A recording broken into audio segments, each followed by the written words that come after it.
It is on. It's a brand new season, and whenever autumn starts to roll around, it is time that Enduro season kicks itself into full gear. There is nothing quite like finding yourself in the winter season, and you start things off with a circuit that has seen it all, that has done it all, that is a favorite of many a sim racer around. We find ourselves halfway between Chicago and Green Bay, and here today we are racing at Road America. I'm Jake Sperry, Lorenzo Bonda, along with you for the ride for the opening qualifying and 2 hours worth of racing action. It's 4 hours of racing. We'll be live and uninterrupted in terms of your action today here on RaceSpotTV. Lorenzo, we're just getting sport kicked off then with their qualifying. TCR have just finished their qualifying earlier, but these overcast conditions for qualifying are some which, when you look out at it, is going to put these drivers in with a lot of understanding around a very quick circuit that's going to be cold and even faster than normal. Yeah, I was looking at the track conditions. They're at coldest that has ever been, even when we ran in round 2 last season. So we're looking right now, 19 degrees is on track and ambient with an overcast, and the humidity. We got to pay attention to that humidity, because there's one thing we haven't talked about last season, Jake, is that rain. Now rain is in full effect for all cars, so we can have rain conditions at any given point here at Clubsport, and it can be the detriment or a benefit to some of these cars, no matter which class you drive on.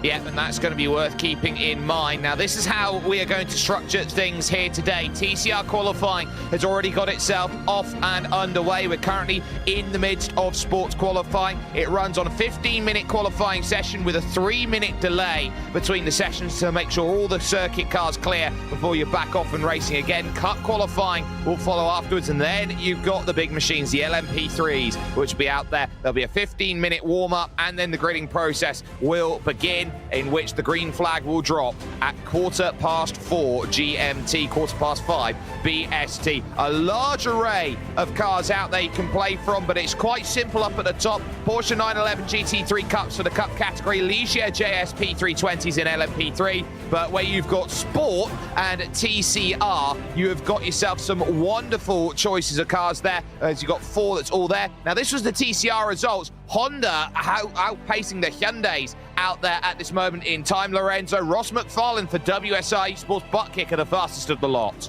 Not quite surprised about this though. Honda is a car that has a little bit more top speed and can drag a little bit better than the Veloster and the Elantra does around a high-speed track. That is Road America. And Ross McFarlane, I think once again the WSR Esports butt kicker team just proving why Road America suits their driving style so well. They've won here before, nearly won endurance I think a few seasons, if not last season, with a blunder in the final lap. So it's going to be quite interesting how they will carry on for TCRs whenever we get this green flag. Yeah, and currently focusing on sport with Ville Roller, and one of the most enduring sim racing teams out there in the world of sim racing today in Glacier Racing, which has seen it, done it all, has been up at the highest levels, and now running here in IVRA, trying to get that sorted. You've got the gridandgo.com esports IVRA CS team who are there just behind. That's Antiohola behind the wheel of the Porsche, looking to give some chase through the middle sectors then here of these first flying laps. Dennis Grabowski just on the wrong side going through then over over at turn 5 meant that his Altitude Esports 401 car falls a little bit further back here, and Harrison giving chase in Team 75 Bernard by Sim RC. So now through the middle sector, and it's not really a slow sector, but this would indicate the slowest sector of the lot as they try and get as much of they can into the tires, because these cold conditions, it might take them a couple laps here to get themselves into the prime operating temperatures, and everybody wants a tow from someone else. Yeah, because the name of the game over here, and this is probably going to be a trend for the first, I would say first hour, maybe first 2 hours, Jake.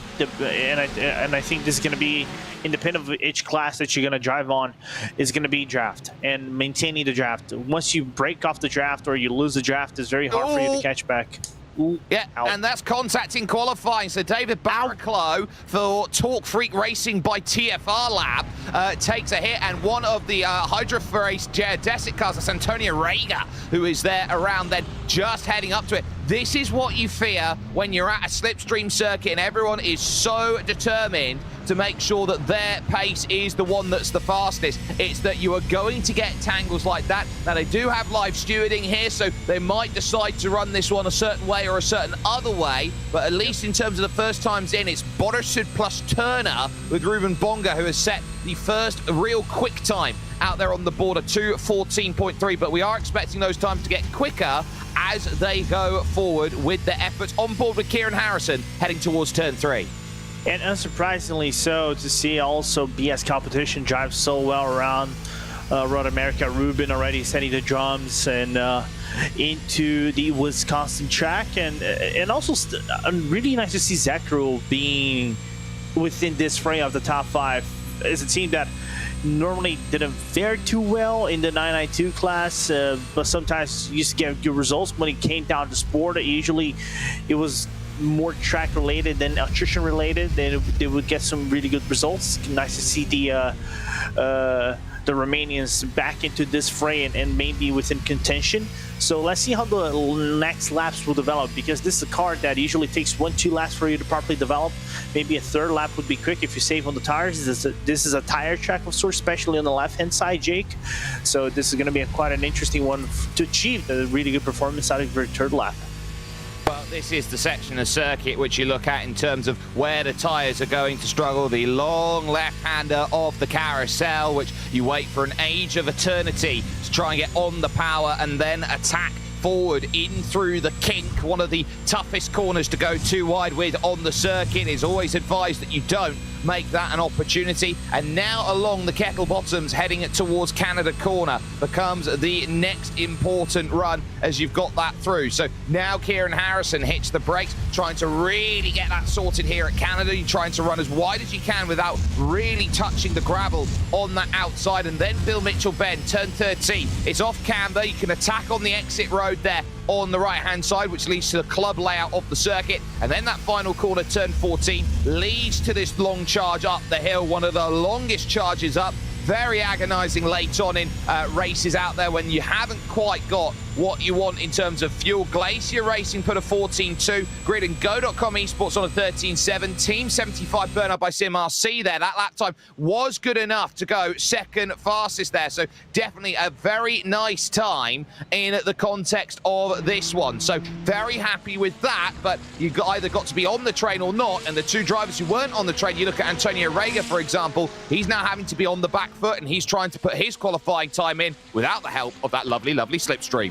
Yeah, and I don't think the lap time is going to be really good. It needs some draft to go around the straights to maybe cut down maybe 0.2 of a second. Just a quick correction. I meant to say, I said right side tires taking punishment. No, it's actually left hand side. Most of the corners right here are, or the demanding corners would be right-handed. So it makes a little bit of sense to pour more stress on the left hand side tires. Second place, Altitude Esports.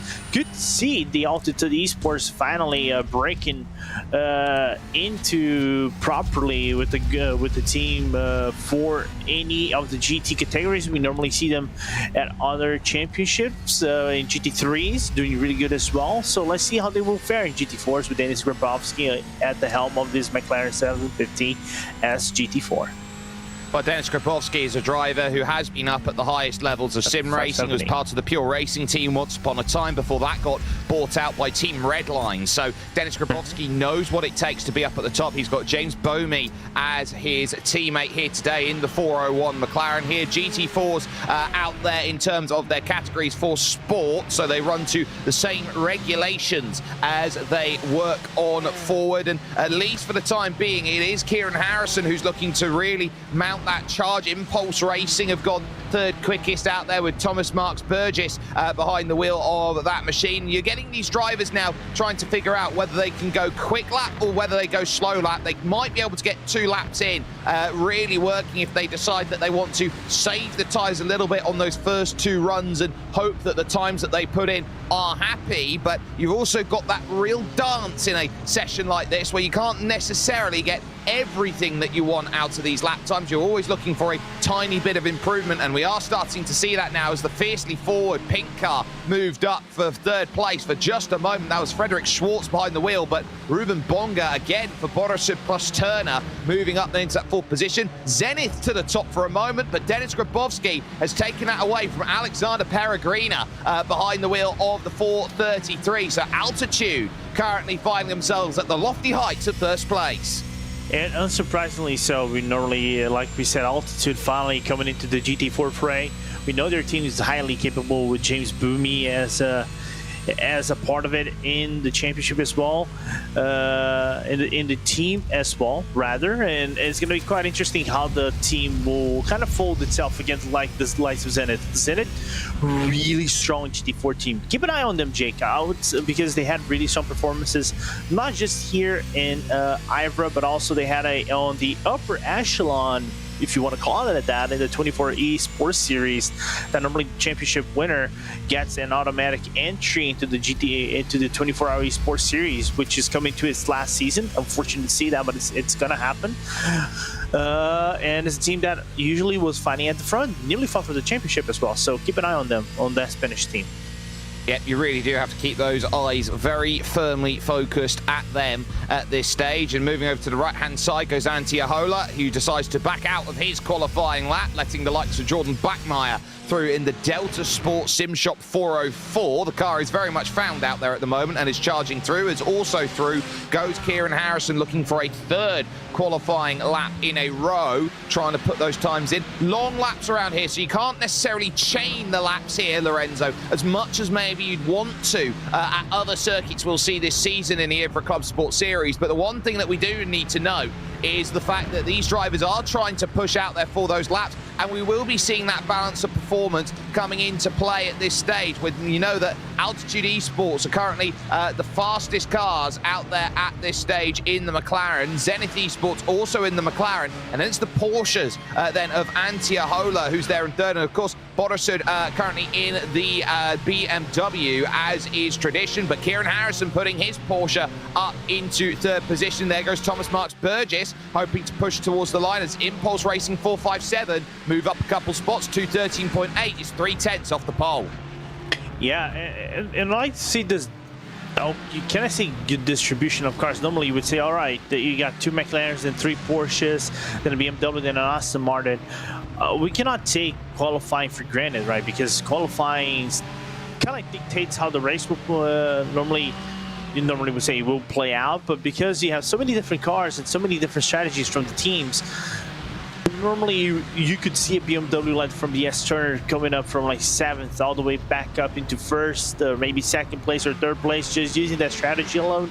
We have to take effect of also yellow flags can be a factor into this race. Is a reality. It might happen. It happened 3 times last time we were here in Road America last season for race 2, especially with the late caution that played into effect as well for some of the teams. So let's keep that in mind, that while you might have the pole over here, you cannot take things for granted for the entirety of your race. You really can't. Niels Kuhr, who is there for the Satellite Racing GT4 team, out there, the 492, is currently 11th fastest in their Aston Martin, and getting a nice little bit of a run here with Antti Ahola in front. You can just put 0.3 of a second between 3rd and 10th out there at the moment. Altitude and Zenith currently find themselves split by just 15 thousandths of a second, 14 thousandths on our timing tower at the moment, as Antonio Rega puts the Hydrodesic car there, or the Hydro Race geodesic car in 11th place for the moment on a 2:14 flat. So it's a very competitive field up there, and I think it really does go to show you how strong the IVRA Clubsport series is. When I look down the names, and I'm seeing 6,000, 7,000, 8,000, 10,000 as Niels Gore slides it through the final corner and dives to possibly one of the most unique pit lanes out there. It's a game of chicken always up the hill when you try and hit the pits here because of the cones right up the top of the plateau. Yeah, as soon as you go into the blind uphill, you're going to see the cones right in front of you, so you have to have a little bit of a precise braking for you to get the car stopped at the right time, and you still make up some ground whenever you go into the pit stop, because sometimes if you activate the pit limiter, you might actually be slower than someone who's trying to risk it all and go no pit limiter and try to use and abuse that. That's one margin that usually iRacing gives it to you of your pit limit speed. So it's going to be quite interesting. What you were talking about, how competitive this field is. A disclaimer, I did put two cars on my team in there, so we know, and we didn't make it through pre-qualifying. Pre-qualifying had nearly 122 teams doing qualifying, if I remember correctly, of a total of 130 something. I think it was 133 entries, just to showcase how well disputed this championship is going to be for a lot of the teams, especially now maybe 24-hour esports going back into the fold, and this becoming maybe the primary championship of 24 hours esport, 24 hours, the Hankook 24 hours format, removing, of course, the LMP3, which normally becomes GT3s in the 24-hour format. Yeah, so you're certainly seeing that. Now, the checker flag has just flown here in sport qualifying. What's quite telling is that Zenith Esports were able to improve by 0.3 of a second with Alexander Peregrina. The issue is altitude improved by 0.4 of a second, and the 401 is right up there at the top. So those final laps are coming in. They are allowed to finish any lap that they have officially started, as they will now start having the sport cars finding themselves towards the pit soon, and the cup cars lining up down on the end of pit lane, trying to get what they can out of it. So those final few laps are going to be important. Tim Clayson's, for example, someone's trying to improve, and so too the AMG Mercedes there of Jordan Blackmeyer, who is trying to really ratchet up from a 10th position, and he's only a 10th really to jump two drivers in Ville Ruola and Frederick Short, but it looks like Backmeyer, who is trying to really climb up the hill and find that time. We'll see whether it's enough.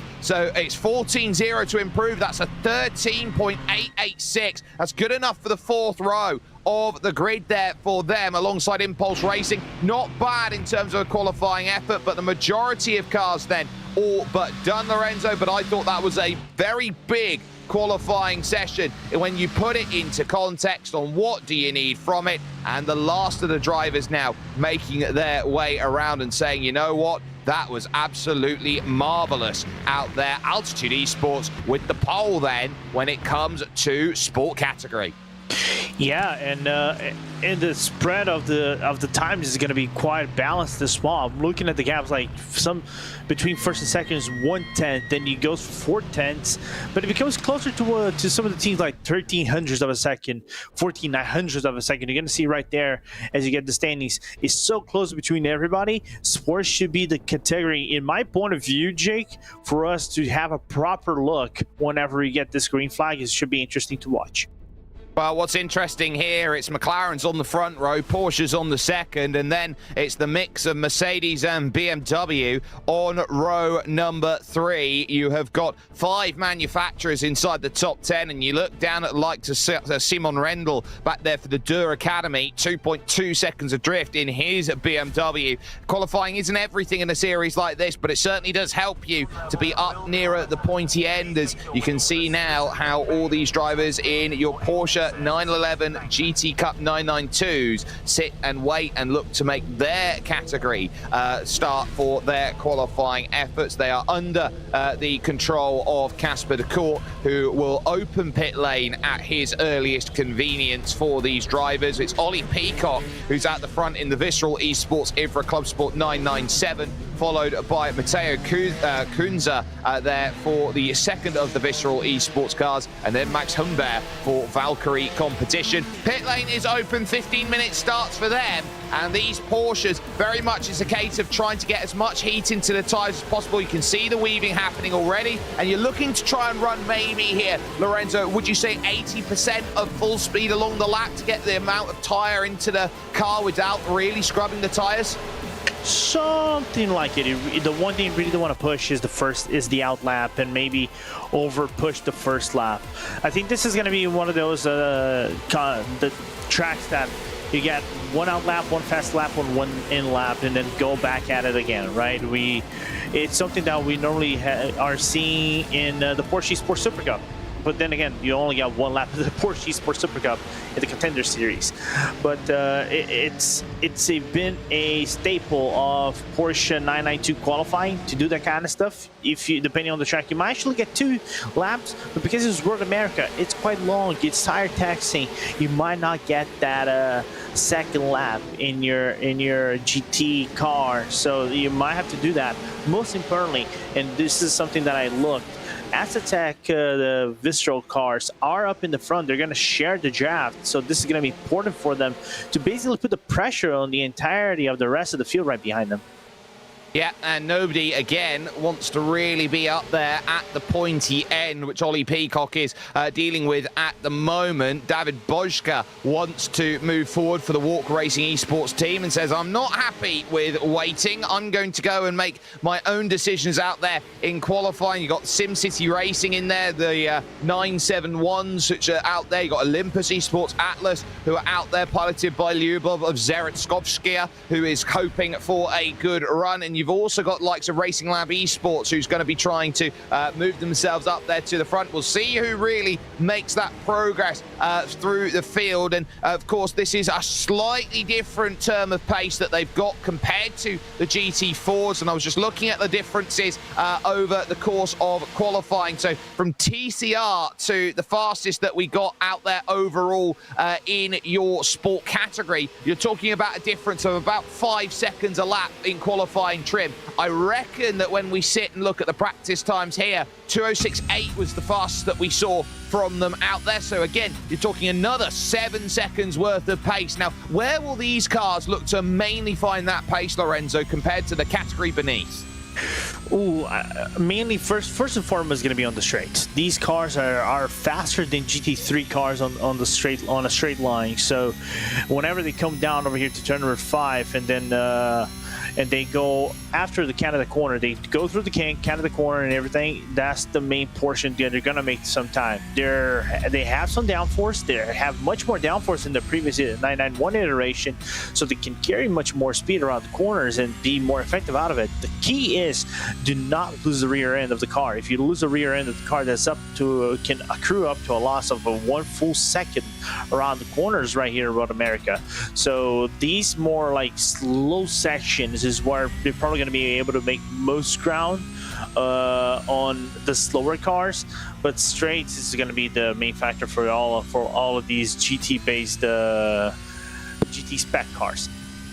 Yeah, and finding that ability to jump on forward is going to be important. Finding that extra pace, they've certainly got a bit more of it. Uthman Alawi is currently piloting the 971 machine right now, which is the SimCity Racing team right here. So he's hoping to have a really nice showcase of what he's all about. He's got Jason Allen with him from Club West and Alex Jaringa from Club Benelux, who could certainly help out in this. But Alawi here, running through Bill Mitchell Bend, we'll start to see those first cut times fly up onto the board. The likes of Matthias Kunze just in front will be a very good reference marker for him, cresting up the rise of the hill here in Elkhart Lake, Wisconsin, and over towards the line for the first real representative laps that we are seeing out there. And 2:08.4 from David Bojka was the first that we saw. That's a 2:08.3 from Uthman Alawi. Good enough for second fastest as things currently stand.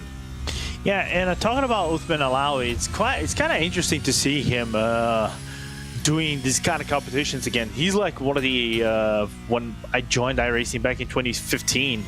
Of course, I'm not old school, but I can consider myself old school nearly 10 years, but then again, I'll just come back into this later. I'm feeling old right now.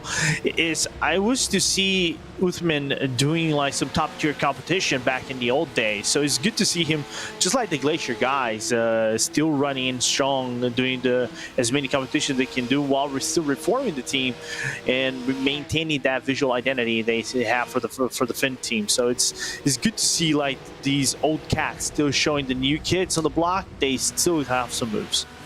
Well, they say this is a young man's game, but very much it's a case of the older drivers who have been there and part of the woodwork trying to say, you know what, we're not going to go anywhere because we're just as quick. And Aspalg, currently for Racing Lab Esports, is one of the drivers who's looking to try and really get something sorted. There is Rafael Stolasek, who is in front for simracing.school, which is the car in front. Aspalg running a little bit wide there and is going to pull out to the way of the Fiercely Forward car, which is making its way through. That's the Fiercely Forward Gold, driven by Dalton Zavadil out there. There is Stoltishek, who is hoping to get his time sorted. Now, he's right over the top of Max Humbert in the Valkyrie competition Porsche, and this is going to be really awkward. It's going to pull out of the way along the kettle bottom. Stoltishek is very much on a qualifying lap, and you need that communication in the qualifying session like this. Have you abandoned your lap? Yes. How quickly can I get out of the way of the others around me? Currently, it's Delta Sport Sim Shop 902, so Gregory Hoverson,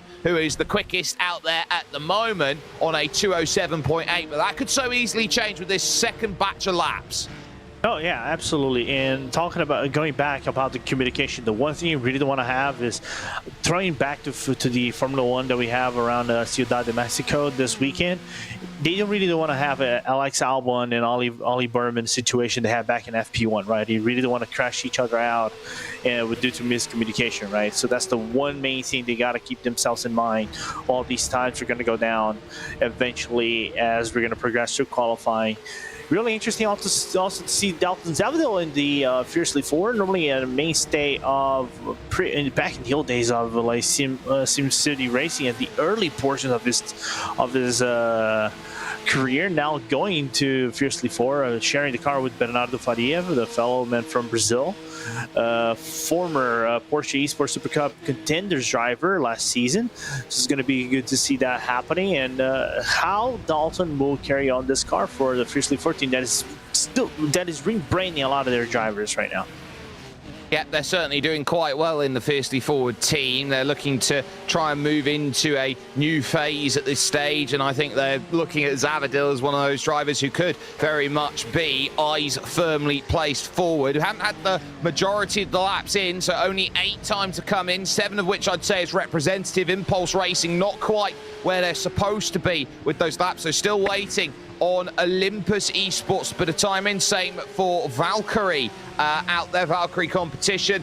You've then got Racing Lab Esports, and of course you've got the Acertech Visceral Esports team, who are looking at what they can to put those times in together on the board. Zavadil flying around now, heading towards Canada corner, and there is that one thing about this Road America circuit which I find really interesting as they go around and put those times in here, Lorenzo, and it's the fact that you don't have a recognized hairpin around this track. It's very rare to find a circuit that doesn't have a recognized hairpin, which is basically the mark out here in terms of modern race circuit building of, well, you got to have a hairpin because that's where overtakes happen. You don't need it here.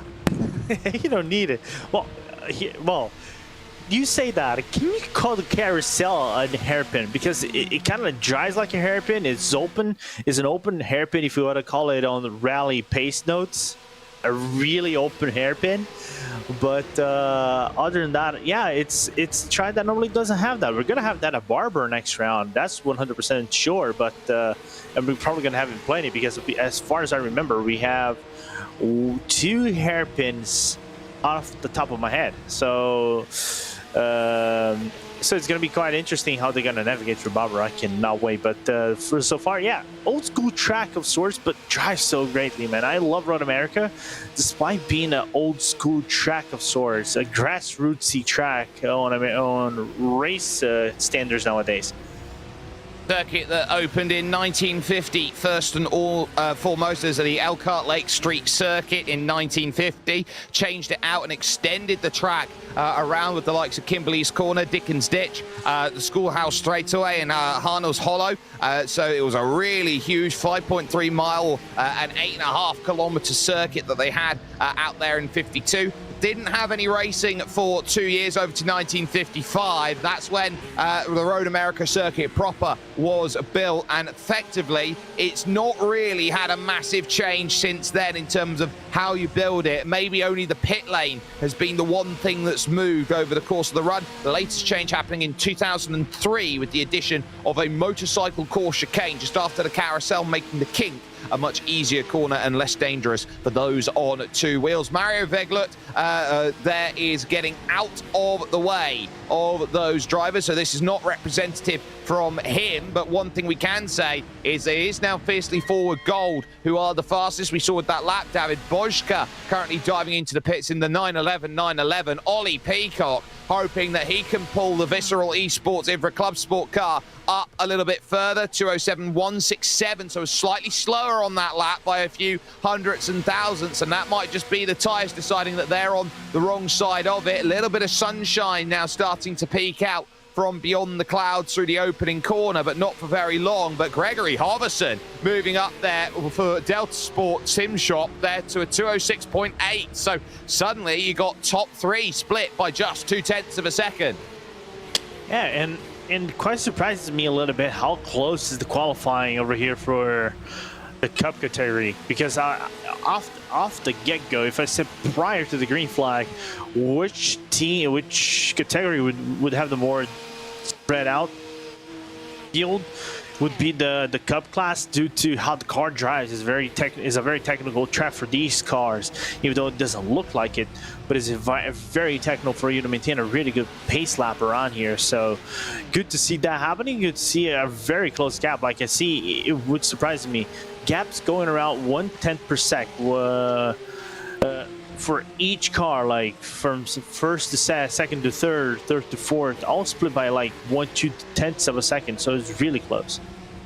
Yeah, so certainly the competition looks like it's very much even keel. Hoverson now running through the carousel, I think trying to give a little bit of room to himself to go out there and really charge on forward. So we are just looking around and seeing what we're getting. And Lorenzo, I believe you've just got a little bit of news already on some penalties that have been occurring that stewards have already been taking a look at here in qualifying. Yeah, we got 3 penalties going on right now, which are all in the sport category. Basically, starting with the 441. Just gonna catch who the 441 is real quick. That would be the Rusty Spatulas. So they are the first team that are gonna get a 30-second pit stop and go due to registering with the wrong car number. Then the 445 of the G Grid and go to the to an impeding during a lap, so 40 seconds, that's a hefty penalty.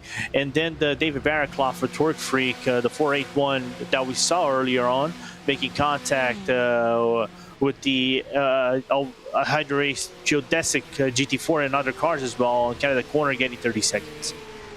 Yep, so a few 30-second penalties, which will really hurt early on. But, of course, you've got the 4 hours to try and pull those times back. Improvement for Fiercely Forward Gold to a 206.5. So they have walked forward and said, David Bojka in the 911, you got a little bit more to try and push. So at this stage, you've got to really make it happen. Sorry, this is 992. So the 992 is certainly proving that it is up there at the moment and really making some progress. Hoverson, third fastest at the moment for Delta Sport. Then it's simracing.school, who've got a pretty nice team with Stoltystek there putting the first time in. And then after that, you've got, of course, Gracian Bublok, who will be taking behind the wheel of the 990 out there. There is Lyubov Zeretskovskaya, who is trying to find that time in the Olympus car at the moment. The unicorn there on the side is always looking to try and get things sorted. Love 46 there behind the wheel and hoping for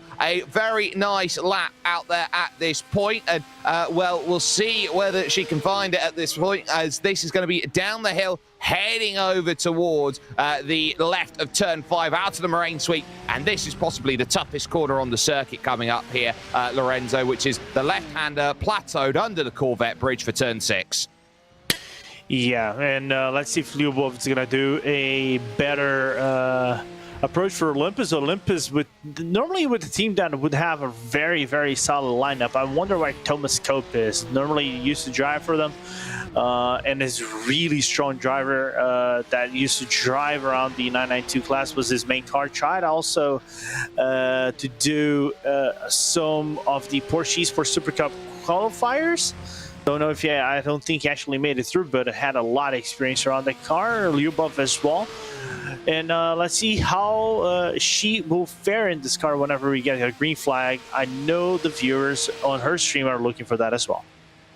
A Porsche All-Star out there is Lyubov, and she'll be hoping that her times certainly fly forward in the 921, currently on a 208.3 currently, which is half a second adrift of Racing Lab Esports. So certainly a case to be found that a little bit of extra pace is needed. Checker flag out then in Cup qualifying, so we'll see whether this is going to be enough. So for Zeraskovskia heading over towards the line, an 8.3 to beat a 7.8 would be quite nice. Over the line, it's a 7.9. It was good improvement there, Lorenzo, but not quite enough.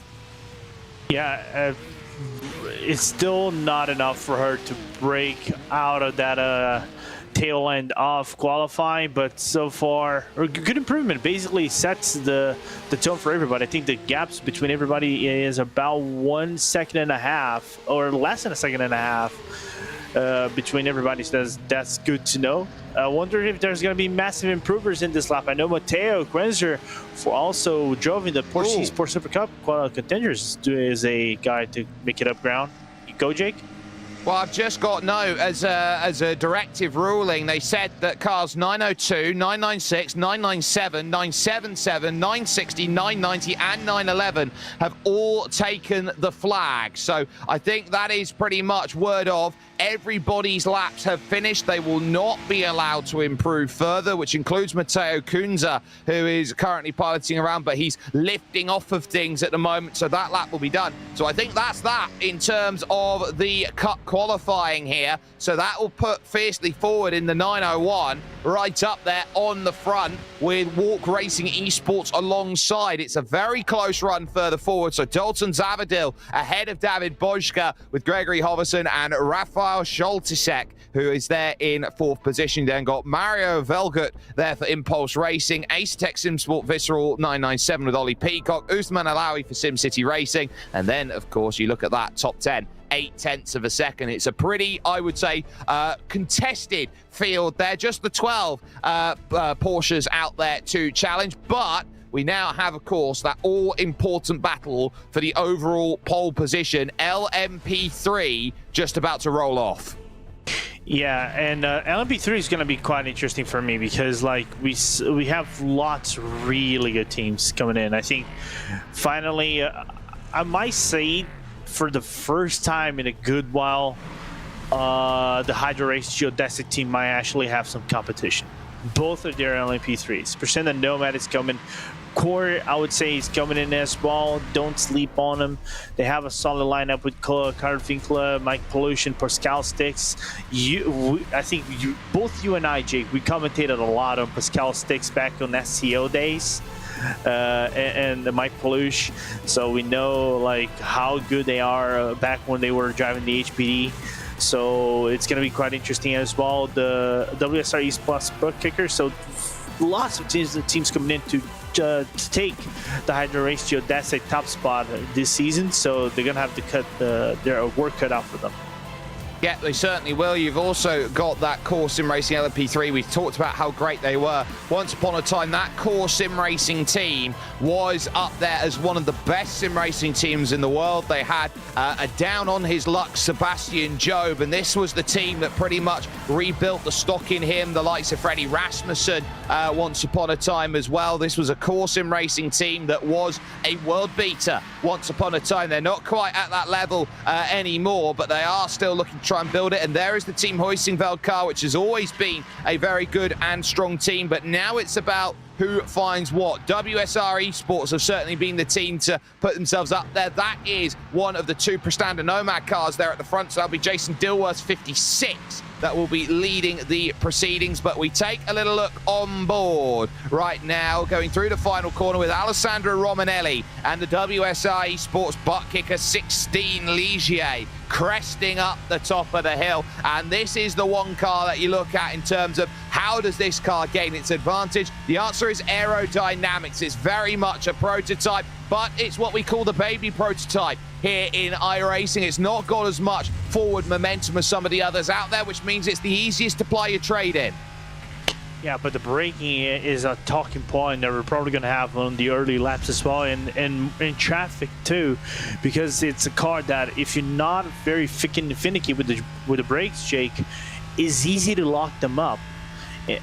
While luckily they're not going to have a flat spot or anything on their tires, it's going to affect the performance of the car. The balance of the car is going to be completely thrown off shift. So you need to be very careful, especially approaching traffic with these cars, because while they don't have a lot of downforce like the P217 in the LMP2 or the or basically the Cadillacs, the BMWs, the DPs, right? The DPIs, right? I would say, of course, it's not DPIs. The GTPs they would have, it's going to be complicated. Yeah, they're going to be top tier and really pushing for it. I will correct myself in terms of Olympus Esports. It's not quite a unicorn. It is, in fact, a Pegasus because it's got the wings rather than the horn. If it had the wings and the horn, it would be an alicorn. But at least at this moment in time, it is a Pegasi on the side of that machine. But Romanelli here heading through the middle sector and leading over towards the marker there of your second sector, 53.7 for the middle sector before running through into Canada corner and looking to unlock the final couple of corners. Now, those first lap times, they're not indicative of everything that's out there. It's what's really quite telling here is how much of a benchmark have you got and how much room do you leave yourself compared to some of your rivals around. You've got those Hydro Race Geodesic cars of Miguel Vigo, who's done it all before. You've got the likes of Brandon Roseborough, who's really proven that he's quick. But currently it is Hydro Race Geodesic 1 and 2. And crucially, it's Miguel Vigo who has set the fastest time. The WSR Esports butt kicker car has gone third quickest overall with that effort then of a 58.5. So 0.4 of a second off of fastest. Currently, Chris McGrath is fourth for the third of the Hydro Race Geodesic racing cars. The Radeon machine, or the Rady machine, is certainly doing what it needs to at this stage and finds itself fourth fastest with the black team and then just the original 62 out there at the moment. Carl Winkler over towards the line and hoping that time is going to work for Core Sim Racing LMP3, and it does work for them. It puts them, though, 8th fastest on a 59.2.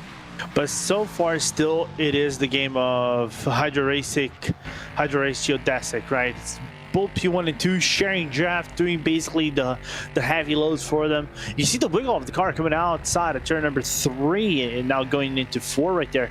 Makes the car really tricky, right, for you to get that braking properly. Like I said before, braking is going to be a topic that we're probably going to be talking about, especially with traffic.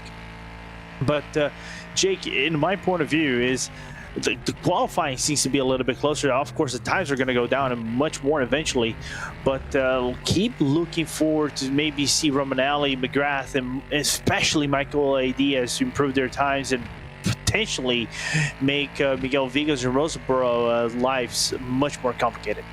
Yeah, Chris McGrath, of course, will have Colin Hopkins and David Duino there behind the wheel at some point during the race as Carl Winkler continues on then looking to try and find a little bit more improvement through the long carousel corner and over towards the kink. And setup, I think, is going to be rather important for a number of these drivers and teams right now, because this is a track where you do need to be trimmed out and get as much top speed as possible. There into third position goes the Prestanda Nomad car, only for the briefest of moments, because up goes WSR Esports, up goes Hydro Race Geodesic, and Geodesic right now are uno, dos, and tres. I should be very surprised, but I'm not.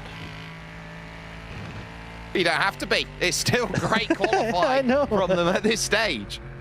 Yeah, but I think it talks about a lot about these cars. I think this, oddly speaking, might be one of their best cars besides the GTP, in my point of view. And then again, going back to like Roseboro, for example, Roseboro, whenever I used to see him comment, when I used to commentate back on Indy cars with Arjuna, is a very good guy on the road. So he knows his way around cars. With Graham Sanders, so it's good to see they found the strides around the LMP3s, and they know how to drive this car to the brim like basically a top team like Redline or other team would do. So it's good to see that happening. But then long qualifying, 11 minutes to go right here, so a lot of things can develop moving forward, and we can definitely see maybe guys like Sopak and Delatras going into the fold as well, because the gaps are not that big between each car. They're not huge, but it's 0.7 of a second for WSI Esports butt kicker to find a way over to pole position by comparison. Christophe Habigno driving the Dulatra Automotive by Majors Garage car. The number 8 is currently 5th fastest at the moment on a 58.4. And so there are certainly cases where these drivers are going to be looking around and thinking, you know what, I can find a little bit more. There is still that way for us to improve, but only the 2 laps being set then by the Geodesic cars before they launch back into the pits, look for a fresh set of tyres and go off and attack again. The WSI Esports butt kicker car goes even quicker still, but ultimately can't improve. And Nason Olsen goes quicker in the Madness M squad, moves to 7th fastest, because that was a great time behind there for Zach Hebert in the Echelon Simsport team. But Huysingveld move up forward. Jan Senkovsky rolling back the years and finding times that he's quite comfy with. 57.9. He starts splitting them up once again. Yeah, so I'm saying it's still a lot for us to, you know, basically put the nail in and say, okay, this is Hydro Race Geodesic 1 and 2. But I'm surprised. I'm going back to the Moran SM squad. I'm very surprised, and I mean genuinely surprised to see them in 9th place. This is a team that back in last season was fighting tooth and nails against the Hydro Race Geodesic cars with Nathan Olsen and the entirety of their lineup. They have also in that number 70 car Alex Bergstrom and Carl Winkler. I commented on Bergstrom on the Precision Racing League series sometimes when they do the LMP3s and GT4, so it's quite surprising for me to see them being in 9th place, knowing they know their ways around that car like no other team, I would say, in LMP3 and iRacing.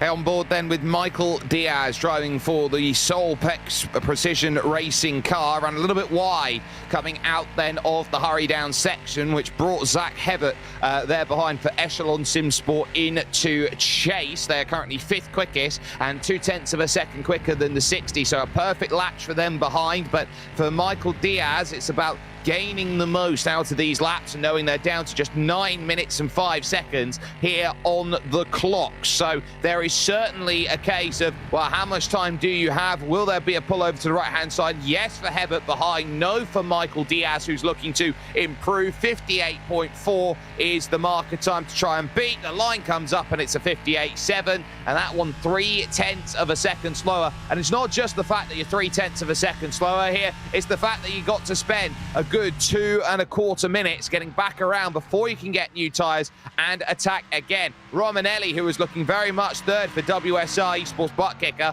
now finds themselves back in 6th position, realizing there is a little bit of work to do to try and claw back the 0.6 of a second needed to get up to pole.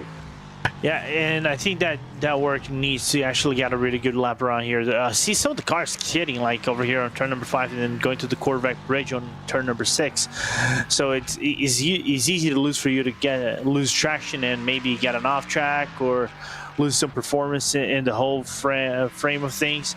But I don't know if this Romanelli's in lap, from my perspective, is actually down on his time, down 0.3 of his on his time. So I don't know if that's going to consolidate on anything whenever he finishes up his lap, if he finishes up his lap, of course.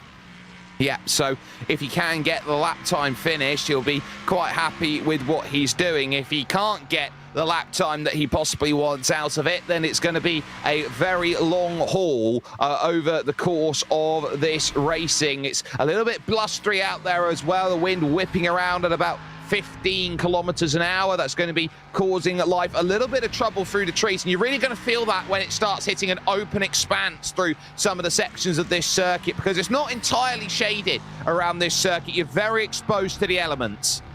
Yeah, there is no coverage, and basically you're exposed to the sun.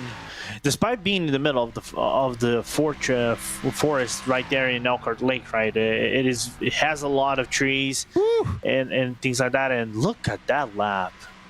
That is P2, a 57.893, getting word that a missed box and a toe pretty much puts an end to qualifying for the Geodesic Racing Rally car, which is in 5th position. Dulatrar move up to 6th with that 58 flat. They are kneeling a little bit closer. Can Braden Roseborough find himself up with the fastest time possible in the Hydro Race Geodesic Racing black car, number 64. Improvement though, crucial improvement for car 62. Miguel Vigo puts an extra 10th in the back pocket and moves a quarter of a second, in fact no, 3/10 clear of WSR Esports butt kicker. That is a very healthy gap as Jan Senkowski now goes on a charge in the Team Huizinga 48. Yeah, and time is finally starting to run out on some of these teams, so they need to break ground like immediately. So whatever they didn't find this try, they need to find now, right? That's where crunch time comes. You need to show if you truly have quality pace, or you're gonna have to basically set yourself a race and then hope for your strategy to pan out at the end of 4 hours. So this is going to be quite interesting for us to break down, and I think Sentowski so far, very solid lap from him, apparently improving on his time. The question is how much of an improvement he's actually doing. Well, that's the question. How much of an improvement are we going to find? This is going to be a very, very important haul in the late stages here, because we're going to be down to 5 minutes. Senkowski here hoping that his lap time is going to improve in his Team Huizinga Ligier right now, and he's trying to maximize as much of the road as he can without taking an off-track instant point. Any 0x or above is going to be a lot more to be hurting in terms of the effort out there, and of course you will completely lose that time if you are not careful enough in terms of this run. Senkowski rounding the final corner, hoping for improvement as the Muradnas M squad move up to 7th fastest with their time of a 58.1. Huizinga over towards the line. Jan Senkowski puts a 57.2 down and goes 3/10 clear of the pack. That is a lap of the gods found with a minute left. Yeah, and these are the laps that you need to get right at the moment. And Sentowski, what a lap from him. Hydro Race Geodesic, I can see there's improvement from Vigo, but it's not enough. It's less than a 1/10 of a second, 95 hundredths of a second separation, less than a minute left. So if you have to make an improvement, you have to make it right now. Well, you really do, and you look around at some of these drivers like Christoph Herbigno as Core Sim Racing move up to 10th fastest with their time. You start thinking, what can Dulatrar Automotive by Majors Garage do? Can they rock the apple cart out there? Checker flag is now out, so question becomes, who has got improvement times in the back pocket? You're looking around. WSI Esports might be the one. You look at Dulatrar Automotive. Huizinga still out there for a second lap. Hydro Race Geodesic just a 10th off the pace. And you've also got the Geodesic black car, which wants to go in. Echelon look like they've had a little bit of pace as well. So now it's a question call. Whose calling card is going to work? Romanelli will be the first one over the line in WSR. We focus here with Christoph Herbigno in 6th position. Currently, we'll see what the timing tower says at this stage. 53.4 in the second sector, a 35.2 opening sector for Habigno at this moment. Romanelli, 57.6, does improve, but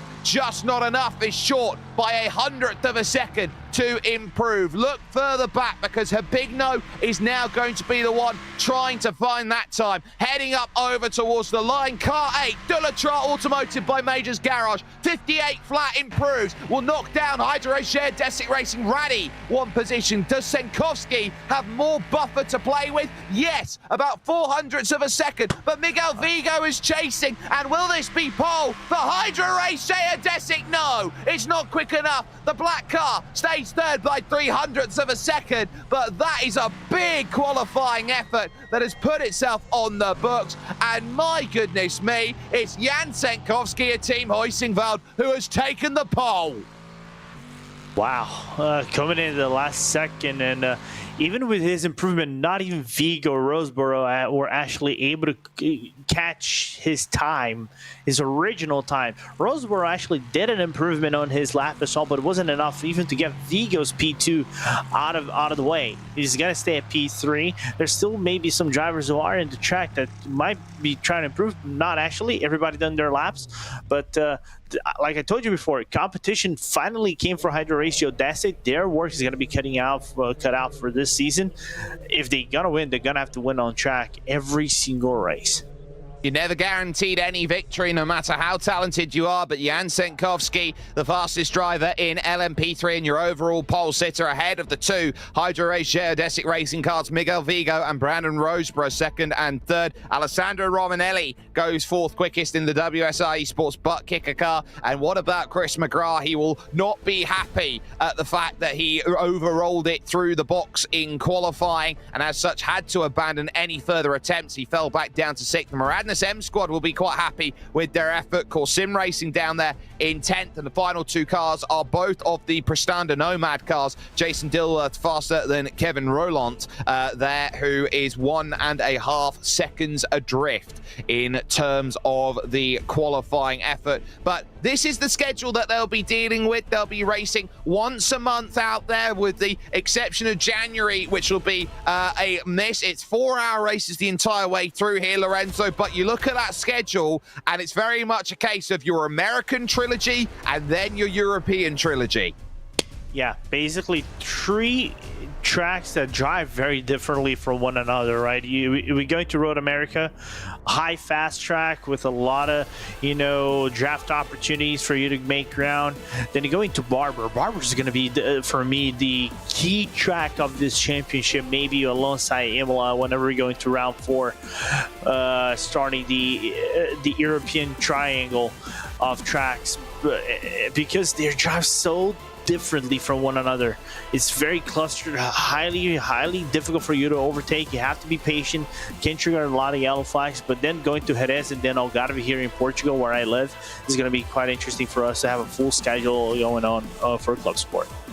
I tell you what, I actually think that Sebring's going to be the most important round of this season. The halfway stage marked after that race and a circuit that everybody knows in an endurance circle. I think that the best of the best are going to tell themselves here what they've got available. This is, of course, America's National Park of Speed, Road America, a circuit that has seen it all, that has done it all, that hosts most different types of racing. There is Barney, the flag man, very happily waving his checkered flag to say that the session is all done in a qualifying perspective. I believe we're going to have about 2 minutes to wait for all of the cars to get their consultation done. So Barney's going to get a very tired arm before we head over to our warm-up here around Road America. It's 4 hours worth of racing that they'll be tasking themselves with, but those 4 hours are split very differently across the different categories. So talk us through a little bit of strategy here, Lorenzo, in terms of how they'll be looking at it from, say, an LMP perspective all the way down to the likes of a TCR perspective. So this is going to be quite interesting for me of sorts. If we're going to break down in how this race will play out, right, Jake? You got 4 hours of racing. This is not lap based like it was in the previous race, where it was 700 kilometers. You have about 108 laps in there. Over here, you're going to have similarly the same thing. It might be a little bit more faster with 4 hours. And what is going to be more interesting is how do you manage the fuel for this first, maybe I would say 2 stints for the LMP3s and potentially in the 992 class cars, because you're going to be on the throttle the most than the GT4s and the TCRs. The TCR is basically going to be a draft fuel safe from started whenever they start to break up, and you can go up to an hour and a half. So you might see full stints in the TCRs, maybe a shorter stint, or you might split down the middle if you want to after your second stint is done, to try to make this more even out. For the GT4s, I think this is going to be 1 hour stints, maybe with the final stint being shortened. Same thing might go for the 992 class. The LMP3 for me though is going to be the one that intrigues me a lot, because it doesn't drive for a full hour. Drives a little bit less. I think it's up to 40 minutes you can do around that car. So it's going to be the one that, if you fuel save a lot, if you get that overlap on the other drivers, you might get a really good advantage coming out to your final pit stop. But then again, we have to make case, if this goes green flag all the way, we might have yellow flags, which might throw our strategies completely out the window. Of course, those safety car periods, so to speak, will give drivers the opportunity to come in, take some fuel, take some tyres, and then go back out again. And it completely is a game of countdown as you go forward. Now, you can't necessarily bank on cautions happening out there over the course of racing, Lorenzo, but one thing you can do is try and be reactive, and some drivers will try and be proactive with what they are dealing with. In some time here, as we hit the warm-up, moves into 12:30, mostly cloudy conditions out there, and I think it's looking like, in terms of the radar, that it is fluctuating between those styles of conditions at the moment. No threat of rain is currently expected over the next 2 hours based on current forecast that we're seeing, so we might just get away with one here today and have some dry racing conditions. But you look at some of these teams and you're thinking, well, what are they going to be trying to do? And you look at some of the partnerships that are built. It's one very underrated partnership here with Bottersud here and also Turner Motorsports. Ruben Bonga behind the wheel at the moment of the 489, and you can see it's very much got that British-American racing livery on it. It's half got the Turner livery, it's half got the Bottersud livery, and very much it's a case of you put a zip straight up the middle. Yeah, the traditional yellow zebra, if you want to call it that. Some call that car the yellow zebra. It's good to see that car back into the fray once again, driving around IVRA one more time. Of course, they're getting ready for the 24-hour esports series, which is going to happen really soon. And we're probably going to have coverage here at RaceSpot. And a team that is definitely on the talks of maybe winning this race. It's really good to see them having that partnership. We saw the same car also going into the IMSA Pilot Challenge. So it's basically a real life versus virtual combination. We're talking about no rain. I don't think there will be any rain. I was looking into how our virtual server was configured. From what it looks like, we have no chance of precipitation. So this is going to be a green flag from start to finish. Question is, how hot will be the track? Because we're about mid 12:30 in sim time. Normally, of course, Jake, you probably know this a lot. As you go through the day, about 1:30 p.m. to 2 p.m., halfway through the race, is where the track would be at its hottest. I don't think this is going to be a hot track. I would say max degrees around this track might be at most 30 degrees Celsius. And even then, we can still classify this a cool track. I'd say if you're lucky at the moment, it does sometimes go up as far as 3 o'clock in the afternoon sometimes, that the temperature hits its highest point out there in terms of the track temperature and, of course, the ambient air temperature, which is there as well. So there's certainly that element to keep in mind as they all look to push and try and get what they can out of it. Of course, massive support here for a number of the different teams which are out there, of course, over the various platforms that we're streaming on at the moment. So sound out all the love that you possibly can for your team, if you possibly can. If you're watching here for the first time, pick one. It doesn't matter who you pick. Make sure that you have your own favorite out there as you get on through it. The Dur Academy car then with Simon Rendell behind the wheel. Dua Motorsport has been a team that has been quietly knocking on the door and has certainly been saying, you know what, we want to make a big splash. Of course, you look at Moritz Lödner, for example, being, I would say, the primary leader of the Dua esports team, and his work has done so well that he'll be representing Germany currently this weekend in the FIA Motorsport Games. So to see the Academy car out there, how important is it for Academy drivers, so to speak, to get that time behind the wheel and to have that understanding of what the car's doing and how to improve the pace? Oh, lots. And you have to have a lot of, time with the car. I know Dor has a very big partnership, not just in the real life, but also in the virtual team as well. Morris, I think now back in Mouse Sports, or just Mouse, if you want to call it that. I don't know how effective he is in terms of leading the team as a whole, or how involved with Dor as a whole team.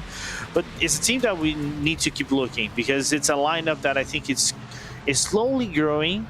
Right, their efforts, especially in Germany, and I think maybe I would say in 1-2 years might fully break into a full esports team that potentially is going to contend with the likes of Redline and things like that on high tier championships. Not saying this is high tier, this is a high tier championship, but definitely down the line for more championships and maybe for prize money as well.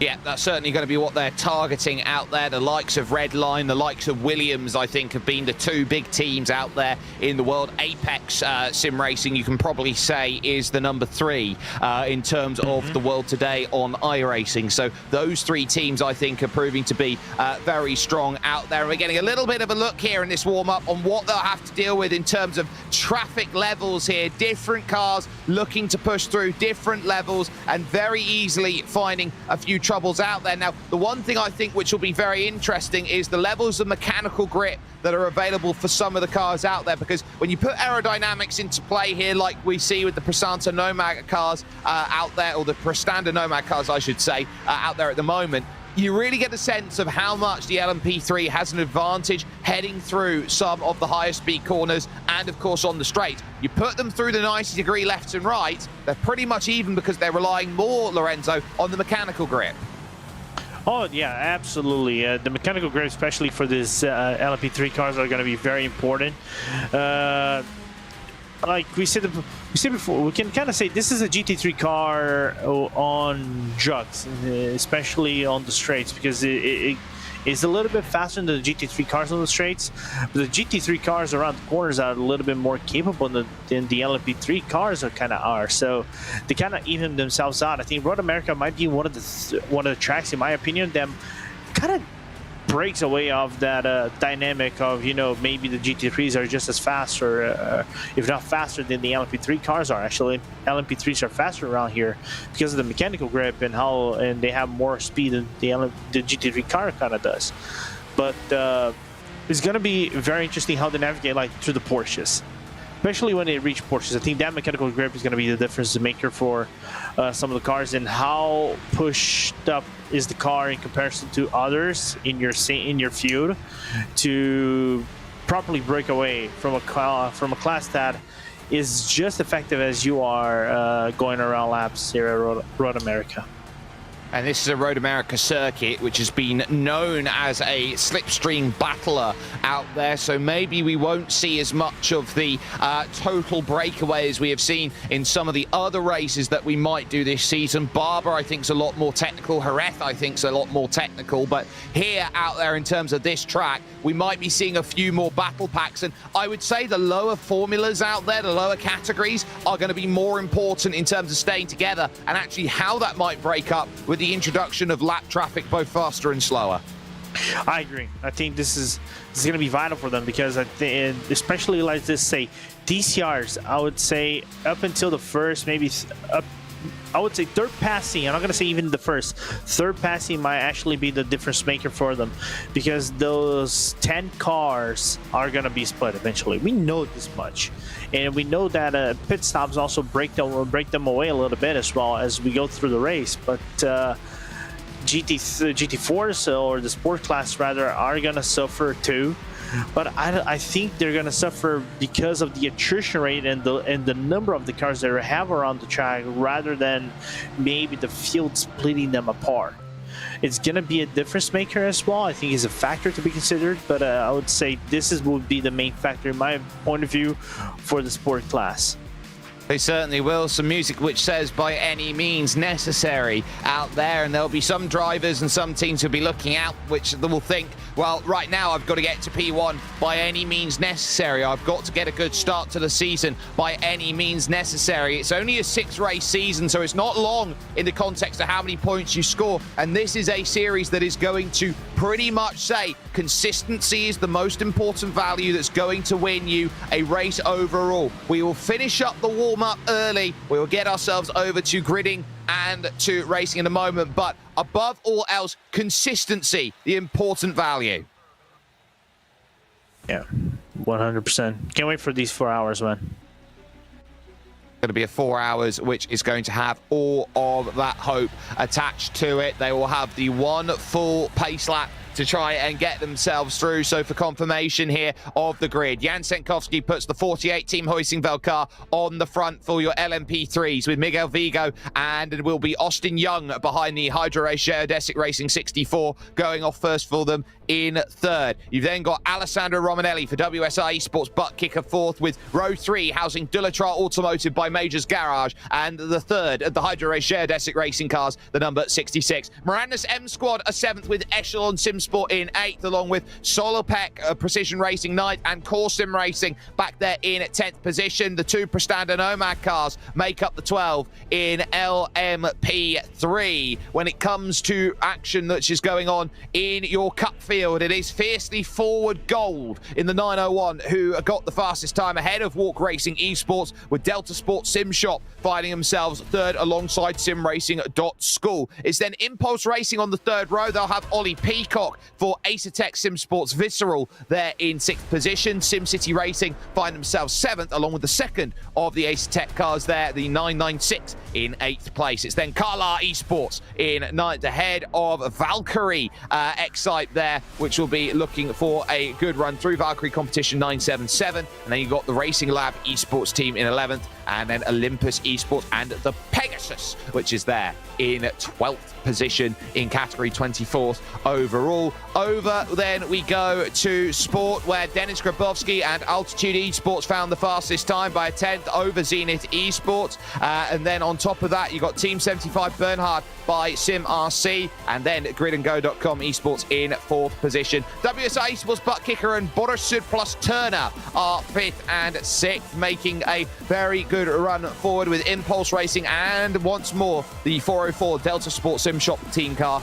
in 8th. It's then fiercely forward in 9th position, the pink, with Glacier Racing there in 10th position, needing to find a bit of pace. Hydro Race Geodesic Racing's effort there in sport is 11th, along with Niels Kuhr and Satellite Racing. They find themselves 12th. SRN Motorsports find themselves in 13th. Lack there of anime on the side of the car, as normally is traditional with Jason Gerard. He finds himself 13th, with Victor Nikolai in Zekarul in 14th. You've then got the huge ass car of Alex Coffard in 15th, and Orion Race Team back down there in 16th position, with Orbit Drop Bear in 17th. Orbit Motorsport and Drop Bear Motorsport combining for this one out there, and the likes of 18th being the Rusty Spatulas. Talk Freak Racing by TFR Lab and Dur Academy 19th and 20th positions there. And over to TCR, which we didn't have the chance to see earlier, was WSI Esport Butt Kicker and Ross McFarlane, who's an incredibly great driver when it comes to TCR. He's on the front with Sven Winter for Shura Esport in 2nd. Voracious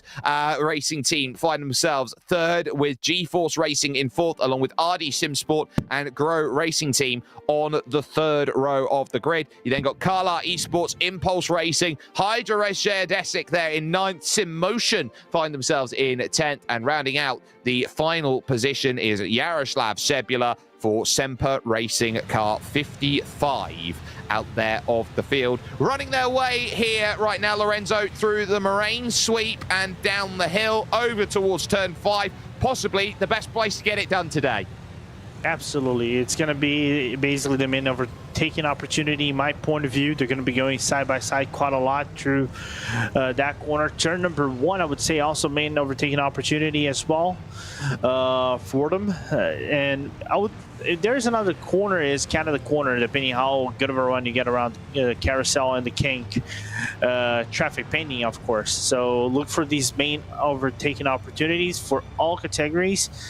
4 hours, a lot of the time for you to break down what you want to do in this race. But don't take it. It's not 24 hours or 10 hours like you would probably have in the endurance series. It's a 4-hour endurance race with sprint mentality. Well, that sprint mentality, I think, is going to be important. Normally, when it comes to a 24-hour or 12-hour race, you can take an hour or 2 hours to get down into position. But what I think is going to be quite telling here is that you don't have that. It might feel very stop-start early on. Yeah, absolutely. And one more thing, and like I said before, the passing of the cars, we had 3 yellow flags in Road America last season when we went into race 2. Fortunately, we didn't get at the very start. So we got around halfway through the race, and then we got about breed yellows of sorts with a very small sequence, except for the final yellow flag. So expect maybe the first passing to be a little bit more tense than anything else, and may potentially trigger a first yellow flag of the race.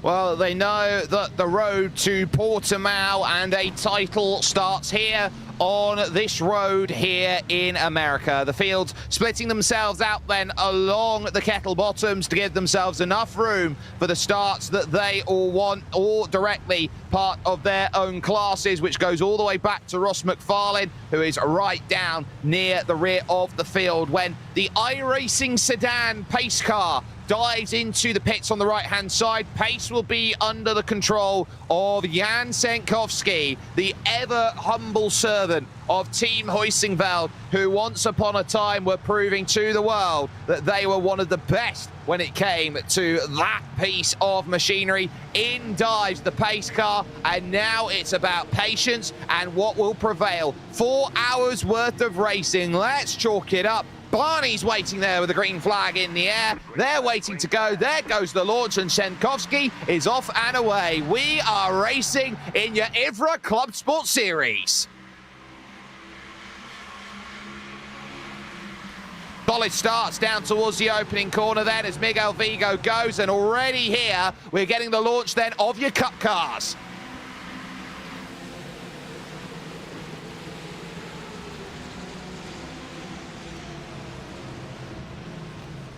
Some fantastic battling there as the likes of Ollie Peacock then trying to hold on with Mario Veglut. And then already we have got the action going in sport as Dennis Grabowski and Altitude Esports gets the launch that they want over Zenith. Kieran Harrison happy with the way that he's launched forward. The Borusuk car then looking for a bit of progress. So too the Grid and Go car on the wrong side. TCRs have got themselves away now with WSR Esport butt kicker Sven Winter trying to chase down Ross McFarlane. So 4 categories to keep in mind. Everybody is looking to be aggressive at the front, and already we got a spinner. Yeah, from what it looks like, looks to be one of the Hydro Race Geodesic cars. That's the number 86 of Chris Graff. From what it looks like, had a little bit of a moment.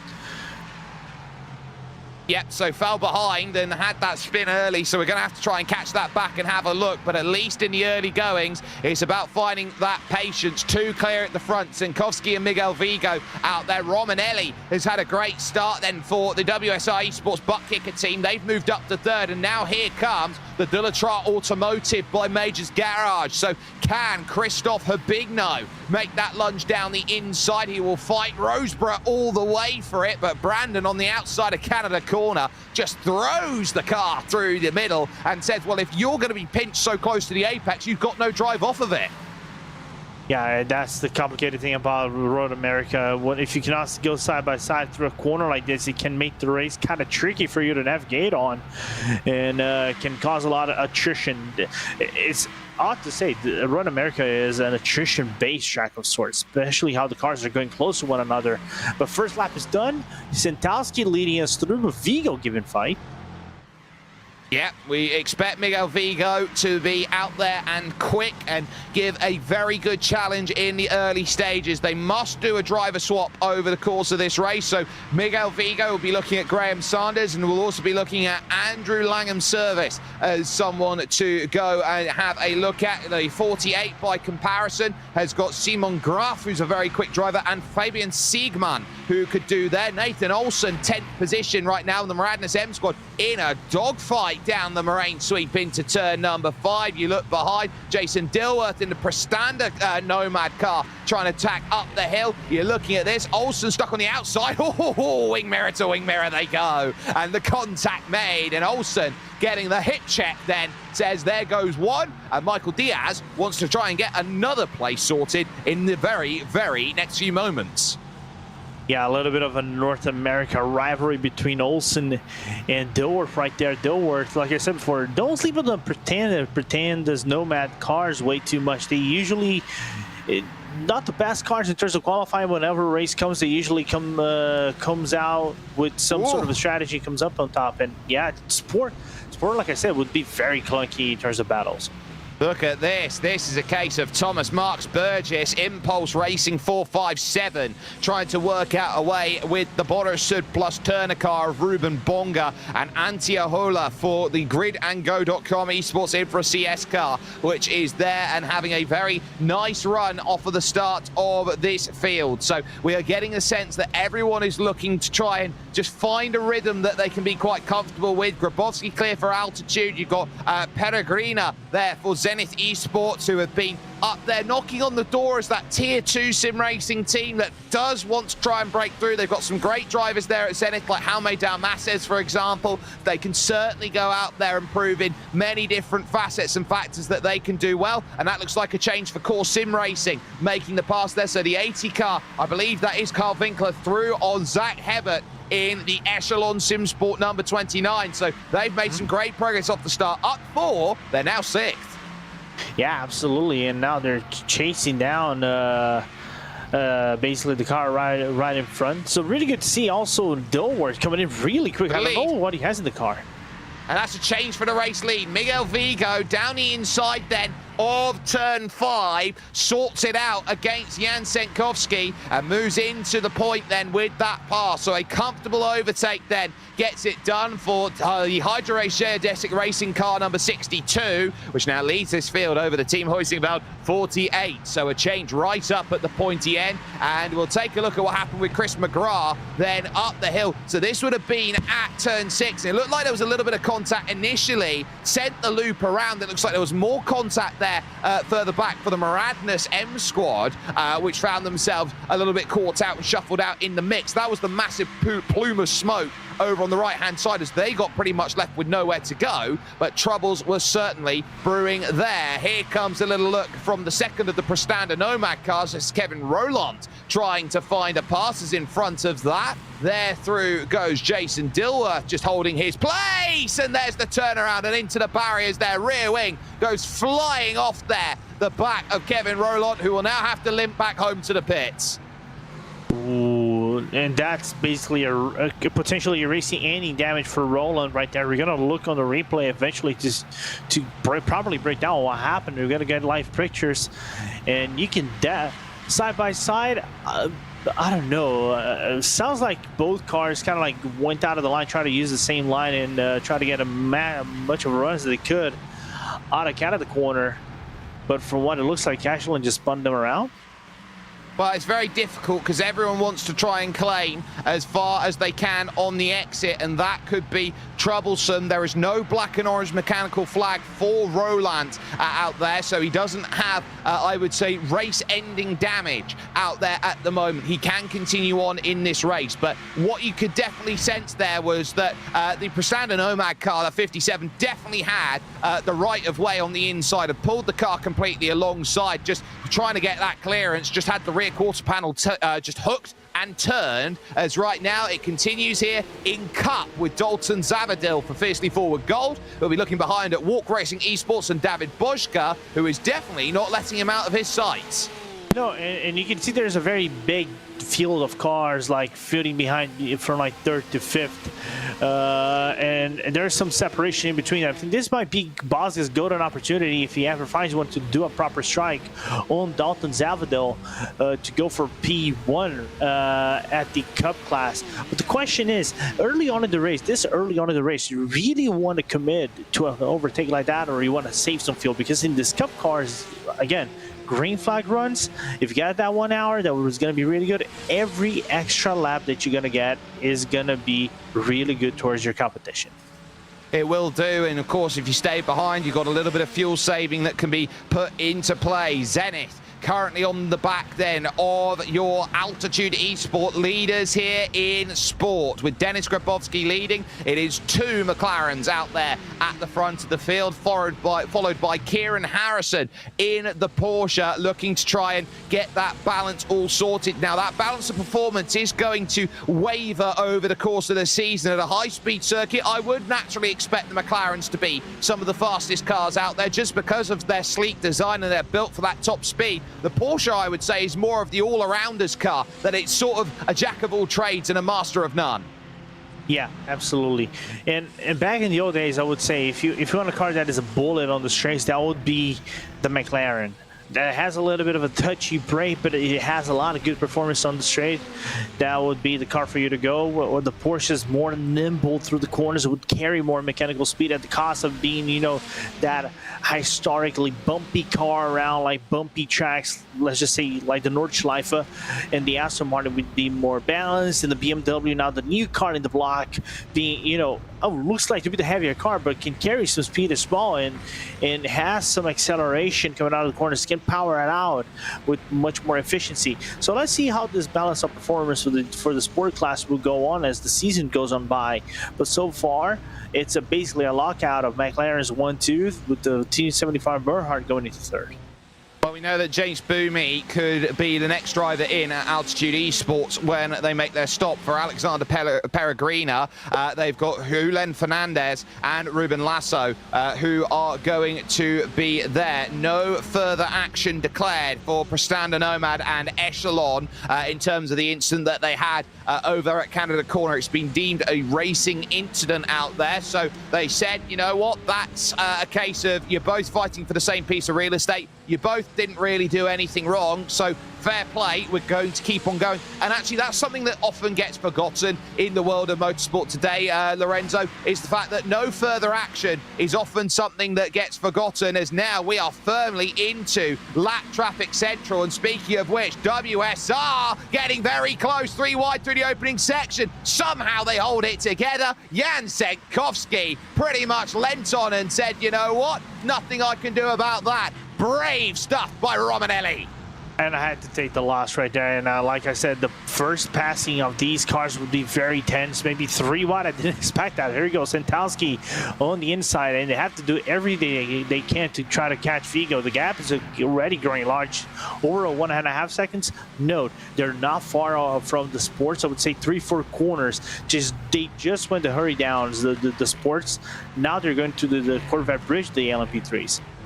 Yep, and it's all getting a bit feisty out there in TCR with around Nahuel Fredes for Voracious Racing Team. You've got G-Force Racing there, RD Sim Sport. They're all looking close, but the focus very firmly on second and third. Mistake, and just as we cut away there, off went Romanelli, and he's dropped a couple places. Now for the WSR Esports butt kicker 16, Brandon Roseborough picks up one, and there might actually be a chance into Canada Corner for Christophe Habigno in the Dulatrar Automotive by Majors Garage. So Dulatrar Automotive with a really good chance to move to 4th. We'll take a look at it here. That's just a classic case of outbraking yourself.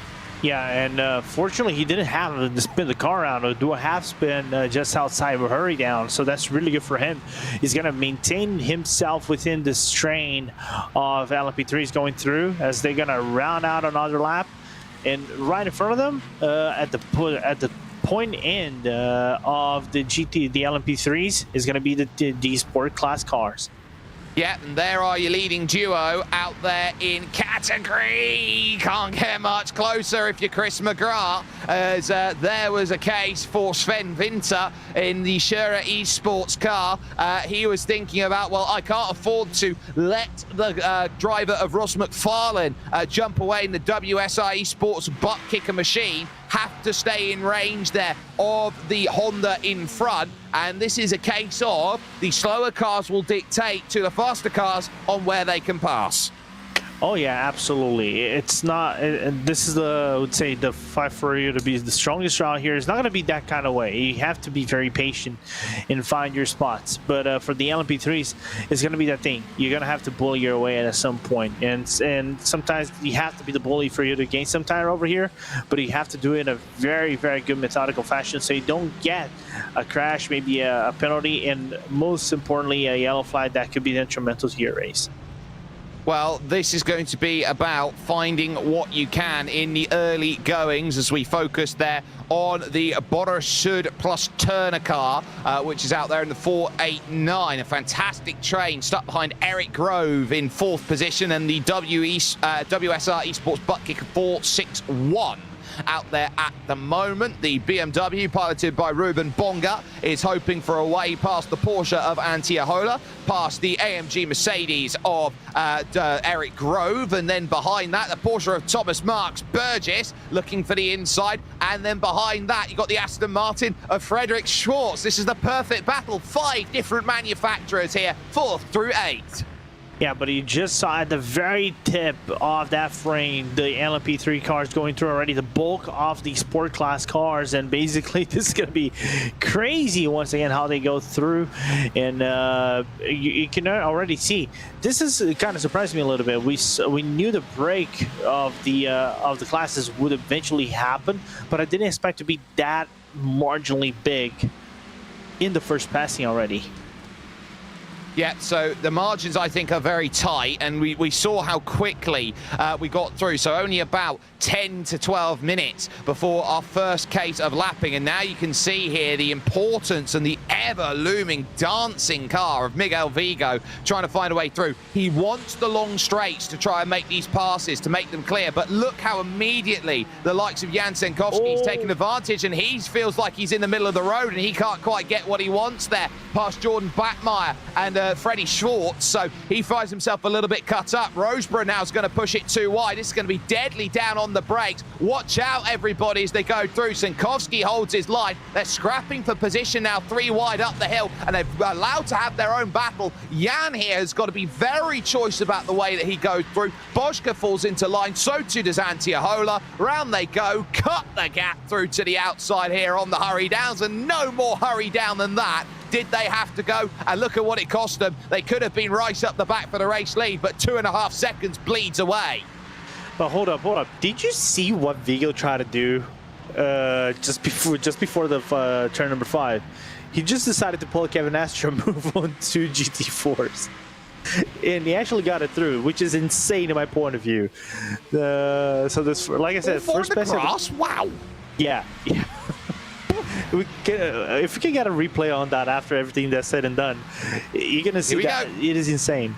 Oh, and speaking of insane, Roseborough trying to make it 1-2 for Hydro-Jay Desic at the front and trying to really pressurize Team Huisingveld and Jan Senkowski as they head in towards the long right of the final corner and really make the charge up through. So this is going to be an important launch up as they now look to try and make that sorted. And, well, now you're really getting the look and the sense here that Jan is going to be on the back foot and hoping that he's not going to run into any troubles. That's now 4 to the floor at the moment because Romanelli's worked his way back, and so too you've got Christophe Bigno for Dullatra Automotive. They've all pulled themselves back together again. Traffic giveth, traffic taketh. Yeah, the goal. Can you say basically this is the rule number 2 of endurance racing, of sorts of multi-class racing? Traffic gives and traffic takes, especially if you're the faster car or a slower car. Well, regardless, if you find yourself in a good spot, you can take time away from someone that is actually being overtaken in a corner. So that's just how racing goes, man. And you cannot be, frustrated over these things. It's just how racing goes in a situation like this. Well, this is where an important run in the context of this race is brought. The opening laps of the race, you cannot win from this position, but you can definitely put yourself out of contention early if you are not careful with the way that things go. This is the biggest lead gap out of the entirety of the field. Every other gap is still within a second between Fiercely Forward Gold and the like, and still there is the work being done right now by Sven Winter, and they've really left Matthias Pentila in RD Simsport and the rest of that train third on back well in the dust. That gap is about 5 seconds between them at this moment in time, and there is what is just about to encroach upon them coming up further forward. That is Fiercely Forward Gold in the 901 Cup, and at this stage here, the 992s are looking around, and it's the 911 of Walk Racing Esports, David Bojka, who is pretty much holding a golden shadow at this moment to the back of Zavadil. Yeah, so it's kind of interesting to see this category kind of like still being in a deadlock position of sorts, as they're going to catch, kind of already caught the TCRs of sorts. But what surprises me is, more importantly, is Scherer in P2 of TCR. Let me say why. Because Scherer, I think me and you and we were talking about last season, as they're going to go around one of the, I think the last TCR position car in the field. We argue that Scherer is arguably the best dangerous 992 Cup team in the world in iRacing today, right? So it's interesting to see them in TCRs and doing well so far. So I have no problems about that. It's just slightly surprising to see them in TCRs overall. Well, sometimes a change of category can reignite a little bit of passion for a series, and I think maybe we're seeing something of that ilk, maybe trying to climb up the order of importance, so to speak, by jumping 2 categories up, which is something that often you find happens out there. But this is where it becomes an important chase, and we start seeing what goes on. The Hugh Jass car now then is dealing with Orion a little bit further down in your sports category. Mike Dam looking for a way through and hoping for the pass on Alex Coffard for position, and into position. Off the exit is a little slight bit of oversteer and not much more. Now, I remember a time, Lorenzo, when Orion was basically the number 4 team in sim racing behind Apex, Redline and Coanda. Yeah, back in the old days, man, it's insane, right? To see how the dynamic shifts around racing in general, doesn't it? So, but it's a team that is trying to rebuild, has been trying to rebuild for I would say for a couple of years already now. So it still have a lot of really good lineups, especially like in prototypes and things of the sort. So let's see how they will shift to this new dynamic of having new racers in the team. So we'll see how that plays out, as now they're going to be really diving here down through what is a very congested middle phase of the circuit, and somehow they're all going to have to try and clog away through the bottleneck at this stage, as now you get Cup through on TCR, now hoping for a little bit of searching and soul searching, which will be needed. So the likes of the Hydro Race Geodesic Echelon car, for example, in the middle. We're currently focused right now on the Carla Esports TCR of Dominic Geisler, who is there behind the wheels. So Geisler now seeing the likes of Jorge Felipe Diaz of Grow Racing Team in front. Oh, there goes the Hydro Race Geodesic TCR. Sorry, no, that's the Voracious car of Nahuel Fredes, who's in the barriers there. The Hyundai in trouble. Turn on Mateo Kunza's Visceral Esports Clubsport 996. And he might actually have to tow. Yeah, there's black and orange mechanical flag damage, and he is stuck on the outside there of the carousel in a very, very dangerous position. So we are going to have to put that into play. So that's going to be important. There was the damage, a hefty hit into the barriers, and Nahuel Fredes, I think, is going to need a little bit of Stewart's help to get himself into a position where he can go out there and really get the tow he wants. So some dramas out there early, at least for the time being, but at least right now, Miguel Vigo happy at the front, but it continues on. We continue racing here at Road America. Yeah, unfortunate to see that, and that might actually trigger a first yellow flag of this race, because this doesn't look to be in a safe position for you to tow the car and not trigger the yellow flag. So let's look forward to see what happens. Meanwhile, important thing, the 62, yellow, as we get a yellow flag, the 62 Miguel Vigo is in the pit box. He actually got a black flag stop and go due to that overtake that I said he actually passed in the grass the GT4 cars around turn number 5. Well, that's important. He had to make the pass with all 4 wheels on the circuit. It would be counted as gaining an advantage. Now, here's the next question. The yellow flag has come out. Now, whether it came out before or after, this will effectively be a cheap penalty stop for him, with everybody now having to go to pacing position. So they'll have to check as well, I believe here, Lorenzo, whether this is a legal serving of the penalty or not by Miguel Vigo due to the nature of the safety car coming out. That's a great question, because I think he came right before as the yellow flag came out. This is 100%. I can assure you of that. He was already serving, doing a pit stop and maybe serving his stop and go.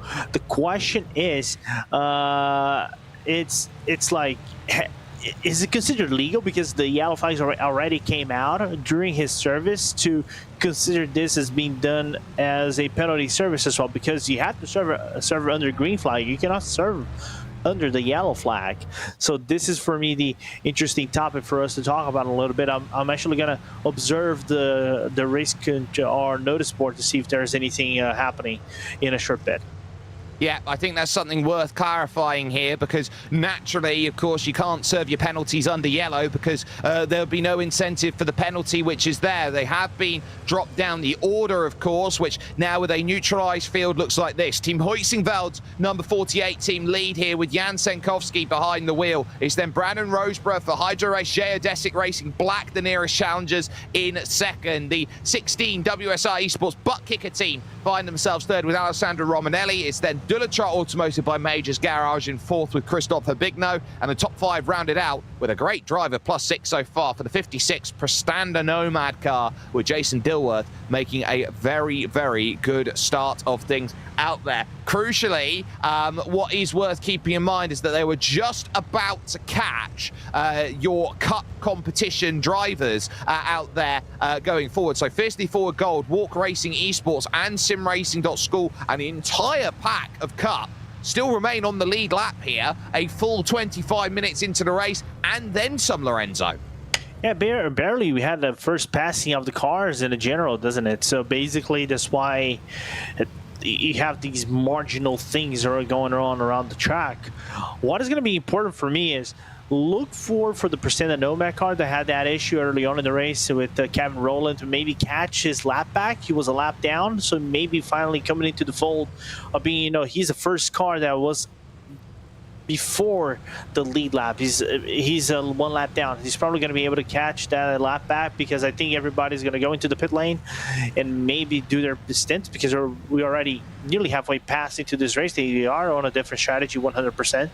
So this could be the opportunity for them right here. More importantly as well is I feel gutted for the Argentinians.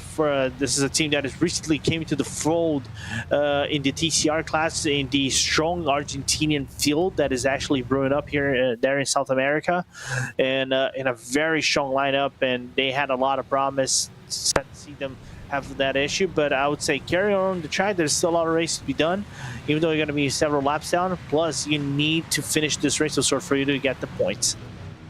Yeah, the finishing is the main priority out there. You've got to get yourself over to the finish, and the constructive words then of race control is that pace is currently being controlled by the 48. It is about to catch then up with your pace car right now, and that will allow all of these drivers to work themselves a way on forward into their scenarios. They will now be looking probably at the end of this lap, I would have thought, with all of the field caught back up once again, to try and go forward and say, well, this is the next phase of the race where we now start looking at the pit stops and whether we want to go in. Now, those looking at about an hour, this is about halfway through the stint, I don't think they're going to bite. And you did just touch on this, that you're so close to the end of this one as they go forward into that first stint, to second stint here, Lorenzo, that the second stint it's close enough where you can say, you know what, you can go through. But if you're going to find that there's going to be 2, 3, 4 different cautions that find themselves through, you'll find yourself saving quite a lot of fuel under this scenario. And so you can save yourself about 4 minutes worth of fuel being stuck here, which could really make a huge difference by the time the final stops come into play. Oh yeah, 100%. And this can throw your calculation. You might have to do recalculations up in the flight to say, oh, we might actually get like 2 laps of fuel over here, just because the length of the yellow flag was actually quite lengthy. We've seen in Clubsport like cautions that went for 10 minutes because of, you know, pit stops, reshuffling of the grid and everything. So it was quite lengthy, and drivers basically were saving up to 3-4 laps in their original stint whenever we came to green flags. So it's that topic that, you know, this is why I like yellow flags in road racing on sorts. It shows that different dynamic that we normally don't see, for example, in the special events, right? Like in the Bathurst 1000 that we just had, in the Petit Le Mans we just had like last week. So you don't have that, and having this, I think, brings a whole different shift into how racing is done, and I wish we could see that more and more as we're gonna have more special events down in the future.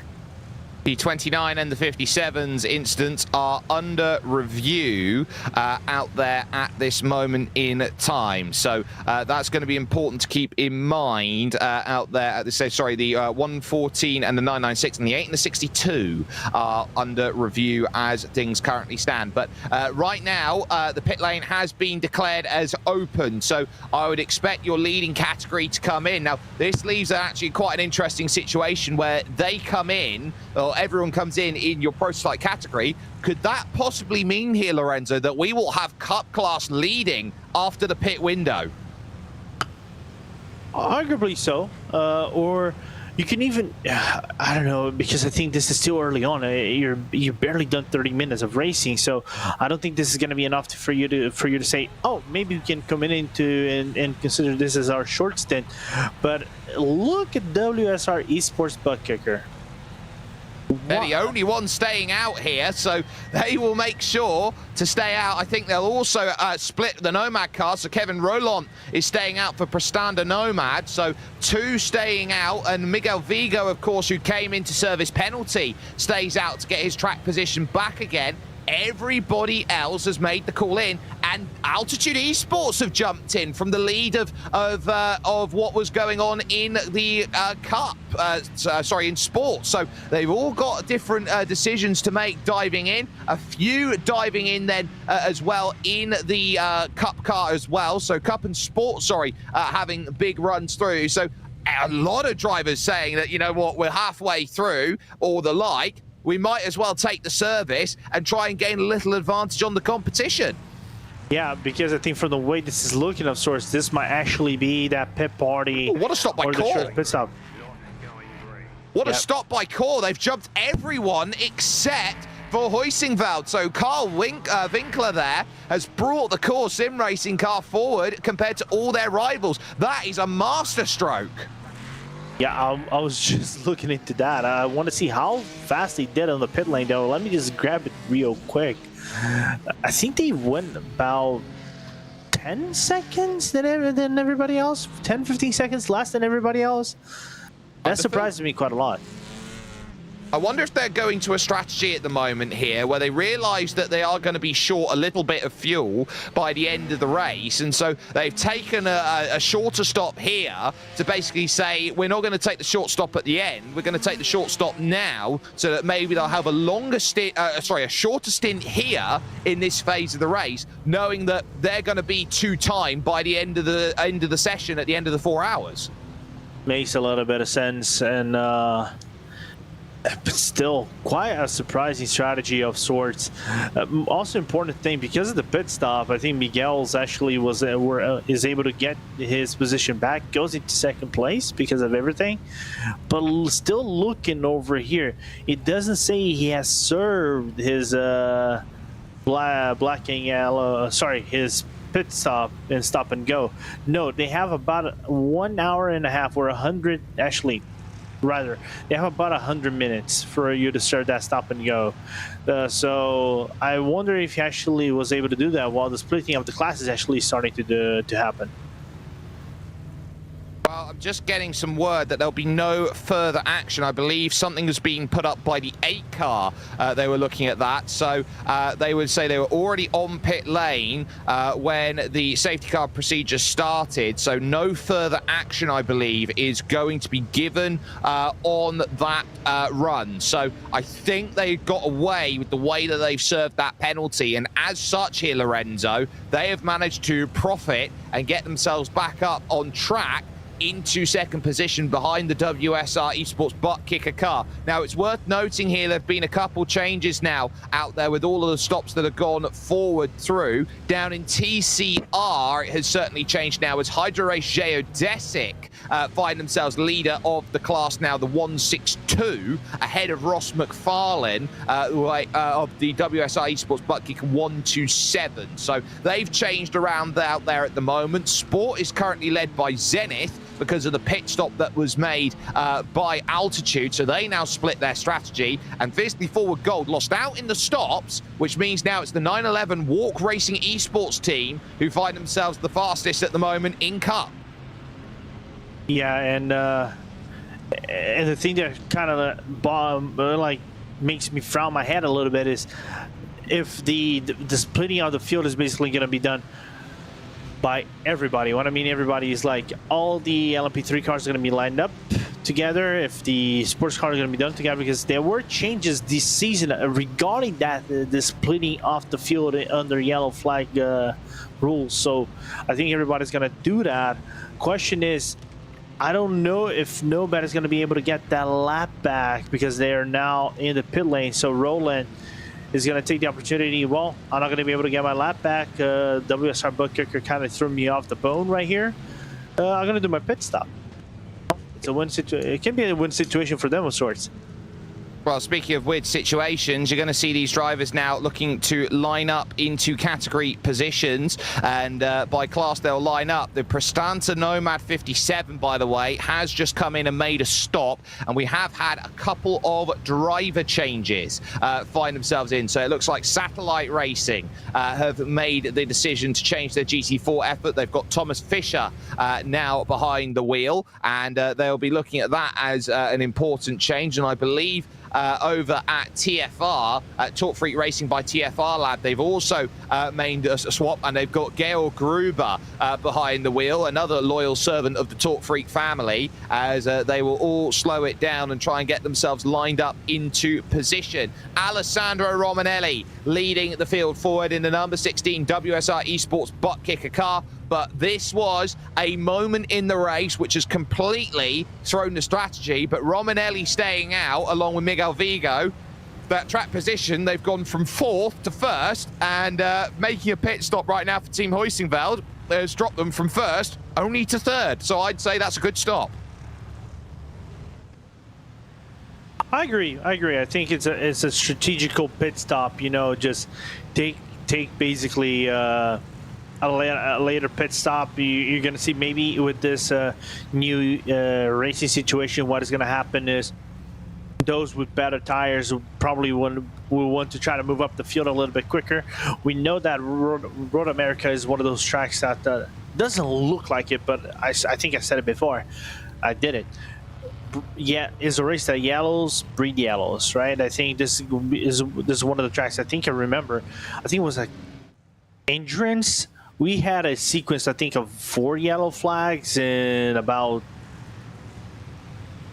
matter of 30 minutes of sorts. So for you to have an idea, because it started, then an incident happened 1 or 2 laps later, yellow flag, go green flag, same thing happened again. So it's that situation. You have to be patient.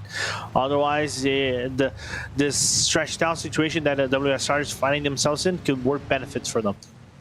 Just the one retiree so far from this race, and that, of course, was the Voracious Racing Team TCR, which threw out the caution at this point. The lights are off on top of the iRacing sedan pace car, which means that that car is going to be diving down into the pits at the end of this lap, and we will be back to green flag running. out there overall. So that's going to be important. The pace being led by Alessandro Romanelli in the WSI Esports Butt Kicker 16, being chased by Miguel Vigo, Jan Senkowski, Carl Winkler, and Brandon Roseborough at this moment in time, with David Boschke leading for Walk Racing Esports. Back there, Zenith Esports with Alexander Peregrina currently holding station ahead of Team 75 Bernard by Sim RC. But the pace car will dive on through. To note as well, Hydro Race, Geodesic Racing Echelon led by Naveed Hussain at the moment. But we are back to running with Romanelli. Green flags back in the air. 3 hours, 22 minutes and 43 seconds remaining here in this race. And Romanelli looking to run away. A nice clean start then throughout the majority of that field. A little pass being made on the Maradness M squad. They've put Alex Bergstrom behind the wheel, and he's lost out to Chris McGrath, making the move in the early goings as they now drop down the hill and look over towards turn 3. The Moraine Sweep for your LMP3 category, led by Cut, then led by sport category as things stand. So they've all got their work cut out here as they drop down the hill in towards turn 5 and looking to try and really get that launch. It's busy in the mid-pack though, because they are looking left, right, up, down, slant ways. They will have the great glass elevator there. Alex Uringa is there in the mix side by side as Thomas Apshaug is going to lose out maybe not just one but potentially two, as there goes Love 46. Lyubov Zeretskowskia making the pass forward and getting it done to move up +1 to 22nd overall.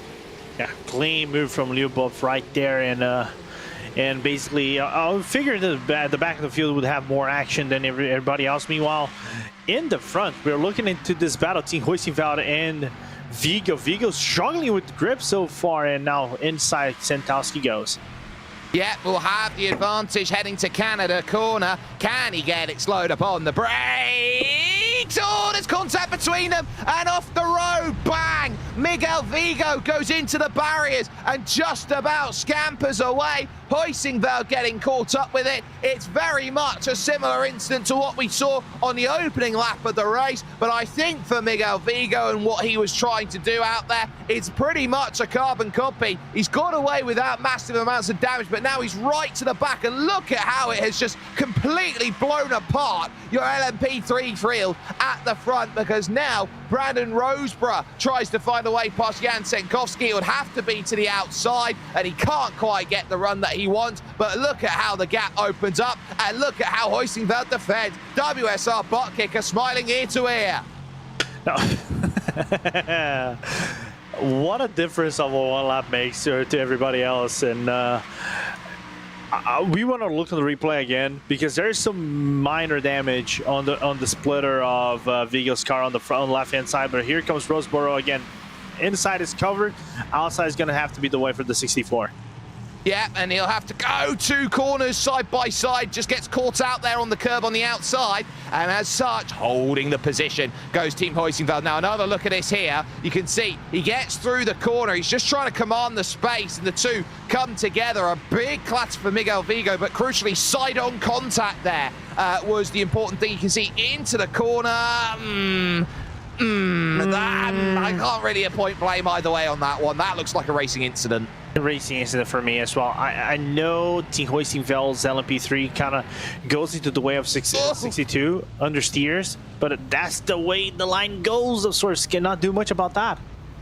Yeah, you definitely get a sense that there's some great racing going on, and there is the Aston Martin making some progress. Thomas Fisher's satellite car getting by Orion Race Team Sport and Mike Dam. So the pass very wonderfully done. They've got Zekarol Esports there behind with Victor Nikolai, and so there is going to be a lot which is there, which can be put together out there. So they are really finding a lot to try and get through, and a nice couple of passes being found there. Nikolai just waiting, and Thomas Fisher there jumping past Orion, and that puts them overall in the race now 37th overall, chasing down Orbit Drop Bear Venus as their next desire out there at this point. Oh, car off, and there's multiple cars off at this moment. We might be getting double trouble out there at this point. That's a huge smash up for the 114 of Nahuel Fredes. The Voracious car's just had a second accident after just coming back out on track.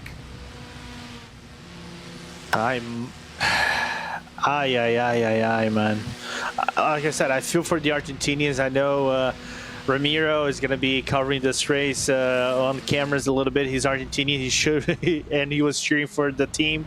I know he's feeling about that, and we're going to get a yellow flag. That's 100% certain. Well, car 114 has been allowed to tow. Alex Uringa was the car that was caught up there. That's the SimCity Racing 971 Cup car, which went right down to the end of the track. They've allowed the 114 to tow from that position. Hefty contact at one of the fastest points of the circuit. But for Uringa here, it is not where they want to be, down at Canada Corner in the gravel, completely stopped at this stage. This might be a case of a free pit stop. Yellow comes out, the second caution in, because they can't clear Uringa's car safely. Wow. And remember when I said about yellow breeding yellows? Every single time. Every single time. Jake, I'll tell you one story. I've done ISOWC like 2022, I think, 2021. In Road America, let's just say B and Road America, we don't get along together. I think I've been in a race where I cursed out drivers. I called the yellow flags out already. Do you want the lottery numbers? No, I think I'm good for the moment. Well, you've got to ride your luck a little bit further, but a case of yellows bring out more yellows. It is an adage that is 100% true 100% of the time, it seems, at the moment, with just the way that it's caught out certain drivers. So ultimately, it is more drama out there. So the second time the Voracious Racing team, TCR, gets caught out, they just repaired the damage enough to get back out racing, and then they get absolutely tagged along with the SimCity Racing 971 Porsche, and as such they then drop into pits as well, and the second caution comes on out and plays. Not necessarily the end of the world here in the context of this race. It allows those teams that haven't yet pitted to go a little bit longer, extend that stop a little bit longer, but they know that they have spent now a very large majority of time at pacing speeds. The good news is this second one should be a little bit quicker here, maybe, Lorenzo, because the field was already bunched up to begin with. Oh yeah, I think this is going to be a short yellow flag because basically the whole field is still bunched up together. We haven't had any passing of the cars. We only had, what, 2, 3 yellow flags. And then what we had in the previous run here at IVRA. So it's going to be interesting how we go forward for this third running of green flag over here. It certainly will do. We're just getting some word here in from race control that there is a penalty to be assessed on, I believe, car 996. So that will be Mateo Kuzna, who is there in the IVRA series here, who is looking around at it. It's a 10-second penalty that will be attributed onto them. So 10 seconds that they find on at this point. So at least for what they're looking at, not ideal for their context, because they'll need the field to split out a little bit for that penalty to come into effect and for them to get exactly what they want. Yeah, I think that was the penalty that caused the first yellow flag. So we kind of saw that happening from a mile away. It was a little bit of the carousel is a little bit of a tricky corner for you to do an overtake, because there's always room for attrition going side by side. The cars are basically trying to share some speed out of the corner and finding that grip. And eventually the contact happened with the Argentinians, and unfortunately caused Mateo to get that 10-second stop and go. I see more incidents being protested already. Some on the 62 or 62, some done by the 62 on the contact they had the cars, but let's see how the IVRA race control will go on forward. I'm still waiting on to see if Miguel's Vigo's pit stop also cleared his stop and go earlier on. Well, that is something else that we'll need to see, and if it hasn't, then they're going to be really on the back foot as we go on board with Gregory Hoverson out there in the Delta Sport Sim Shop 902, currently piloting its way forward. Not much movement that we have seen really over the context of this race. They have gained one place so far out there, and that's over Prestanda Nomads 57, which has dropped back. So in class, remains third in class, and they've been a solid third in class. No one's need to push the top two so much here, Lorenzo, but what they've done is that they've certainly been looking at it going, points are very nice right about now. Yeah, because they want to get to the halfway mark of the race for the third points, right? You have to be driving basically in the whole race of sorts. There's a ruling over here. I was just glancing right over it. For the 33% race points, if the car is lapped between the overall leader crossing the line to complete half distance, and the car itself crossing the line to complete half distance, the position changes. Then basically it determines how the 1/3 points are actually awarded to the teams. So this is going to be kind of an interesting one. And I've seen through IVRA's history those halfway points deciding championships. Well, you got to look at the halfway stage. You got to look at picking up points, and every which way you go, it's all about picking up a little bit more out there. TCR have had their changes now up at the front, because I believe now that the Hydro Geodesic car is now back into second position, and that has been a leapfrog, and I think they're going to just change that back again, because Carla Esports now I think have just taken control of the pace for TCR. So there's been a lot of changing actually down in TCR, and Carla are the team that find themselves now at the front of that category. So definitely, I think, the most volatile out there in terms of what's going on by strategy play is very much sat on who's pitting and who's not in TCR. Oh yeah, because like I said before, you can go up to a full hour and a half on these cars. So yeah, the strategy over here is basically going to be like a very intricate chess game of sorts. We were seeing, for example, the Hydro Geodesic and Scherer basically sharing 1-2 for the majority of the first stint up until the yellow flag, where now Carlar, which is a very competent team, had really good results on the second half of last season at the 24-hour esports series, and finally got around the TCRs, basically said, oh, now we got the hang of it. Let's see how this will go. But it's going to be interesting how this race will progress for those cars.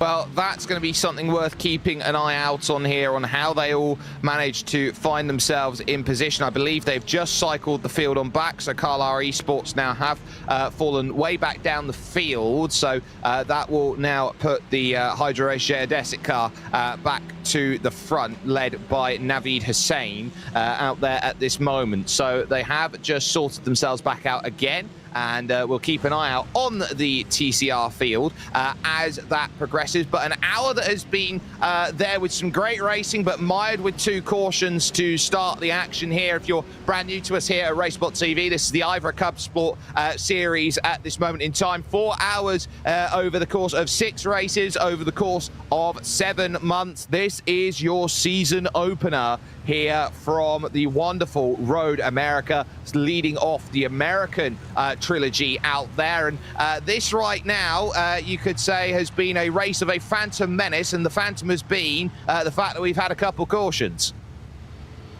Yep. But then again, it comes down to the history of Road America.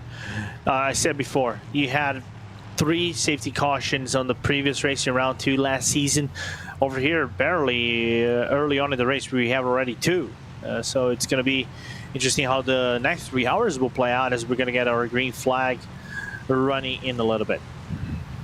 Yeah, we are going to be going towards our run forward again. So the iRacing sedan pace car will dive in for the second time. Alessandro Romanelli will lead the field away, but he's got direct competition behind, this time in the form of Jan Senkowski. We are green, we are go once again, and Romanelli gets the jump that he so richly wanted, and the one that he definitely wanted to pilot away. Behind that, the Walk Racing Esports car have definitely got a good runaway in Cup, and it's a great jump as well for Zenith as well in Sport. So they've done well. There's a little bit of battling for third in that category as they drop down the hill for the first time, and ribbon bonga for Borucin plus Turner with a little bit of contact there with Impulse Racing as SRN and Jason Gerard looks to try and search around the outside for a place, but he might lose one because Denis Grabowski, charging back through the field after his pit stop, is on a rampage. Yeah, already cut through one. He's gonna cut through two already on that Aston Martin from the Fiercely Forward. He's gonna ride the jab from the Impulse Porsche. Coming into turn number 5, still gonna go side by side. This is gonna be a dangerous move, a little bit of a dive coming from right behind on the Huge Jazz team. But so far, everybody making a really good scenario of living through the restart here in this sport class.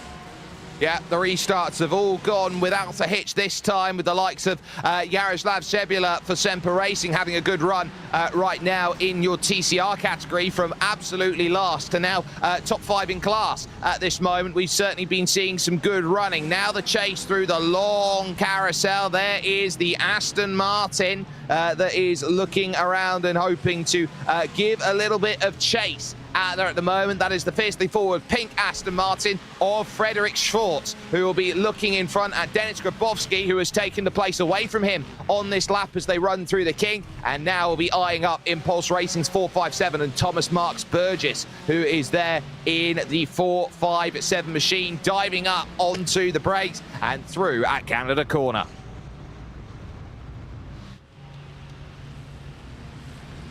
Still, it's going to be a lot to keep in mind in the context of this race, with Navid Hussein leading a very hungry pack of cars around behind, and his Hyundai at the moment sees the two Hondas there behind trying to get a little bit of an angle in. Ross McFarlane finding himself there with behind him Sven Winter, and they will all be looking to work together, and that is a spin for Zach Hebert there in your prototype category, getting locked up on the outside of turn 5, and he'd have to wait for everyone. Here comes a look down to the inside as Brandon Roseborough defends his station against Christoph Habigno in the Dulatrar Automotive by Majors Garage number 8.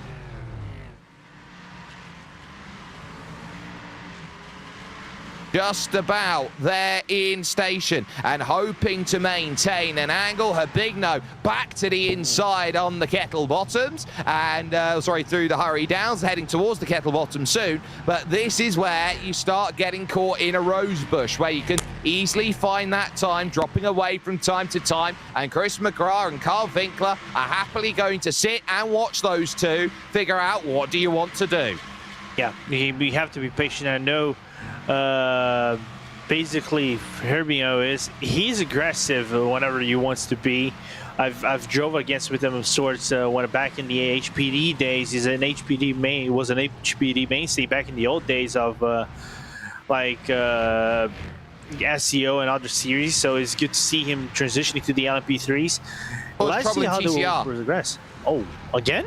Yeah, Navid Hussein has had himself a half spin defending second position. He just lost the race lead to Ross McFarlane, and he's come together with Sven Winter in Shura Esports. So that was coming up through turn 6, and there is the 162 who has really dropped back. Navid with the inside line, and the touch of contact there was just how aggressive Winter had to be. Navid Hussein bullied off the track. From what it looks like, I want to put half blame on the cold tires in the TCRs. Whenever you get cold tires and you have the side-by-side contacts, especially if you go uphill. Whenever the car is a little bit lighter than usual, the car can go a little bit sideways. But that that's my guess in terms of why Hussein lost a few positions right there in the TCR train. Yeah, you can certainly have colder tyres when you're constantly going through the restart cycle, and that ambient temperature of the tyres has to be worked back into to try and get that sorted. Very tough on these restarts, especially in the cold weather conditions that we find ourselves with. Not a chance of precipitation. It's just cold and muggy as it gets here at Road America at this stage. Habigno there in the green and white Dulatrar Automotive by Major's Garage team is hoping to get himself through under the Mission Bridge with the brand new graphical redesign here of Road America. Now, how much is that playing a factor between now on what they're racing with now and what they would have dealt with 12 months ago, for example? I would say minimal, to be very honest with you. The graphical rechange they had, I don't know if it affected a lot in terms of, running off the track. I know a few spots have been redone, especially the turn number 5. One is a little bit more forgiving because you have a little bit more runoff. But other than that, it's just how the racing things goes. Of course, you'd see in real life, the exit of turn number 1 only is not grass or sand anymore. It's not a sand trap. It's basically tarmac. So you can kind of like use and abuse the exit of turn number 1. But let's see if in the future this track gets an update that kind of reflects that as well in iRacing. But it's going to be quite interesting. I think it just changed maybe some of the braking points. It eased up a few of the braking points in my point of view.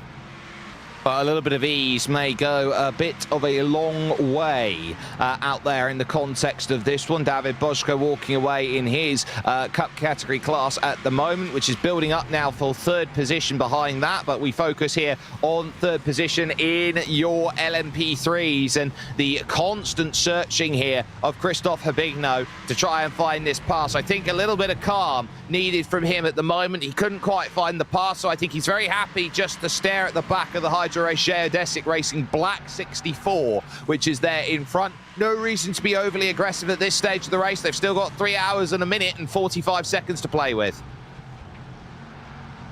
And just a quick update going back into the LMP3s, we were looking into, I was still looking for the updates on the number 62 of Miguel Vigo's stop and go whenever he had that. Oh, well, good. Oh, bye-bye. Yeah. Auf Wiedersehen. Off the road, and bye-bye to 5 positions, and that's not the easiest rejoin in the world for the Carlisle Esports Cup 960 to deal with of Hendrik Augustine, and for Velgut, that was one where Mario had to be very, very careful of that and the dramas that were there. So very much a case of what can you do. Remember that the car that we're focusing on here, the 996, the Visceral Esports IVRA Clubsport car there of Matteo Kunza, does have a 10-second penalty attached to it at this moment in time. So they really need to make some motoring time out there over the course of these laps, because they realize that in the context of this race, Matteo Kunza and his teammates, they're going to need a little bit of help out there to get the positions they want. Yeah, they're going to have to be patient and try to do their best. They probably have to get the 10 seconds whenever they come into their pit stop eventually in about an hour time if we get a green flag run. But other than that, it's going to be quite interesting. Meanwhile, just real quick, Herbinho passed Roseboro for 3rd position in the LMP3 class. Yeah. And a nice move into turn 1 was where that was made. So Habigno took a couple laps to see where the weakness is and found that, but he might just lose it again if he's not too careful. But still, they continue on in Cup, looking at where they go to make the moves, coming off of the lane there. That, I believe, is going to be the Voracious car for the 3rd time entering the circuit of Nahuel Freire. So they've dealt with the damage again, and they'll be back out and racing once more, dropping down the hill here and in towards turn 3 and needing all of the launch off of the exit to head over towards turn 4. And we're looking around at who's got penalties and what, and we're just taking an eye out. And Lorenzo, you've got some pretty big news here. Yeah, Bosga actually has a penalty on his walk racing esports car. It's very interesting. It's a nuke penalty. I'll put up the notes. He approached the LMP3 speeds to up to 138 kilometers per hour. There's a certain limit of speed that you have to carry on because they break in very hard circumstances, which nearly called everybody to go into a domino effect of sorts and made the situation very dangerous. And for that, they got 40 seconds. And that is 40 seconds for your race leading Cup car out there and into the pits finally for their first stop. They've taken a 40-minute tank. An hour and 2 minutes with the 2 cautions. So that will now finally allow the stop then going through for your race leaders at the time, the WSR Esports Butt Kicker 16. So they will go take their service and look to give chase. But David Boschka driving for Walk Racing Esports, they've got 40 seconds now of a margin to build over Fiercely Forward Gold. And at the moment, they've got one of those 40 seconds.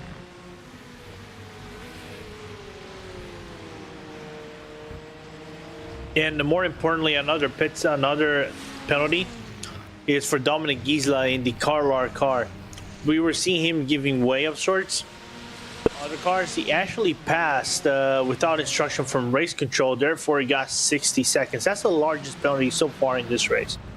It's a pretty sizable penalty. A minute stationary will feel like an eternity by comparison. There is your leading sport car out there at the moment. Alexander Peregrino driving for Zenith Esports out there currently with Kieran Harrison very happily sat behind at this stage in the Porsche, trying to work out whether he can get on ahead of the McLaren that leads this field outright, cresting up over the finish line for their 25th revolution of the circuit, starting and hoping for any which way to go and conduct that and get their move through the opening corner. No dice there. Ruben Bonga third for Borisov. Impulse finding themselves in fourth, and we're getting a little bit gappy out there at the moment. They are driving 2 by 2 at this point, and they continue on in Cup.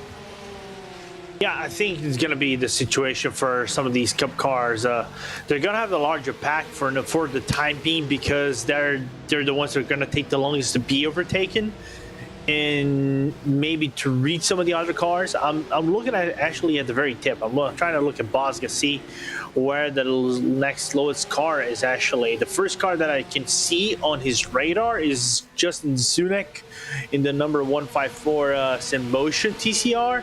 Is 30 seconds away, so there's still a lot of time for Ashley for the Cup cars to finally reach the slower traffic for them to overtake. Yeah, and so having that ability to reach the slower traffic might work as a pick for some of these drivers to try and get around. You've got Ollie Peacock in there in the Visceral Esports IVRA Clubsport car, the 997. You got Max Humbert for Valkyrie Competition. Sim Racing School find themselves in there with Rafael Stolzicek, who is in the mix as well. They are all there. They are all searching. They are all in a position, and as long as things go green all the way, we're looking at about 110 laps worth of racing. So in terms of racing laps, it's going to be close. We're bumping on the straight, so Matteo Kunze getting a little bit of a push there as the Delta Sport Sim Shop 902, Gregory Hoverson, ultimately tries to give a little bit of a shove to say we can go a little bit quicker than this. Yeah, just a quick correction. I said 110, but you said 110, but I'll give a quick correction. I passed up the information. I mean, from the Cup perspective, that would be 116. That's 8 laps more than what we actually had back in the 700 kilometers. So that's going to be a very interesting drawback of when we had over here last season. It's basically the same distance, just a little bit longer. I would say about 6 kilometers wide, 8 laps more, 6 by 8, 48 kilometers longer on average. Pit cycle has just started in sport category as your leader, Alexandra Peregrina for Zenith Esports, has just dived into the pit. So that puts Kieran Harrison now leader of that category as the focus is still very firmly on to Cup at this moment, with Gregory Hoverson, the nearest challenger to Matteo Kunze, who has the 10-second penalty looming over the top of his head. Through the carousel, the long sweeping left-hand bend out there, oh sorry, right-hand bend at this moment, which is a killer of the left-hand side tyres that they go through. This is one of the most incredible trains of racing that I've seen in a very long time, and it goes all the way back through to the Carlisle Esports, Olympus, and in fact Racing Lab Esports. Third through to the bottom of the class are really out there battling for position. As that's going on, let's continue WSR and Scherer, because those two have been the cut above when it's come to the racing. Those Hondas have been simply put poetry in motion with the way they've been driving. You know what they look like for me of sorts is back when Impulse and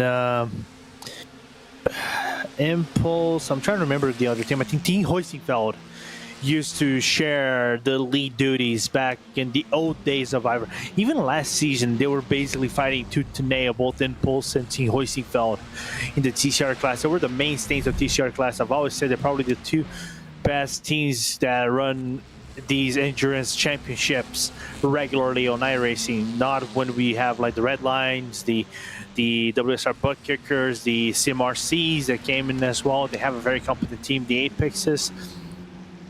Now we're seeing something that is kind of similar with WSR and Scherer shading the front. Yep, so Sven Winter hasn't really taken too much time at the front, but has been very happy to shadow Ross McFarlane, who is out there in this point. He has been wonderfully quick as Ross in terms of his career with the likes of those who have gone through. And now we're too wide, too deep up to Corvette Corner. And there is a case to be made that Delta Sport did not want to wait. There goes the move through, almost contact behind them as Ollie Peacock has Max Humbert trying to go through. They might go three wide. Back out of it, why don't you? Mario Velgut, who is there for Impulse. On the outside now, it's going to be close. Rafael Stolzisek, very much there for Sim Racing School. Nearly takes the tag on Max Humbert's Valkyrie competition car. Again, a second little stab to try and get through, but Stolzisek can't quite get what he wants from it. SimRacing.School are finding themselves a little bit stuck in the mud. Yeah, and not being able to progress in a field like this is going to be quite complicated. This is not a field that you can aggressively go one for 2 for 1 or something like this. It's low progression. You have to take one step by step, one position maybe at every lap. And even then, you might have to defend from yours. And this back and forth of cars just can make things way more complicated and elevate the attrition rate between these cars. The Zenith are in again, and they've got a black flag. That would indicate speeding on the lane somewhere, and I would suggest pit exit.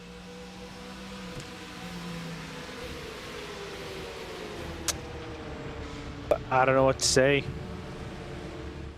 I think that is what we call trouble, and Zenith Esports now are going to need a couple minor miracles to pull themselves back together in this race, knowing that they have dropped that time, that all-important time, and they couldn't quite afford it. Still, they continue on, and now they've got a little bit of traffic to deal with here as the Porsche gang start running through a bit of what is going forward. SRN Motorsports, who are 2 laps down, they've got to try and dive through, and how far out of the way can you go? Oh, Velgut very nearly runs himself into trouble as he finds himself on the wrong side of Lady Luck, waiting in the wings. Hendrik Augustine, and then Lyubov Zeroskovskia, who is looking to try and get through. Now there's the dive through, finally there, and Jason Gerard's group then find themselves in a whole world of I don't want to be there. It's Ryan Huff now behind the wheel, who will have to be looking around, and it is getting mighty scary right now for traffic dealing through with the cups.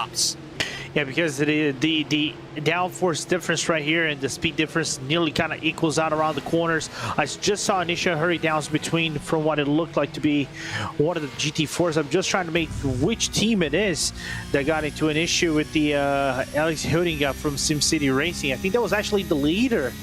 One of the leaders, net leaders of the race of sorts, which was Kieran Harrison's and SimCity Racing. Yeah, so that's the leading sport car, and I'm not sure what Kieran Harrison could have done there to avoid it there. He loses out as David Bojka went through. So Ruben Bonga then for Borisov plus Turner jumped through as well. And now Sport has its own leader here in the form of Altitude Esports. So because Altitude are on a different strategy, they're going to be a little bit further forward by comparison. But that was the case of Kieran Harrison just after the stops, having a tag with the SimCity Racing car, which is multiple laps down right now. It's 4 laps down the 971, which was caught out in incident. And really, Kieran Harrison had nowhere to go. No, he's nowhere to blame right there. He just does the corner, hitting us side by side, understeers into his path, and the pit maneuver is actually done. I wouldn't put any blame whatsoever on the GT4 right there. Well, I'm sure we'll get a little look at that in a little bit, but there is car number 400, sorry, not the 439, that's the Borisov plus Turner car, which finds itself right in the middle of some racing here and is looking behind at Team 75 by Bernard by SimRC, which is there. So that's the little look. So gets caught on the outside, nowhere to go. And Uringa, who could not get the car pulling through the middle of the corner and on the power quick enough. That is just what we were talking about an hour ago about mechanical grip. Yeah, you like the mechanical grip. You're going to overshoot the corner right there. You just overshoot it by a slight bit. You're going to understeer. You thought you were clear, but you're not actually clear. But you got to give way to Kieran right there. Even if you go to the grass to try to avoid you, unfortunately the contact is made, and that is that thing on multi-class racing that is kind of difficult for some of the cars that lack a little bit of downforce like you would have in the GT3 or a GTE or the GTP of sorts.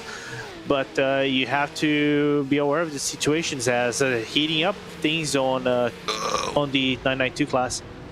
But look, again, is looking the most aggressive on the brake. Sorry, that was Thomas Marks Burgess. Thomas Marks Burgess, who was there trying to get through all of that. He was very deep in on the brakes then as part of the Impulse Racing 457. They are looking around here, and these groups are all hoping that they do not get caught out as they go through. Now, talking strategy calls out there of where do you want to be and where do you not. You talk about strategy calls, I think the Huge Ass team and the Altitude team, that call to dive in at the first pit stop has been certainly lauded and championed by people around and alike as they go through, and there's contact through the opening corner as I think that was Uringa again, the lap traffic, this time having a little bit of a tag with Ollie Peacock. He can't keep himself out of trouble.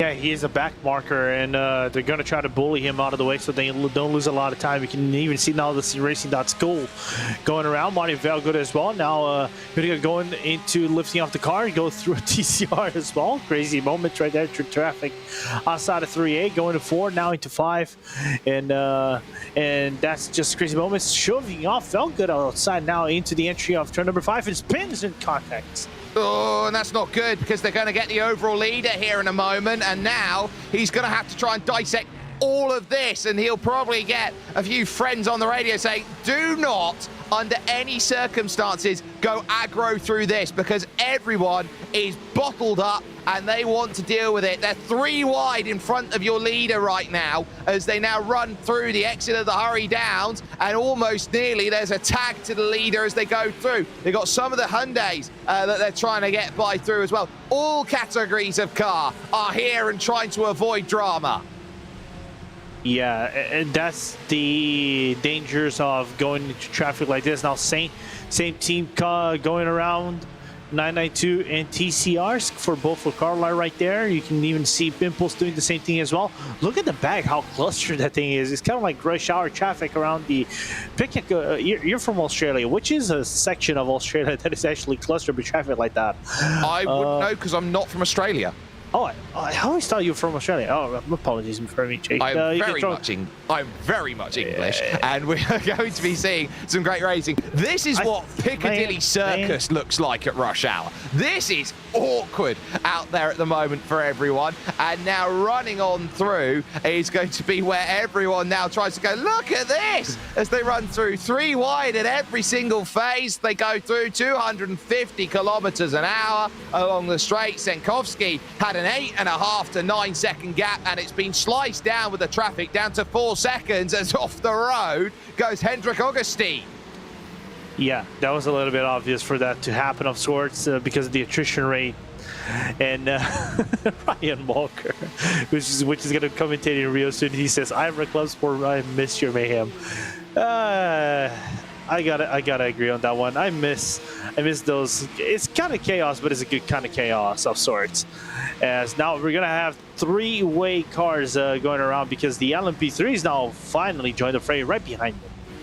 Yeah, you've got two of the geodesics trying to get through. You've got McGrath and Roseborough, and then they're all trying to chase with Christoph Habigno, who's trying to get a little bit easier through the traffic than everybody else, trying to navigate by Ross McFarlane, for example, and Sven Winter, who is doing just enough to stay with McFarlane at this moment, desperately needing every tenth of a second to remain within a second. It's about 7/10 as they run on through, and I think they've just about managed it, but there's the drama, and McGrath's going to get caught up. Somehow they keep themselves pointed in the right direction. Oh my goodness me, there's going to be now drama to the king. They're 3 wide to the king. Oh my word, and somehow Winkler is still there. Jason Dilworth was looking, and Michael Diaz is now in the mix.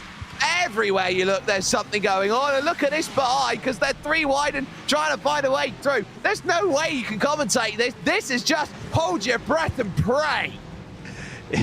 Sort of. How they managed to make this without a single death in hand boggles my mind. I was gonna even compliment McGrath right here on the number 66 after what happened to him at the early portions of the race, and then him being, you know, the guy that doesn't need to be blamed for the incident of his teammate around the around Roseboro and the Sim Racing School at the carousel right there. He managed to avoid drama of sorts though, as we still have a green flag, surprisingly so. So the key to all that was Rafael Stoltisek in the SimRacing.school car coming together as they're going to start pushing away through there. That is the, I believe, the Maradness M squad. They're trying to get some focus through, but it was Stoltisek and Habigno come together. So that is the 8 Dulatrar Automotive by Majors Garage car, which is second position, which might be in a spot of bother for what just happened. But the likes, the M squad, who are currently 5th position, are looking around at McGrath in front with Michael Diaz there for Solpec Precision Racing, and then the Prestanda Nomad 56 behind that. It is frantic at the moment. You've got everybody just sat thinking, well, can I just clear a little bit of traffic and make my life a little bit easier? This is the category class of car that we absolutely love when it comes to enduro, and especially around the long carousel. They're trying to find a lane. Uh-oh, into the grass, somehow saving it. No, there goes the spin, and into the grass and gravel goes Chris McGrath, who will now have to wait for everybody to get back out onto circuit again. Can we breathe? Jay, are we allowed to breathe? No. No, I don't think so. Mate, what is going on around here, man? It's just insane. We're gonna look at the replay what happened to Rafal. Rule number 1 of racing, hold your brakes. He actually held his brakes a little bit right there, but fortunately McGrath actually given a little bit of nudge back into place. That's why it helped him to keep the traction into the track, and then let's see him basically now on the second incident catching the grass, and since there is no grip, you're gonna go for a half spin. Yeah, there's not much you can do about that. You just have to try and avoid it the best you can. In will come Chris McGrath, as there is Jordan Backmeyer looking for the pass. Then this is for 8th position out there at the moment, and that is Thomas Fisher losing out then to the Delta Sport Sim Shop 404 out there. Mike Dam for Orion Race Team is just in front with the Glacier Racing car and the legendary figure that is imposed of Joni Hagner, who is behind his car at this moment in time, looking for any possible pushes forward of the Glacier Racing car out there at this stage. And I tell you what, the colours are always iconic. The light blue, the white and the black, which is there. It is vintage sim racing out there at the moment as he looks to try and push his team forward with the likes of the gridandgo.com esports IVRA CS car in front of his Finnish compatriot Antti Ahola. Yeah, absolutely. A little bit of a feeling battle of sorts, if you want to call it that. Like, I know NT is a little bit of old school, but I don't know if he's old school as Yoni. So it's still a really good battle between them, and good to see still Glacier going in strong. I cannot remember if they made it through Endurance as well. We saw them driving the Ferrari back in the Endurance Championship last season, so it's good to see them now in GT4s. GT4s are a very capable team as well. If I remember correctly, they did run on the McLaren as well last season, so it's good to see them still going in strong and still representing those traditional black, white, and blue colors. Yeah, certainly flying it, and it's looking very aggressive in TCR at the moment. WSR Esports butt kicker 127 leading with Ross McFarlane. Sven Winter then in the 116. You've got Ardi Simsport and Matthias Penteler, who's done very well to actually hold on to this group third. And then Logan McKinsey in fourth in the 145. So they've certainly done well there in G-Force Racing to pull themselves in. They'll have Michael Polasek, who is definitely no slouch, who will jump back in behind the wheel shortly. So they are in a very nice position. It's 4 out there in front in TCR, and they're really trying to go out there and prove what they have got in the back pocket. There has just been a change for second overall in sport, and that was up the hill, out of turn 5. So Alex Coffard losing out. That's Antonio Roger through in the Hydra Race Geodesic Racing Gold car. Yeah. Trying to look into other things here in the field as well while this still breaks down. There's a few penalties going on as well here, Jake, that I was looking. First goes to our leader. Your clarification, he actually failed to merge correctly and circumvent the pit speed limit in the pit lane. So that basically answers your question earlier on. And also Kieran Harrison for the T75 Bernhardt by CMRC actually having issues as well for failing the 5-second merging rule on the pit lane. Yeah, stop and go penalty for Kieran Harrison. So it looks like sport, the leaders have had a complete change out there, and everyone who was the biggest major challengers out there certainly have gone to prove that they have got a long way to go in this race, and they're trying to stay out of trouble as much as they possibly can. That is the Team 75 Bernard by SimRC car, currently being piloted by Kieran Harrison out there at the moment. And that is a team of like-minded individuals that always wants to work together, always wants to put their best foot forward when they're out there racing. But Team 75 are going to feel like they are not quite at 100% after that little issue that they've run into, and they'll have a lot of work to do to try and pull themselves back in through with the second half of the race soon approaching. Pit stops, though, are happening for your leaders. Huizenveld and Dullatra are both down in on the lane. Yeah, I saw that already happening for Percent and Nomad, and I think another car I saw from the core, I think that was coming out of the pit lane. So the pit window for the LMP3s is basically open. We're going to see a lot of them coming in. Basically, the whole half of the grid is basically coming in. Yeah, and they'll be looking to get themselves fuel and tyres and then back off and away again. And a driver changes. Austin Young goes in for the likes of Hydra Race Geodesic Racing Black, Alexandre Dullatra behind the wheel then for Dullatra Automotive. Alex Bergstrom stays in the car. Ryan O'Connor jumps in for Solpac Precision Racing. Kevin Roland stays in the car for the 57 Nomad team. Off and away goes Team Huizenveld, and they will be chased down. No surprises there by Dullatra and the likes, who will be hoping to get their launch sorted here at just short of half distance. They're about at 3/8. Yeah, and looking forward to see then this nearly final half hour of the race that we still have left going on to go, as there's some contact. Solpac is off.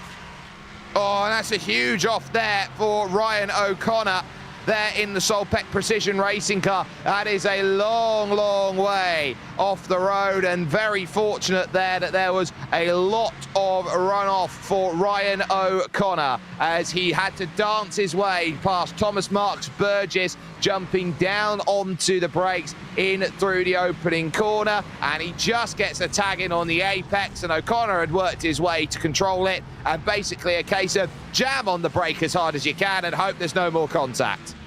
Yeah, and it narrowly avoided the wall. Not narrowly, there was still some room for him over there. I think braking early for his car and doing the 360 spin, no scope, I think helped him basically retain control of the car right there. But unfortunate to see that happen already early on in basically his out lap of sorts, and already getting to a half spin, into a full spin. But still maintaining some contact within his train of LMP3 cars in the field. Cup deciding they want to stop. David Bojka, your race leader, is in as your leading duo in TCR have changed positions. It is now Sven Winter who is in front after his move last lap. And now Ross McFarlane is looking like for the first time he will sit and he will watch here in terms of this one. They allow the very fast car of John Rice of Echelon Sim Sport through, and that stop is going to be an important one then for Bojka. Remember, he's got the 40-second penalty that he's got to play with right now. So the 911 Cup car is really trying to build as much of a margin as possible in this race to try and maintain that victory. If they can't manage that, they'll be looking, of course, at other alternative measures, which will be, well, just how many places can I hold? Yeah, and it's funny how the race over here, also in the TCR, is slightly dynamic, right? We saw these two cars, they're going to do their first pit stop in this race. Go on a little bit of a push from the WSR Esports Buttkicker car, as now Scherer goes first into the pit lane. Yep, and it's an important stop, and the smoke pouring, absolutely pouring out of the brakes of Sven Winter as he found himself into his pit box. He was absolutely on it, trying to get his stop sorted, and he knows how important it was. They were followed in by G-Force Racing. Michael Polasek now jumps in. Marcelo Eusebio behind the Grow Racing team. They're all in, all looking to make those stops important. And Impulse have now got Shillard Nog behind the wheel now as they now lead the pits. Crucially, Winter wins out. McFarlane still in, which means that they will surely, at this phase of the race here, need to make their driver swap at their next stop. Yeah, absolutely. And because they gotta respect the driving, basically the driving rules of sorts of, you know, the length, stint length. I'm actually trying to bring this up. I'm trying to, I'll find the ruling a little bit and I'll pass it down to you, Jake. You can go back to you. Yep. So we'll get a look at that just a little bit. Altitude still currently holding their control of the race at the moment, but it's all about the pit stop window, as now it looks like everyone is jumping in Cup. Fiercely Forward led the charge. So the question is, how much is that stop going to be important for Dalton Zavadil, who is there in for Fiercely Forward, because we know that it's all about how do you get back up to the front, and that chase of the 911 Walk Racing Esports car, which is now just making its way along the front stretch. The release has already been there for the Porsche of Fiercely Forward, but it will not be enough to retain that race lead, because that gap will now extend out a little bit more. So more to do for Dalton Zavadil, but still well within the 40 seconds that they need to maintain that race lead.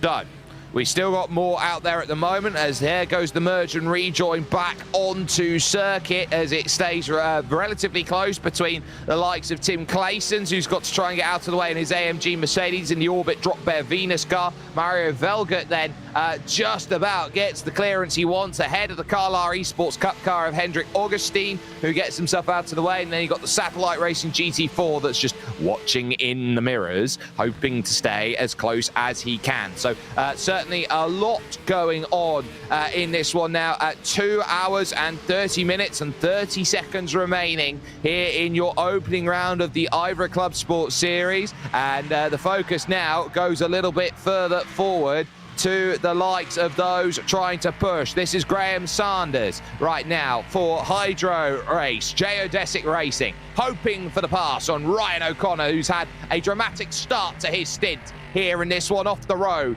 after just 2 corners. But hoping for any which way he can make his passes, and at least for the time being, he is not quite there just yet, but hoping for any angle he can make some passes. And there might be a pick using Marcelo Eusebio as we take a little look at what's going on the top of your screen, which is now the bottom of your screen, which is now your TCR battle. Yeah, and I'm taking a quick look for Matias Piantila over here on the pit lane. His pit stop was actually a little bit way shorter than, for example, Ross McFarlane's 31.4 and 1 minute and 2.9 for Sven Winter. He was actually 1 minute 2 seconds and 0.3, so basically a full second faster than Ross McFarlane. That's why Piantila is fighting for second place. Here he goes.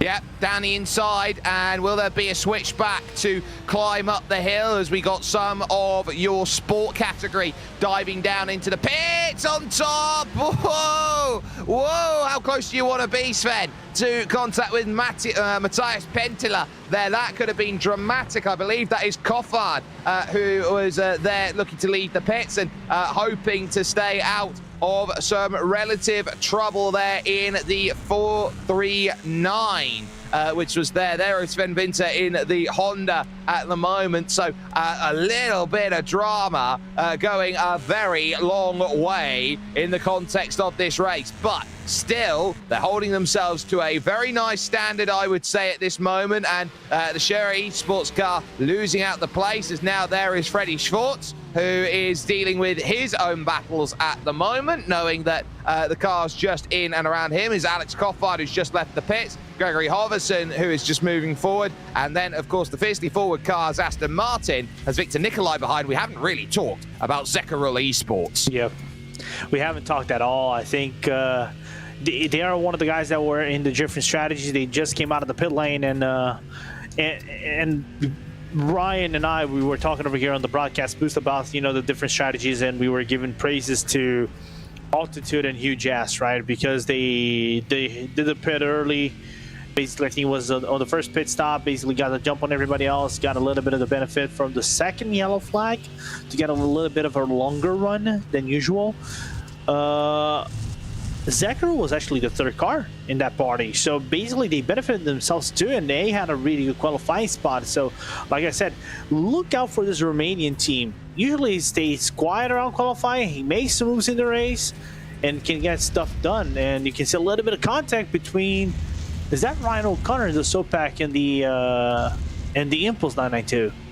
Yeah, it very much is, and Ryan O'Connor did just dive in, make his stop, come back out again, and he's not having that much fun out there right now, and I think that's the only way that you can really point it out. He is right stuck in the middle, trying to get by all of the traffic that he possibly can, and he's only just been able to clear what he's wanted to at this stage. So this is tough for him in the context, but Nikolai looking at the fiercely forward Aston Martin, thinking I've got half a chance in towards the opening corner, couldn't quite pull it off, so has to fall back into rank and file with that momentum that he needs. So that pretty much staves back to where they need to be. They're pretty much almost everyone has jumped into their driver changes. David Boschko and Dalton Zavadil maybe some of the only two who haven't, which leaves Sport now being led by the two Finns as Kieran Harrison currently finds himself in P6. Right now, and he's dealing with the Borussia plus Turner BMW, which is stalking its way up to the back in towards turn 6. Yeah, as we can see the bonga drums from Ruben are right there. Try to chase Kieran Harrison, but then again, it's a different piece. You're not trying to overtake any slouch right there. You got a top-level driver in him, and he also has his partner in Corentin Guinea from sharing the car on the 475, trying to move forward. Meanwhile, I think David Bosga's race just turned to the worst. He just got 80 seconds, a minute and 20 penalty for accelerating on the 481 car of the Torque Freak on the inside of turn 12, hitting and spinning them in the process, and they never lifted. Well, you got to try and get out of the incident, and if it was a case of they had to deal with the penalty they had earlier, which was certainly not going to help them with 40 seconds, a further 80 means they've got a full, what is going to be 2 minutes worth of penalties in this race. And it's all right being the fastest car in the field, but if you got 2 minutes of penalties, nobody can claw that back. No, and to make matters worse, if we have a yellow flag, if you were up to, I think, about 90 seconds of penalties, you can take the end of line. That was something that I used to have back in the old seasons. They have 200 seconds. You're not going to be able to get that back, not even if you ask Jesus. So I think you're gonna have to shift your racing strategy to try to minimize the damage at a certain point, especially with the halfway points approaching, and then it's just 2-hour sprint to the end. Well, he can't afford to lose too much in what is a very important phase of the race, and now we focus on 5th in LMP3 as the WSI Esports butt kicker team, which now has Alessandro Lau behind the wheel, is going to try and throw what he can in on the board, can try and move on forward. As you can see, the likes of Jason Dilworth, who is there, and on top of that, you've got the likes of Mike Pallock, who is hoping to try and get himself involved. They will dance by the traffic here on the right-hand side of David Barraclough, who has just got himself back out to the pits again. Rafael Stoltisek for Sim Racing School, who he's managed to manufacture a way through. And then you've got Alex Bergstrom, and this will be for 4th place with the car in front. So now all of a sudden it's not a battle for 5th, as you can see the damage on the front of Jason Dilworth's LMP3 Ligier. You've got more going on right now here, Lorenzo, as you sit with Alex Bergstrom, who's thinking, you know what? I'm a little bit concerned at what's behind me trying to get through. Yeah, and like I said before, Nomad's car at the early portions of the race looked very racy. Inside goes the WSR Esports butt car on the Moranis one. Makes the overtake. Bergstrom is going to be a sitting duck if Dilworth still catches up to them like this.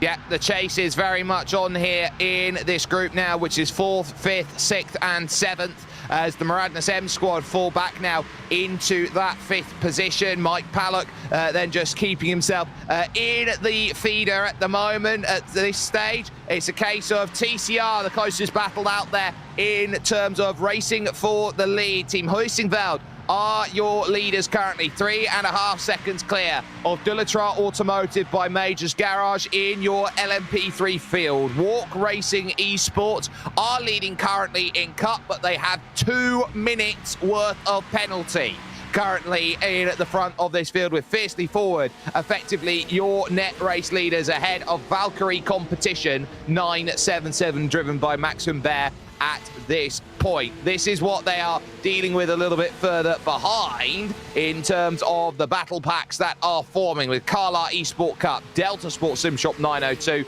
and Impulse Racing 915. Glacier in the middle of a pit stop cycle ahead of Delta Sport, and then WSI Esports butt kicker leading by 6/10 over RD Simsport in TCR. Good battle going on here, Lorenzo. This one for about 5th position. Oh, and then it gets very busy behind. Oh yeah, absolutely. It gets clustered. We're gonna see Freddie Schwartz on the inside. There it goes. Makes a huge work of the huge ass BMW right there. A traditional BMW for huge ass. It's good to see them driving that BMW, the big boy BMW M4. I'd say be a big boy BMW because of the M8, of course, back in the old days. But it's good to see that they're still running strong and having a really good performance. I think different strategies of sorts. And this is one curious thing for me, Jake. We've seen cars going to the pit lane in the sport class in different laps. The majority have gone about like 5-10 laps ago. I'm just trying to pick up here on our live timing for the sport class. Some have gone 13 laps ago. Some have them gone 3 laps ago. Not even one. Like for example, Greta going just in Ram's car has gone 1 lap. As you can see now, the WSR Esports butt kicker GT4 coming into the pit lane. This difference of strategies, do we even know who has the upper edge right now in this race? Because I think everybody's gonna have to take a splash and dash if we go green all the way. I'd say Altitude are probably the car that I would say maybe has a slight advantage here just by the matter of pace that they've been playing with. We know that Team 75 are in a little bit of trouble in terms of their strategy game because of the penalties that they've picked up. James Boomy then for Altitude Esports leading through with the work that he's done with Denis Grabowski over the opening stint. Off and away goes Villaruola for Glacier Racing. Now it's going to still be Backmeyer in behind the car for the Mercedes, and Eric Grove stays for WSR Esports butt kicker 461 as they look to rejoin the race and continue on with their strategy call. 2 cautions in the opening hour have set the precedent for this stint. A little bit topsy-turvy, and speaking of topsy-turvy, it's going to get a little bit busy. Oh yeah, GT4 cars with the LMP3s. The only thing that we haven't seen the LMP3s and TCRs and GT4s, some 992 class cars, and going around the other ones. It's gonna get crazy. And the thing is, we're not gonna rest until the end of the race. And you know what's even weirder in my point of view? This track is 6 kilometers. Oh, we've seen weirder things, but the focus is very much there on the Orion car at the moment. And I would say that the Maradness M squad right now and Alex Bergstrom is really trying to dance through, because Jason Dilworth and the Prestanda Nomad car is really working hard to try and get through this. And the traffic does chop up a lot of these battles. Then I think a real great sign of a great driver is how well they can fight through and deal with what they've got. As down the inside, that is going to be Jordan Backmeyer losing the place outright then to, I believe, he's going through, on the Orion car. So that's Travis Schwenke there who ends up losing the position. So finding that in, you got Jakob Behrens who's in there trying to get through in the Racing Lab car. This is going to get messy here at the King. Find a lane, find an angle, find the grass. Why don't you, if you're SRN and Ryan Huff? Whew, we live. We live. I was nearly biting nails on this one. Tell you what, I was doing exactly the same going through there. You don't want to go too wide at the kink. It's a very tough place to go too wide. You're pretty much committed with the way that everyone funnels to the same lane. So you've got to be so switched on to how you get through that section. And everyone just about managed it to aplomb. So no real arguments there as they went through. And then you've got the likes there of the Aston Martin of Thomas Fisher, having Eric Grove behind, trying to find some position forward as well. So this is Satellite having to deal with this, and this is on for 14th position, mind you, in class. It's like I said, it's 6 kilometers and you expect you gotta have a breathing room. Nope. With this many cars, I think we still have, bar the Zenith and Voracious, we have 53 cars in the field still running. That's insane. It is insane, and it just goes to show you that it is a very, very tough race that you got out there. And I think a lot of that comes down to the fact here, Lorenzo, that a lot of these drivers, because of the way that the safety cars have come out, it's been out for just one incident out there, and they've been very well behaved. We haven't seen massive multi-car incidents very often, and if we have seen a car off, they've generally been able to gather it back up again. Oh yeah, absolutely. I think they've been very quiet. Like in a track that normally I would say has a high attrition, and I said this before. Normally you would see probably like 4 yellow flags. I estimated about 3 yellow flags before the halfway mark, as is going to approach in a little bit. We still have 16 minutes in, but we're going to be switching off in a little bit. Just a quick thing. Penalty for Impulse, the 457, as they make contact with the Ryan O'Connor 60 Sopac LMP3. We saw that on our feed. They're going to get 10 seconds for that contact. 10 extra seconds there that we saw with a little bit of contact. So Thomas Marks Burgess and the team will not be the happiest of drivers out there with that. So it might just be a case of totaling up how many points has people got as they try and go through. Again, that focus on for 14th as the Satellite Racing GT4 is in a world of hurt at the moment, with Eric Grove there, with Ryan Huff trying to go through. They're all scrapping for positions back here, and it's 5 of them. It's throw a blanket on them, why don't you? This is wonderfully close. Yeah, it's wonderfully close. Everybody contested, and there's still things going on at the track, left, right, up, and down. There's still a lot of things to break down. 2 hours of racing, more than 2 hours of racing left, and I can't wait to see how that is going to shape up after 2 hours are done. Well, we are pretty much on the cusp of hitting those 2 hours as the look down the inside from Eric Grove continues on here with the racing that we have got here at RaceSpotTV. There are 2 hours and 15 minutes remaining here in your first round of the IVRA Clubsport series here, part of the American trilogy here, which starts off at Road America. Ryan Huff giving chase and seeing the two in front, wants to try and pull on in and gain that position in an all-important battle which closes in at the top of LMP3, and it's very tight in TCR with other battles to play. Well, on the other side of this RaceSpotTV fan immersion, you will say goodbye to me, Jake Sperry, you'll say goodbye to Lorenzo Bonda, and you'll be in the comfortable hands of Ryan Walker and Ewan O'Leary.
Some gaps really starting to form.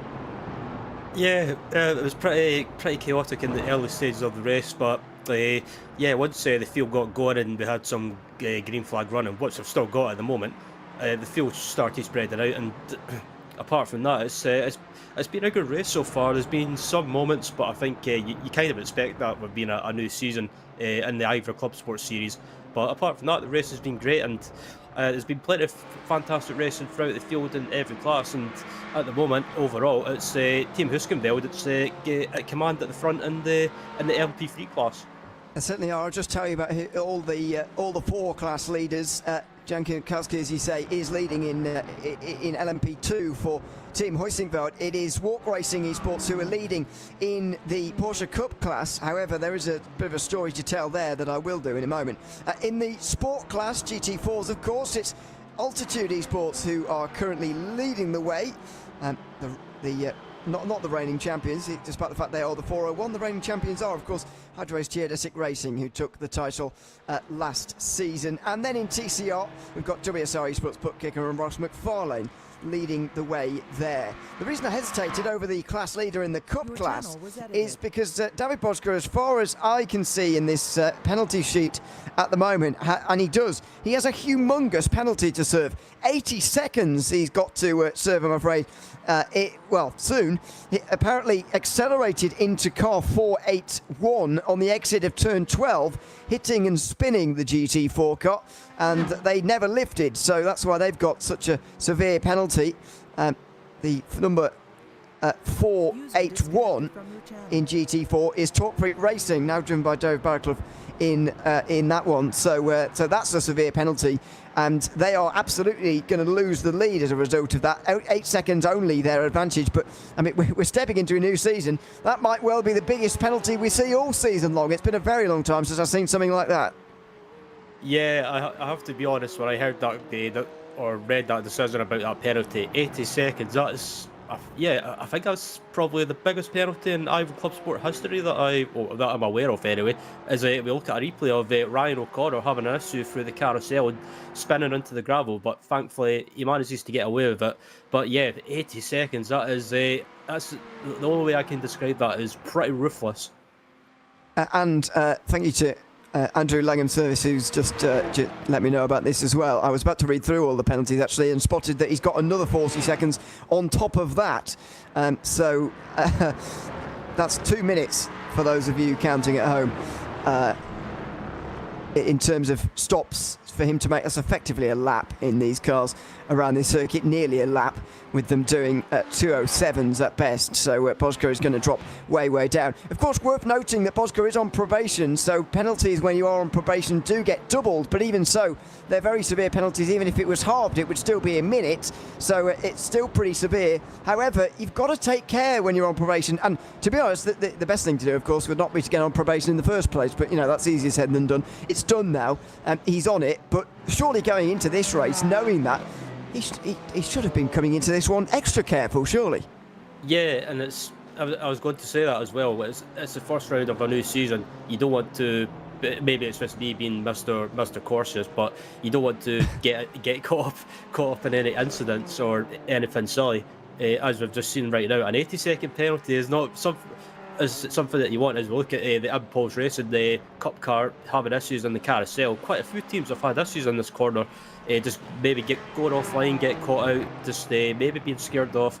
But yeah, I think if it was me, I would just be very sensible and not get caught up in anything silly or get anything like a 80-second penalty, because that's the IVRA race control is going to be pretty much watching you like a hawk for the rest of the season.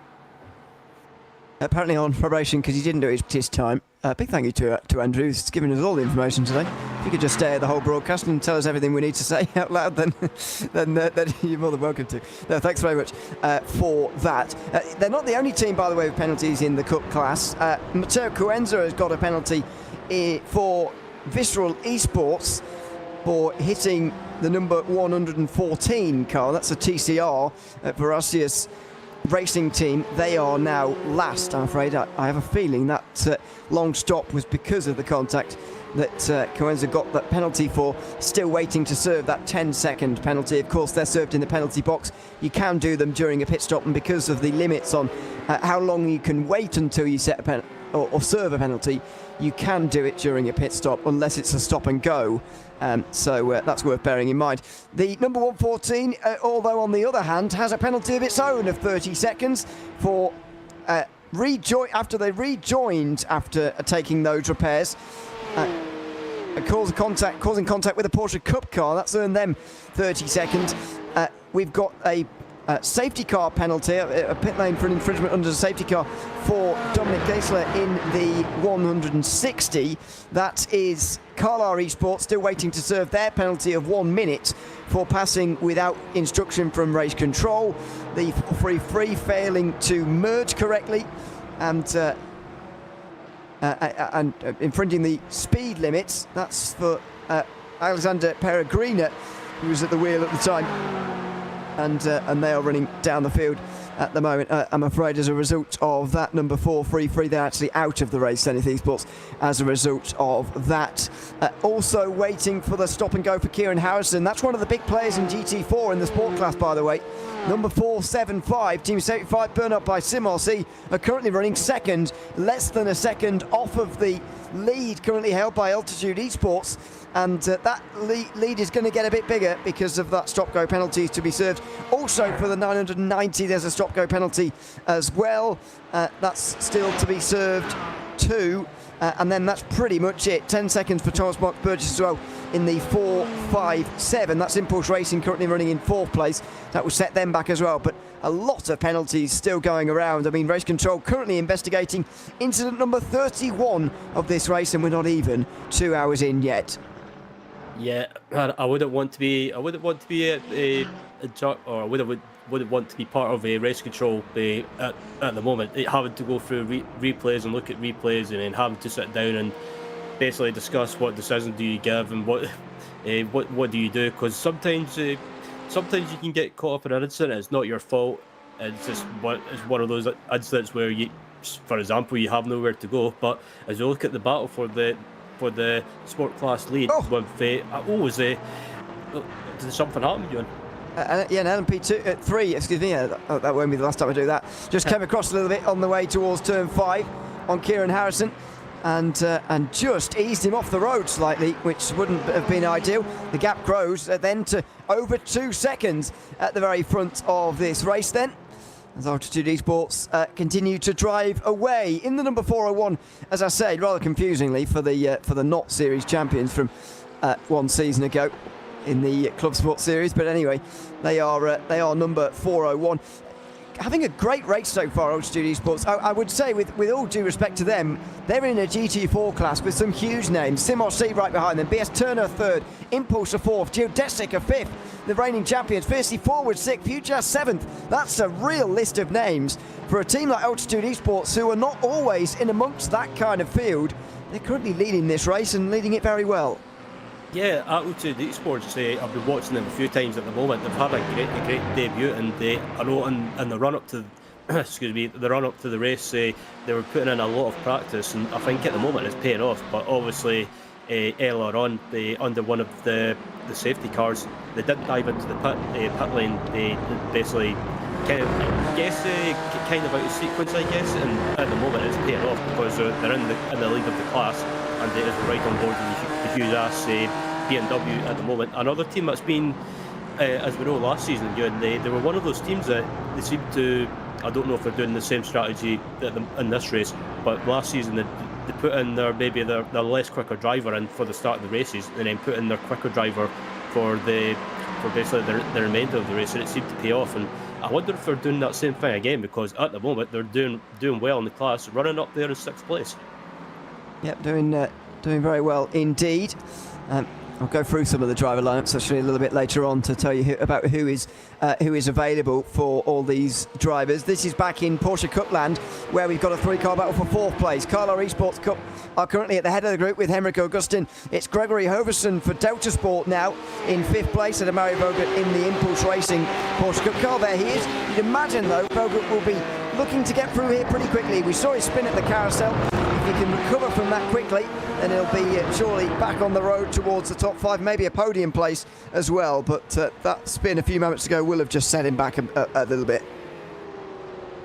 Yeah, and it's not really something that you want to say, especially in a 4-hour race as well. So basically 4 hours, it's kind of, I guess, in a way it's a sprint race, but sometimes other teams might try and elect to go for our kind of endurance style strategy as well, maybe just try and keep out of trouble. But yeah, Impulse Racing at the moment with Mario at the wheel. Mario, a name that I recognise from other leagues as well, a really, really quick driver in this Cup car, and yeah, he's one of those drivers on his day. He's really quick, and at the moment trying to get throughout the field, or back through the field rather quickly as possible, behind the Delta Sport car of Gregory Hoverson at the moment. 6 drivers entered in that Impulse Racing Cup car, by the way, as Vogel gets very close to the back of Hoverson on the way down towards turn 5. Will there be a move down here, I wonder? As he has a look, but he doesn't go for it. It's a prime opportunity in these cars, especially that do have pretty deep braking zones. But Vogel, one of 3 Germans, Pascal Costa and Philipp Hammer, the others, and then we've got Adam Kotarski, Piotr Smirlek and Rafael Burdis, who are the others. They're all Polish drivers. So 6 entered, which does seem to me, Ryan, a little bit like a lot of people, because we've only got 4-hour races this season, 6 of them, so 24 hours of racing for those of you good at maths at home. But, you know, in my opinion, for a 4-hour race, especially in a GT4 that will be going about an hour each time. Surely you won't, sorry, in a Cup car that will be going about an hour each time, more than an hour. They're very good on fuel. Surely you wouldn't want to be using much more than 2 drivers per stint. And to have 6 entered for the season is, I think, quite remarkable, actually. Yeah, it's one of those things as well that sometimes maybe one of your main drivers might have to miss a race because of real life commitments as they go by a TCR car into Canada Corner. But yeah, it's one of those things that maybe one of your main drivers might have to miss a race through maybe other league commitments, maybe another legal class, or basically maybe having to go away with work, just maybe circumstances outside the driver's control. But it's always good to have that backup, and that you've always got someone to step in if you need someone to step in for one of the main drivers. So 6 drivers, it might be a bit much, but on the other hand, it doesn't do any harm to have any backup. I'd be surprised if they get through all of them in one day, but you never know. For the lead, by the way, Jan Sikalski under real pressure here from Alexander Delatraz. The LMP3 class, of course, at the head of this field, has been getting closer in these last few moments, and just as we tick over the halfway mark, Alexander Delatraz has taken the lead away from our cameras. Not sure where they are even on the circuit at the moment, to be honest with you. That's the WSR car working its way around the bottom end. They're right on the other end of the lap, actually, towards the end of their lap, and here they are at the final corner. Delatraz must have made the move into Canada Corner, but Sikalski is still not too far away. Here he goes in the slipstream here. Delatraz Automotive do lead a lap here, but it looks like Huisenfeld are going to come straight back again. Will he use the pit exit here, Sikalski? Oh, he looks, but he doesn't. He'll stay behind as we definitively now have a new leader. Alexander Delatraz takes it with 1 hour 58 to go. Yeah, Delatraz took the opportunity, sensed it, and took the chance when it produced itself to him. But yeah, I think Sikalski, if he gets an opportunity heading down to turn 4 or turn 5, I can't remember what corner, if he tries, he might try and go for a move. Does he try and go for a move? I think he's going to go for the move. Can he get it stopped? Very late on the brakes, and he gets it again. Jan Sikalski back through once more as Delatraz has to stay behind. Worth reminding you, of course, that there are halfway points still available in the IVRA Clubsport series.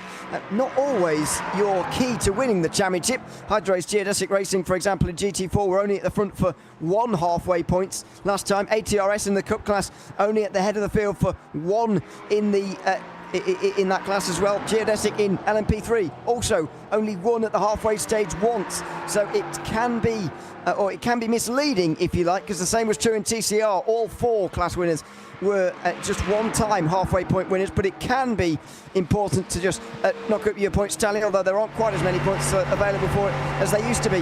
Delatraz looking again in towards Canada Corner. This is where he made the move, of course, a moment ago, and I think, by the way, we didn't see them over the overall line with 2 hours to go, but I think the lap that they just crossed the line a moment ago was when the halfway points were awarded, or was it the one before? I'm not entirely sure. I think it was the lap we've just seen them come across. This is the first lap after halfway points. So a pretty important pass for Delatraz to make, because that will have earned him some points in the championship, albeit a pretty few points in reality. It did gain him at 4 though, so there you go. You can take that as an early win in the first 2 hours of the season.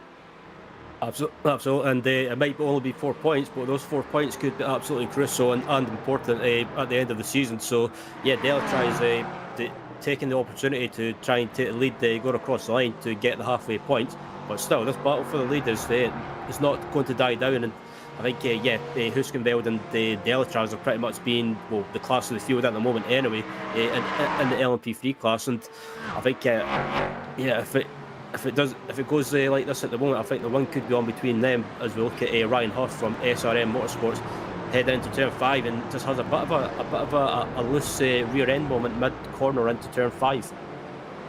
Yeah, that was the onboard camera we were seeing about 20 minutes ago now. and he was chasing the battle for 15th place. Unfortunately, he will have lost that chase now. He's really got some work to do to come back again as Ryan Huff. We continue to follow the two leaders at the head of the field.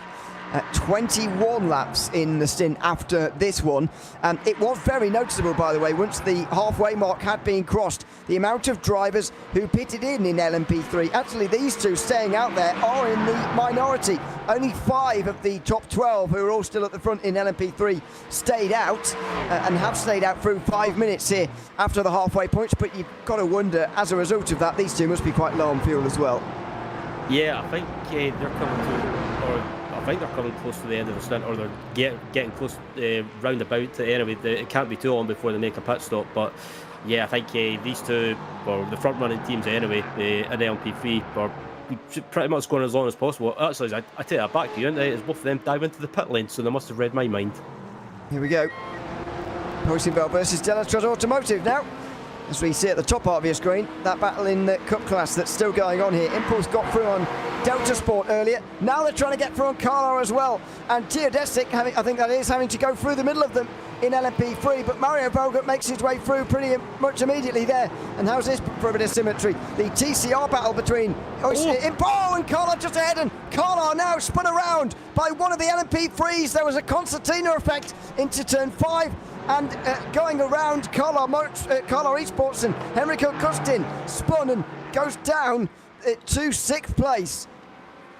Yeah, and it's such an easy thing to happen in that corner here, because everyone, if you're in a in a bit of a traffic jam, you can get that concertina effect like you mentioned, and everyone just sometimes check up and it catches the driver that's behind. It can catch him out, and unfortunately that's what happened there. And yeah, there was a bit of a check up there. Unfortunately, one of the cars got tagged around, but manages to get going. But not something that you want at this stage of the race, with about 1 hour and 53 minutes remaining. As we look at the replay coming up. There's the concertina effect, there's the hit in the rear. Tell you what I have noticed in these last few minutes, by the way, is the amount of Cup cars that have dents in the rear end. This one does. I'm not sure whether it's the delivery or whether it actually does, but I'm pretty sure Impulse does. Carlar do now as well. There are a couple of other examples. It shows that there has been quite a lot of contact in this race, especially for Porsche Cup cars. And generally, when there's contact, or when there's damage, I should say, on the rear end, it's generally not the fault of the driver more often than not. So maybe that tells you a lot about the way this race has been run so far, the amount of rear end damage you're seeing on these Porsche Cup cars. Yeah, it's just the nature of these races in the IVRA Clubsport series.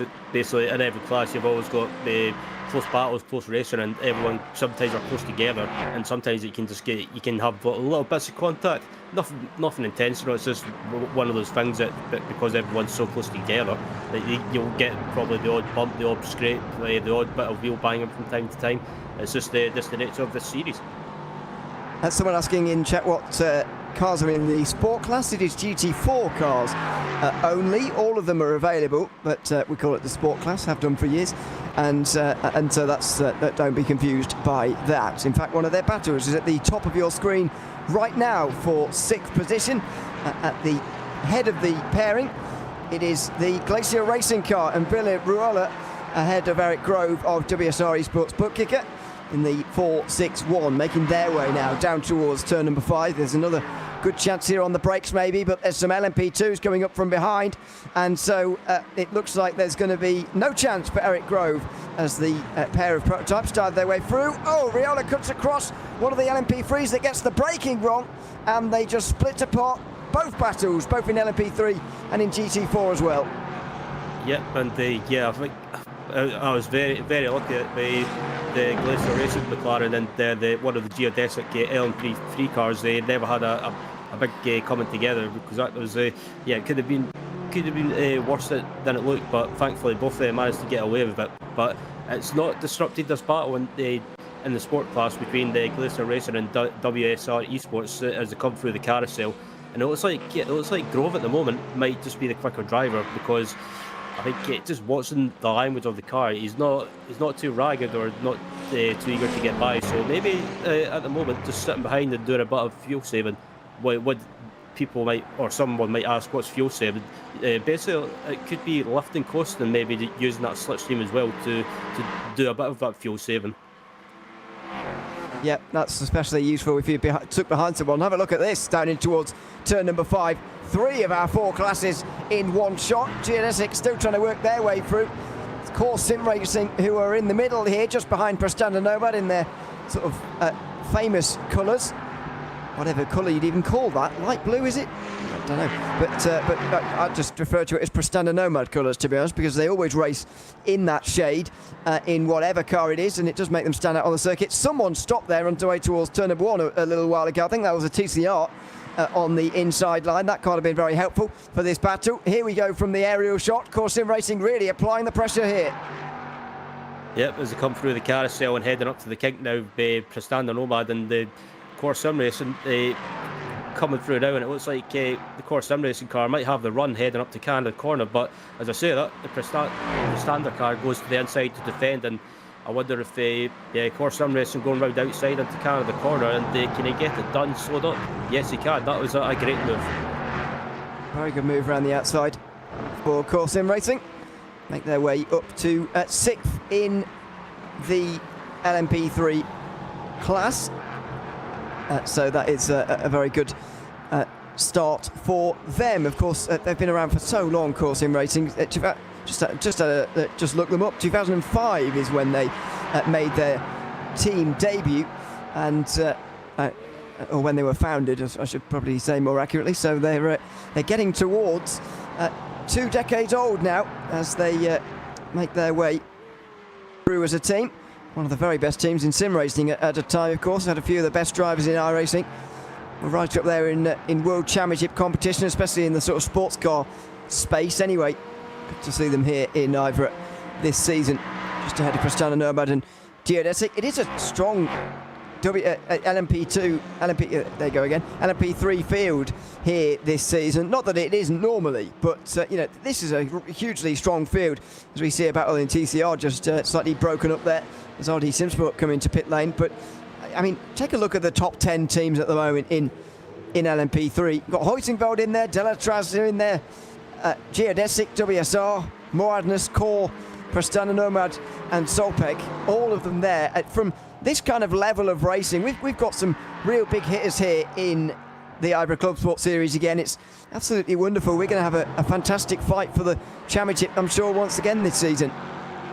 Yeah, we absolutely are, and I agree. Some of the names racing this season that have raced in the IVRA Clubsport series in the past, pretty good names, pretty good drivers as well, and plenty of strength throughout the field as well, and not just in LMP3 but in the Cup class and also the Sport class and TCR as well. There's plenty of good names, good drivers, and plenty of names to keep a lookout for.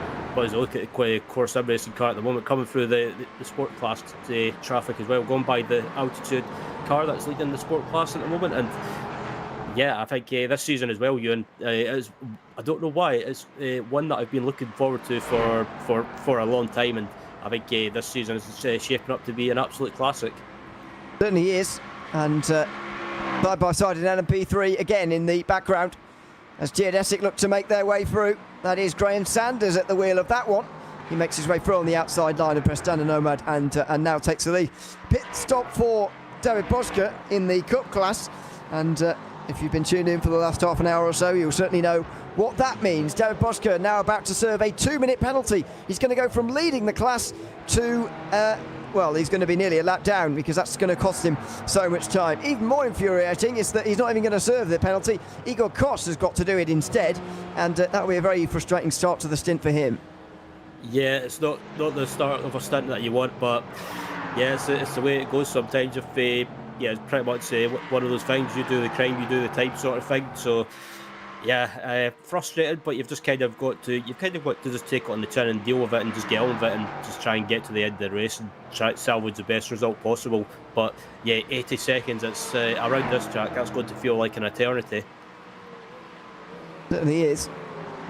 It's always the worst thing, I think, serving someone else's penalty. That's what feels even worse. I'm sure you may have done it in the past. I know I've actually got away with actually not having to have done it at any point in my driving career, which is quite a positive, really.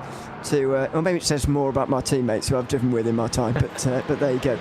They'll say it is. As we see, meanwhile, more pit stops. Konstantin Stolzenberg is in for WSR. Just in behind him is Sherra Esport. John Atkinson Jr. at the wheel of that one. Just behind them, it's Carlisle and Grow Racing Team and Semper Racing all in the background there.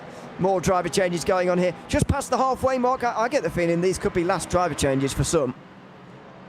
I think it could be the last driver change for some of these teams. I mean, it depends on what sort of driver rotation strategy they're going for. Are they going some of the teams might try and go for maybe double stints, depending on how long a stint is in some of these classes. I know that earlier in the race that some teams were doing maybe, I think anyway, I'm happy to be corrected in chat, some of the teams in the not GT4 sport class, but GT4 basically as well, that they were doing some driver changes after just half a stint, maybe trying to get the lesser quick driver or the safe pair of hand drivers, as I like to call them, in the car for their driver time and try and get out of the way. This is Door Academy, just ahead of Satellite Racing at the moment, 10th place, as we see already. Again, the Verasras TCR staying out of the way. You may have seen a slow TCR earlier on in the day. That was them ever since their incident, which I think was with the very much delayed Porsche Cup car, previously driven by David Boschke, Walk Racing Esports, I think it was, who were obviously serving a very long penalty. I think they are... No, it wasn't them, was it? Who's serving a very long penalty? Anyway, they were involved with that car, of course, and now they're many laps down. In fact, they're 14 actually laps down on the class leader in TCR, so they're just doing laps to get the necessary amount and complete, or get points, I should say. Hujas versus Zekrom Esports in towards turn 5. And around the outside for the BMW is only going to give them the outside again here at turn 6. But if they can hold it there, they will finally have the inside for 7. Will Hujas finally be able to hang on? It does look like it. So through into third place for the BMW. Zekrom Esports not able to get past on this occasion. And Alex Coffard in that BMW is hanging on just for the moment, with the added interruption, of course, of having a TCR follow them. And actually, the TCR is pretty much the same speed as a GT4, going side by side with someone else in its class. Yeah, good defensive driving by Coffard to hold on to the position. That managing to hold it on the outside as well. And yeah, it was great defended by him. And the Hugh Ash team having a great race at the moment, up into third place at the moment, but obviously some of the pit stops are probably taking place as it stands. So up into the top 3 at the moment. As I look at Glacier Racing and WSR Esports, Buttkicker currently coming through the kink and heading down to Canada Corner, and they're being caught by a cup car. It looks like what car in the cup class is that? It looks like it's Olympus Esports. Yep, that's Christian Arp at the wheel of that one currently, still on the lead lap. Now ahead of Igor Kos, who has dropped to the back with that driver change, of course. As we go into the final corner. Still stuck behind for Christian Arp. Now we'll be able to get through. These Porsche Cup cars are very fast in a straight line, of course, but there isn't a huge difference through the corners between the two classes. Now that they are on the straight, though, the slipstream will come into full effect here for WSR Esports Buttkicker on the Glacier Racing McLaren. But no move in towards turn number 1. Gap for the lead, by the way, has gone up to 6 seconds here, and you're watching the battle for second place. Not sure really what's changed, because we've still got the same driver at the wheel of Teletrash Automotive. It's Alexander Teletrash, but Fabian Siegmann has gotten at the wheel of the 48, and he's running away with this race all of a sudden. Yeah, I was wondering what happened to the gap up in front, because that gap was around probably 0.3 of a second or something. Not too long ago, but I think it's probably Austin Young running a little bit wide there in the marbles there into turn 2. But yeah, I think it was maybe I wonder if Team Huskenveld might have had a better pit entry, or maybe just underfueled slightly. Well, they came in pretty much nose to tail, of course. Their box time was only half a second shorter than Delatruz Automotive, so I don't think we can put it all on that, but for sure some of the margin has come through that. Not all of it though. Now out at over 5 seconds. Meanwhile, Aztecs in fourth Fisher going up against Delta Sport for fourth position now. So many battles going on around the circuit. Not many for the lead in each class, but pretty much all four of the classes has some form of battle going on at the moment with an hour and 40 to go. That's fantastic news, of course, but shows you even deep into a green flag run here, and with a safety car a long way in the rearview mirror now. Still getting plenty of close battles here as we head into the second half and even into the final third of this race, just over 20 minutes away.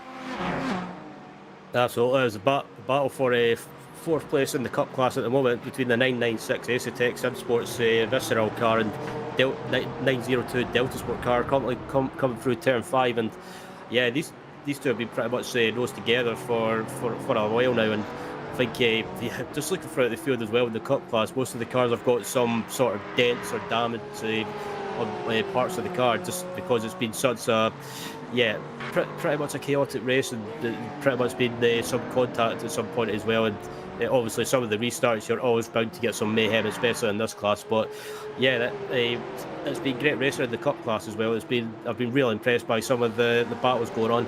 But this one rather seems to be the closest battle in that class at the moment, as we watch the battle at the top of the screen for second place in TCR as well, as one of the sport class cars comes through as well. It looks like it's the SRM Motorsport car. It is. That's on the second of the two TCRs getting through. Scherer Esport currently being driven by John Atkinson Jr. Michael Polasek is the driver just up ahead. Polasek, of course, a fantastic TCR driver. I seem to remember back when we did the 24H Series Esports official series, back when they were 12-hour races or so, we saw Michael Polasek do some of those races alone back in the day, or was it another series maybe? But anyway, it was definitely 12-hour races. He used to do mostly alone, sometimes entirely alone, and then get disqualified afterwards. But such a consistent and endurance-minded driver, very good at this kind of thing. And he's in IVRA. He's here to compete once again, and at the moment he is in second position, just ahead of John Atkinson Jr. in this battle that doesn't look too much like changing for the moment. Yeah, not at all. And you were talking about Michael. I believe I could be wrong, but I believe he raced in the Toyota GR86 Esports Series, which finished up not too long ago, which was broadcast on, I can't remember what channel it was broadcasted on, but he seemed to do real well in that series. And yeah, he's always been. Oh, so Polasek gets a bit sideways as well into turn 2. That was a great save. He continues on, and he holds on to second in the class, just 9 seconds ahead of, or behind Stolzenberg, I should say, in the lead of the TCR class, as the sun comes out a little bit now. It's nice for all these drivers. Good to see as we continue on here. As we've mentioned before, the first half of this season, taking us right the way up to Christmas, is only in the USA, and then we've got a European second leg to this season, only in the south of Europe as well. So only warm temperatures, I would imagine, although it will be February when we go to Imola, I suppose. Jerez in March, right the season to be going to Jerez historically as well, and then a season finale at Portimao as well. We'll enjoy that one as we go racing there again in the Clubsport series. So we look forward to that. That's of course to come in April, though, as we go now back to LMP3. That was very close on the outside line of the carousel. The LMP3s were squeezing through an almost impossibly tight gap there, but that's the side of downforce that these cars have, and none of the other classes do. Yeah, that was a bit of a close call there. It looks like Austin Young's got the run on the Deltraz LMP3 car heading into Canada corner and kind of get the move done. Yeah, he gets the move done up the inside, gets it slowed down, and Austin Young manages to pull the move off. there's a I won't deny I had to hold my breath there when I saw that, just about saw that bit of contact, but somehow Delatraz managed to get the car slowed up. As I say that, well, what is Austin Young doing? I thought he was going into the pit lane there for a minute, but just trying to get as much slipstream as possible. Yeah, he is. Up right up underneath the geodesic car, having a look. Not going for it in towards turn number 1. They'll get through on another couple of TCRs down here in towards turn 3, or another 1, I should say. Just up ahead then, it's a Cup car, but that's not a very good run, I'm afraid, for Geodesic. They're going to be under attack again here now, on the way down towards turn number 5. It's going to be a decent chance here. If they can just maybe get to the inside, but I just require a bit of late braking here. And no, there's going to be no move for Alexander Delatraz there, who stays behind in that 3rd place. And so Geodesic and Austin Young can now take 2nd. But what can they do about that leading gap? It was nose to tail earlier between Delatraz and Huizenveld. Now it isn't. Can Geodesic be the ones to bridge that gap? Yeah, I think it'll be tough to close that gap down unless something like a safety car intervention happens. I mean, at the moment, Huizenveld are pretty much taking full advantage of this squad one behind them, going on between Austin Young and Delatraz. As Young and Delatraz run wide slightly on the exit of the carousel, that was it could have been close, as they've got traffic in front of them that could hold Austin Young up, but thankfully, somehow, Austin Young manages to get through without being hindered too much. Certainly does. Go around Canada corner on the bottom of your screen. At the top, the battle in the Porsche Cup class again. There's Visceral trying to make the move there. On the back of the car in front on the way out of turn number 3. Now, be late on the brakes, I'm sure, down towards 5, trying to make that happen. But nothing doing on this way down the hill. And so another middle sector, I would have thought, spent behind the Cup car just up in front. With an hour and a half to go, by the way, we're getting to the stage where we might already see people pitting and going to the end if you are in the TCR class. Now, it's not been that long since the TCRs have been in, so don't expect to see a flurry of them making that last stop. However, we are getting to that stage already where we are thinking about the final pit stops of the day. And if you can make it or not, Grid and Go are into pit lane from the Sport class. They won't be making it in the GT4s at the moment. However, it is time to start thinking about that final pit stop and how you're going to get to the end of the race. Time to start planning for the end of this race, as if there isn't going to be another safety car that interrupts the strategy. Yeah, and that's the thing as well with the last set of pit stops. Especially in the sport class, for example, you might see some cars try and go as long as possible, and then basically try and run the tank dry, and then basically when it gets to the last pit stop, try and basically maybe it's a difficult one, because I think it depends on what sort of strategy you're on, or where you are in your class. So yeah, I'm interested to see what sort of when basically most of the teams make the last set of pit stops, as we look at the battle. And there's battle in TCR as well with the Sherritt Esports car, and also Polisic as well, who had that bit of a sideways moment in turn 2 not too long ago. Well, I've clearly got through compared to what we saw earlier on, as we see altitude in now. Where's this going to bring them out as they pit in alongside Grid and Go? Of course, now Justin Rem driving for them, not Geodesic. Off schedule for these two, by the way. Still waiting for the top 3 to come in, Glacier, WSR and Delta Sport. But Altitude are having a long... Is this a second stop for them? Because, well, this is weird. They were already quite a long way down. So surely they've made 2 stops here. I don't know what's happened. I'm not sure what happened. I'm just having a look to see what they're doing in the pit stop, because I wonder, is that a full... Yeah, they're still in the pit box, so this is a long old stop. Now, though I don't... I know in iRacing I've heard some people report they've had problems with pit stops. I think it was I can't remember what it was exactly. I believe it was a fuel bug.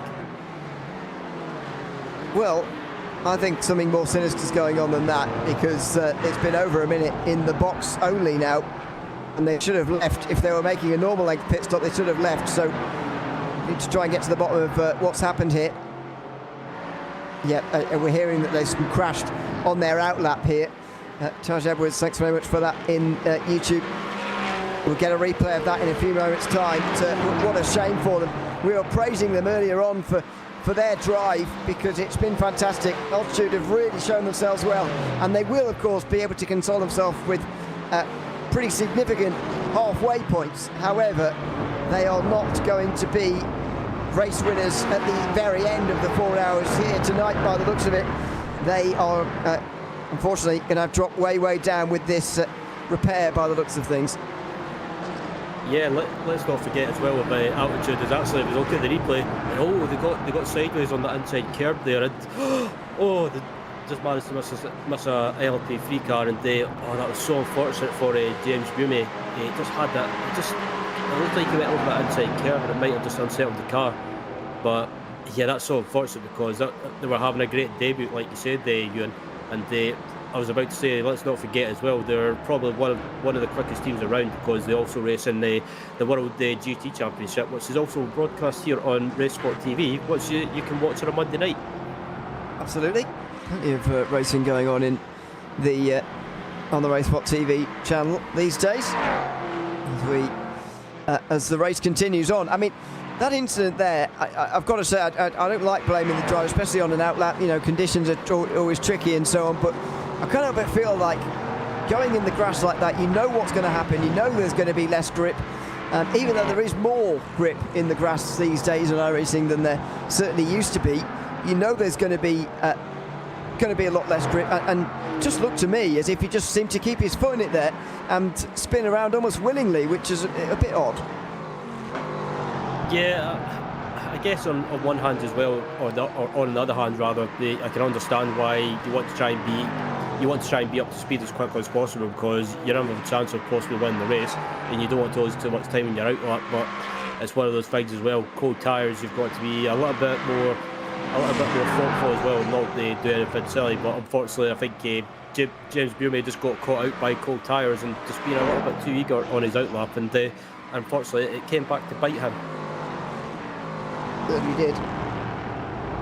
We have pit stops from GT4 again, so this would have cleansed the field, putting altitude further up towards the front again, but it's not going to anymore, because they are out of the running, certainly for this one. Of those who pitted, Geodesic are the highest in the field with at 6th position. There is a look at who's pitting. It's Eric Grove now leaving first for WSR.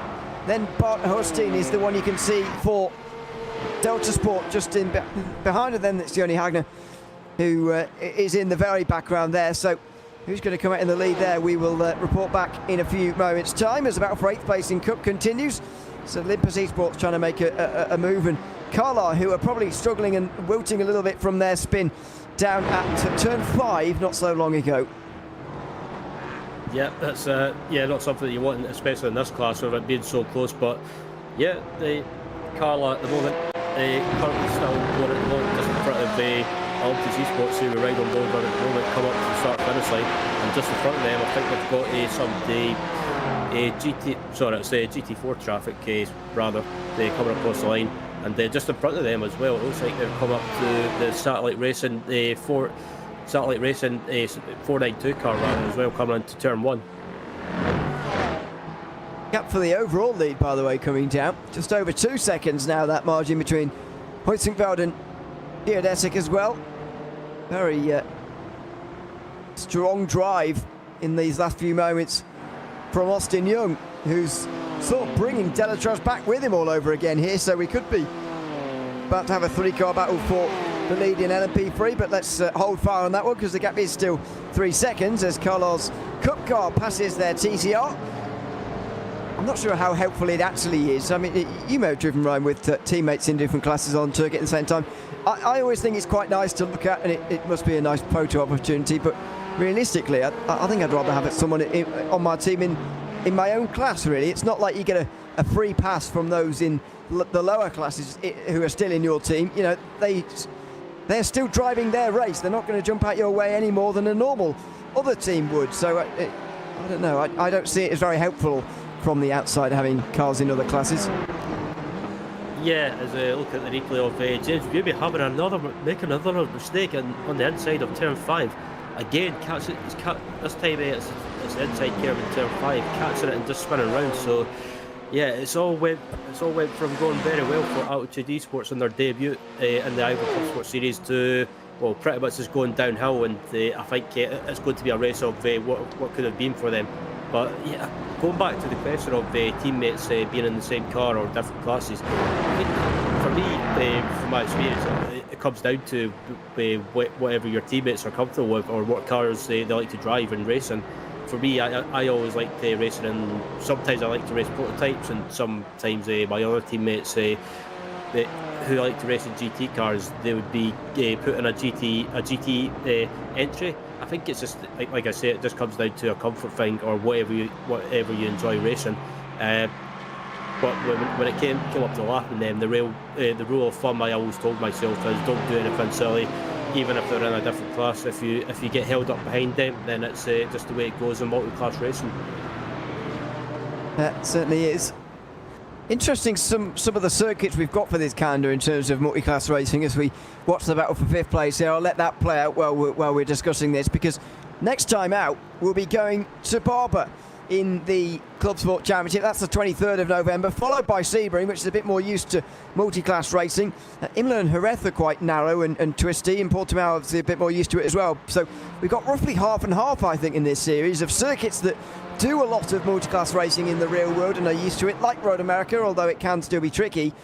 And we've got those like Barber in 4 weeks' time. Surely that's going to be a nightmare for everybody. Yeah, I've done plenty of racing around Barber in the past, and I've never raced around there in multi-class racing, I have to say. So I think what's in that racing, the multi-class racing, especially in the IVRA Clubsport series, I think one part of me says I'm looking forward to it. Another part of me thinks I'm a bit scared to see what happens with it being such a tight track in most parts of it as well. But Sebring should be a good one. I always love Sebring. It's one of my favourite endurance racing tracks, and I think that'll suit this the IVRA Clubsport race, IVRA Clubsport series rather well. And I think it should be a good race, that one.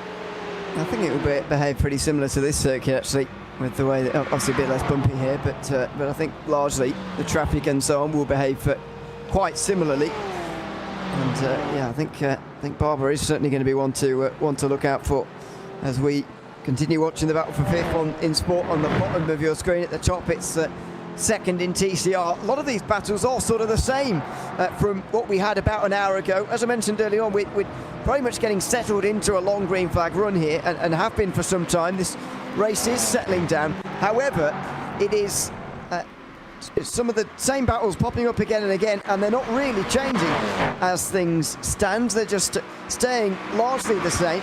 Going through there was Huizinfeld, by the way, in the overall lead here, so they're desperately trying to stay away from Geodesic. It seems that LMP3 leading battle is the only one that really seems to be changing. The teams involved in it, and indeed the drivers as well. But in these other battles, like this one, for example, still the same in TCR in second, and the sport class especially, staying very much largely the same. That huge battle we were just watching, it's been around for a little while now. Yeah, it's pretty much been the same battles for a while now. I think the battles that we were talking about, I think it's good. I think they're good. I've just got a feeling that they could be sorted out in the last round of pit stops. I've just got a feeling that some teams might try and go a little bit different in the final set of pit stops, and maybe try and do maybe an undercut pit stop and see if they can try and get some clear track to try and jump the car in front of them. Absolutely. Just about a third of this race remaining. 1 hour 20 as we go back to Sport, and Impulse have got through. There has been a change, and it's Timur Hayden who's gotten through here ahead of Zekerol, I think it is, who were the ones holding up just running their race really, but they were in the way of everybody else. It was indeed Zakaru. Tracia is at the wheel of that one with Grid and Go just in behind now. This could be a pretty difficult few laps, I'm afraid, for Zakaru, because they've got cars queuing up behind them. Yeah, absolutely. I think I was just watching as well. I'm starting to see a bit of a trend starting to form as well. As we look at the shot there, a bunch of cars and just starting to form a trend there. And Zekro, I think, is the car that's basically holding them up now. And Import Racing have got by and they've pretty much said, yeah, you can squab amongst yourselves, guys. We're out of here. And they seem quicker as well. That's the problem here for Zakaru. They're not going to be able to get away from it. They're going to have to continue defending for the next part of this race. Justin Rem in the second position now in this group. Part of the Grid and Go setup after driving for Geodesic. Now he's down the inside in the Porsche. Oh, very late on the brakes. Dives for the apex, and he does get the position as well. And as soon as you see one driver going through, the cork in the bottle then is easily passed by others, and it looks like Justin Rem isn't going to be the last driver to make a move on Zakaru in these next 20 minutes. Yeah, and right behind them as well, coming through in the Cup class is the Impulse Racing Cup car as well, coming up the inside of the Zekaral esports car as well. So this might split this battle up for just a little bit as they come through the carousel. But as they've got LMP3 traffic coming through as well, as they look at the shot there, all of the cars all together, and the LMP3 cars going round outside. Oh no! Oh my goodness me! Oh, that's quite a save from one of the WSR LMP3s. That for sure looked like it was going to be a quite humongous accident that we've averted by the narrowest of margins. That was quite an unbelievable save from Alessandro Romanelli in the number 16 WSR LMP3. I don't know if I've ever seen an LMP3 get that out of shape and still be saved. That was an extraordinary save. Yeah, that was one of those moments that you had to just watch and hold your breath and hope that nothing bad happened. How on earth that the WSR esports car avoided not going into a spin and collecting any cars is beyond me. But that was one of those moments that you basically had to cross your fingers and hope for the best. Goodness me, that was very close indeed. This is the moment again. Romanelli on the outside. I mean, I never really liked that move around the outside of the carousel, just because, especially of those GT4 cars, they're always going to wash out there. You've got to remember in an LMP3 you do have more downforce. Romanelli didn't seem to really take account for that, and Rem there is a bit lucky himself that Romanelli decided to go wide, because otherwise there would have been contact between the two. Yeah, I was going to say as well that luckily the LMP3 cars have got downforce, but yeah, I think Romanelli was just I think it was a bit risky, that move that he done there, and he done a good job to keep control of that car on the outside curve on the exit of the carousel, but somehow everyone got away with that, and Justin Rem, I think as well, is probably thanking his lucky stars. Absolutely, so was everybody in that group, I would have thought. Yeah, because that was a heart in mouth moment, I would imagine, for absolutely all of them. As very smart there from Nikolai Pedersen, just to move over to the right hand side to deny Luke Peters a second or so of slipstream. Keep him at bay for that little bit longer. Look how quick the Porsche Cup cars are in a straight line, by the way. LMP2 struggling to do it right the way until the braking zone. Yeah, and I was going to bring that up as well, actually, with regards to the straight line speed of some of the classes. You've got obviously you've got GT4 and TCR. What's TCR in a quick line as well? You probably don't think it because they don't have as much don't have as much straight line speed, but in a straight line the TCR cars are actually really quick. But as I go away from that, one of the geodesic cars of Graham Saunders at the wheel, leaving his pit box for I think it's going to be the second, basically one of his last pit stops.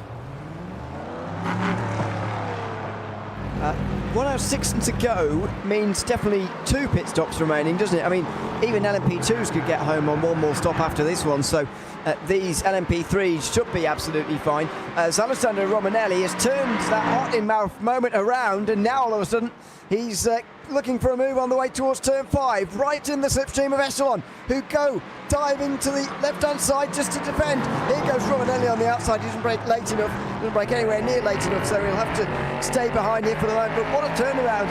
It shows the strength of these drivers. He's not driving around conservatively for the next couple of laps to bring his heart rate down again.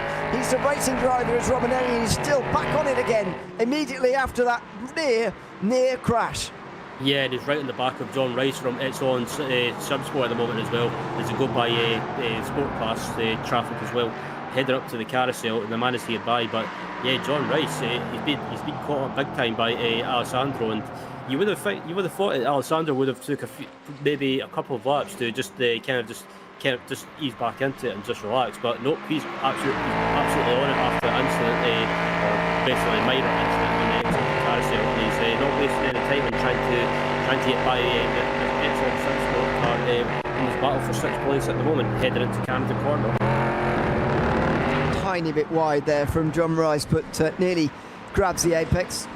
Will do as they now go through the penultimate corner, right up on two wheels there over the curb. That wasn't quite as good as Romanelli blinks just in behind. That's awkward, and it's hard to know where the other driver is when that happens. Well, not as a result of that, but anyway, John Rice comes into the pit lane on his own accord here, allowing Romanelli to get clear. Still waiting for a pit stop, by the way, from Team Huisingveld and Fabian Siegmann at the front of this race. We've already seen one from Austin Young, though, from 2nd place, so we'll have a pit rejoin to have a look at in about 2 laps' time, because Fabian Siegmann is about that long away from a pit stop here.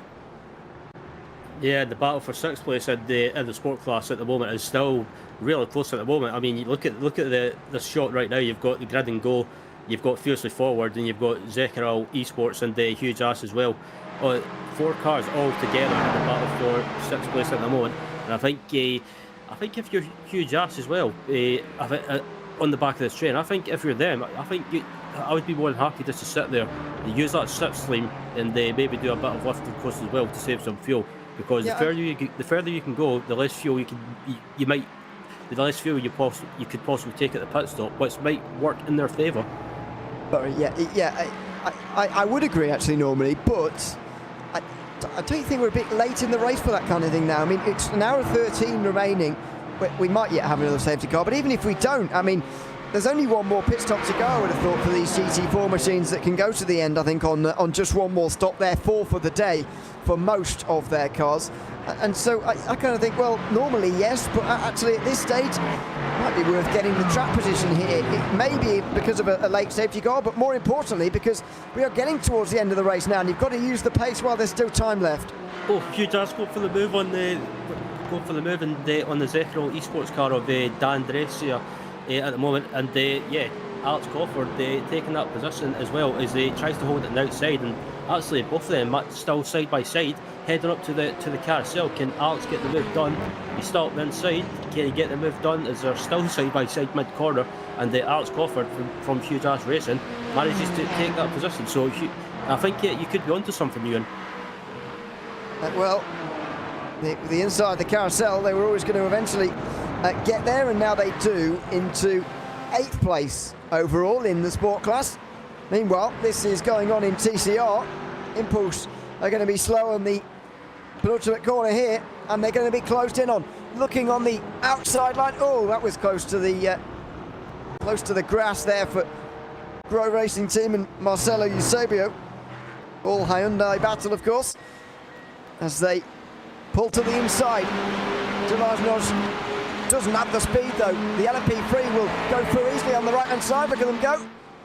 Like we're standing still, side by side on the way towards turn number 1. Nosh should have the place. Oh, he just loses a bit of speed at the very top end there. And they remain side by side here. Meanwhile, by the way, while this is going on, the overall leader's in. So Team Huisingveld have got a pretty important rejoin happening in LMP3 in a few moments' time. We'll see with Geodesic whether they can get out ahead as this battle in TCR continues on. Fabian Siegmann comes to a stop. He gets fueled up. He'll have 4 new tyres as well. Where will Austin Young be? And will he get out in front? Don't forget his pit stop was Austin Young 30.9 seconds. That's the shortest of anybody in LMP3 in this cycle. Will Siegmund respond with that length of pit stop as well? Or will we see normal one? It is a normal stop. It's longer for Siegmund. Surely he's going to Siegmund's got him, I think. No, I don't think he has. Well, no, Siegmund is still ahead of Young. Oh, after gaining a second in the stop, Young has lost 3 seconds. I'm not entirely sure. Yeah, I wonder if it was, excuse me, maybe just a case of Siegmund having a good pit entry and basically a good pit exit as well. But because obviously you can gain some time on the pit entry if maybe just carrying a little bit more speed right up to the pit speed limit line, or basically leaving it to the last second to get on the pit limiter. So I wonder. Yeah, that's I'm a bit surprised by it. I thought Austin Young would have got him but yeah, I think just a good stop by the Team Huskenveld team by the looks of it.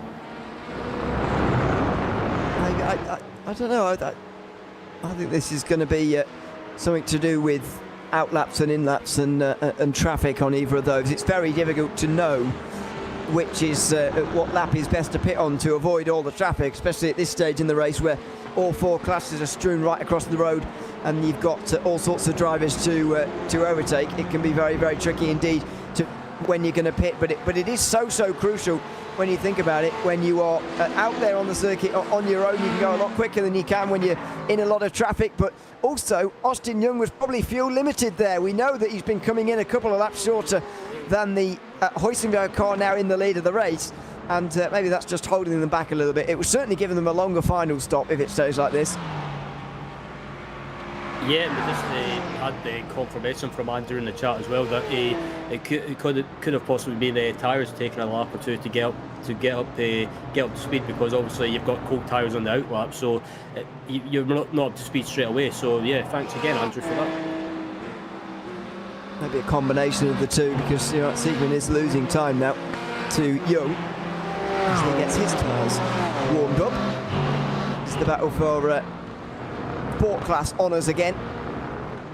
Griddengo still heading the train.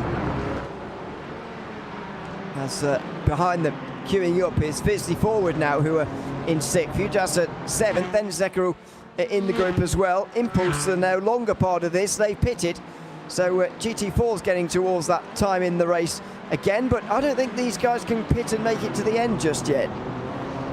Yeah, I think if you wanted to get to the end, on just one more stop, I think, I could be wrong, but I'm guessing anyway, but by my terrible maths, I think if you wanted to get to the end, you would have to pit somewhere round about the 1 hour mark. I'm guessing round about between about 50 to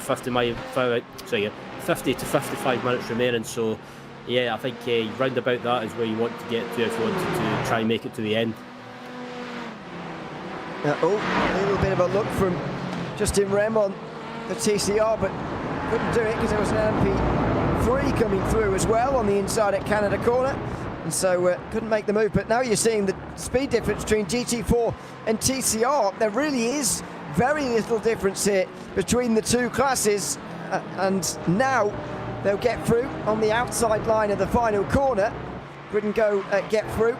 It's really held up Giovanni Romano, actually, most of this group, and the BMW. Hutas BMW is going to be in trouble here from Zekero, right in the slipstream. On the way towards turn number 1, there is surely going to be a move on this occasion, or is it going to be more fuel saving, as you were speculating earlier on? It looks like a bit more fuel saving for both of these two, actually, who are close behind. Yeah, and I think on the one hand, I think doing a little bit of fuel saving is not always a bad thing. I mean, basically, we've got a caution. Okay. So this is going to be interesting. This is going to be interesting. Who dives into the pits when the pit lane opens and basically tops up with fuel and try and make it to the finish. I think all of the classes from LMP3 will be able to make it home now that we've got a caution, and you've got to wait for the pits to open, of course. That'll be in a few minutes' time.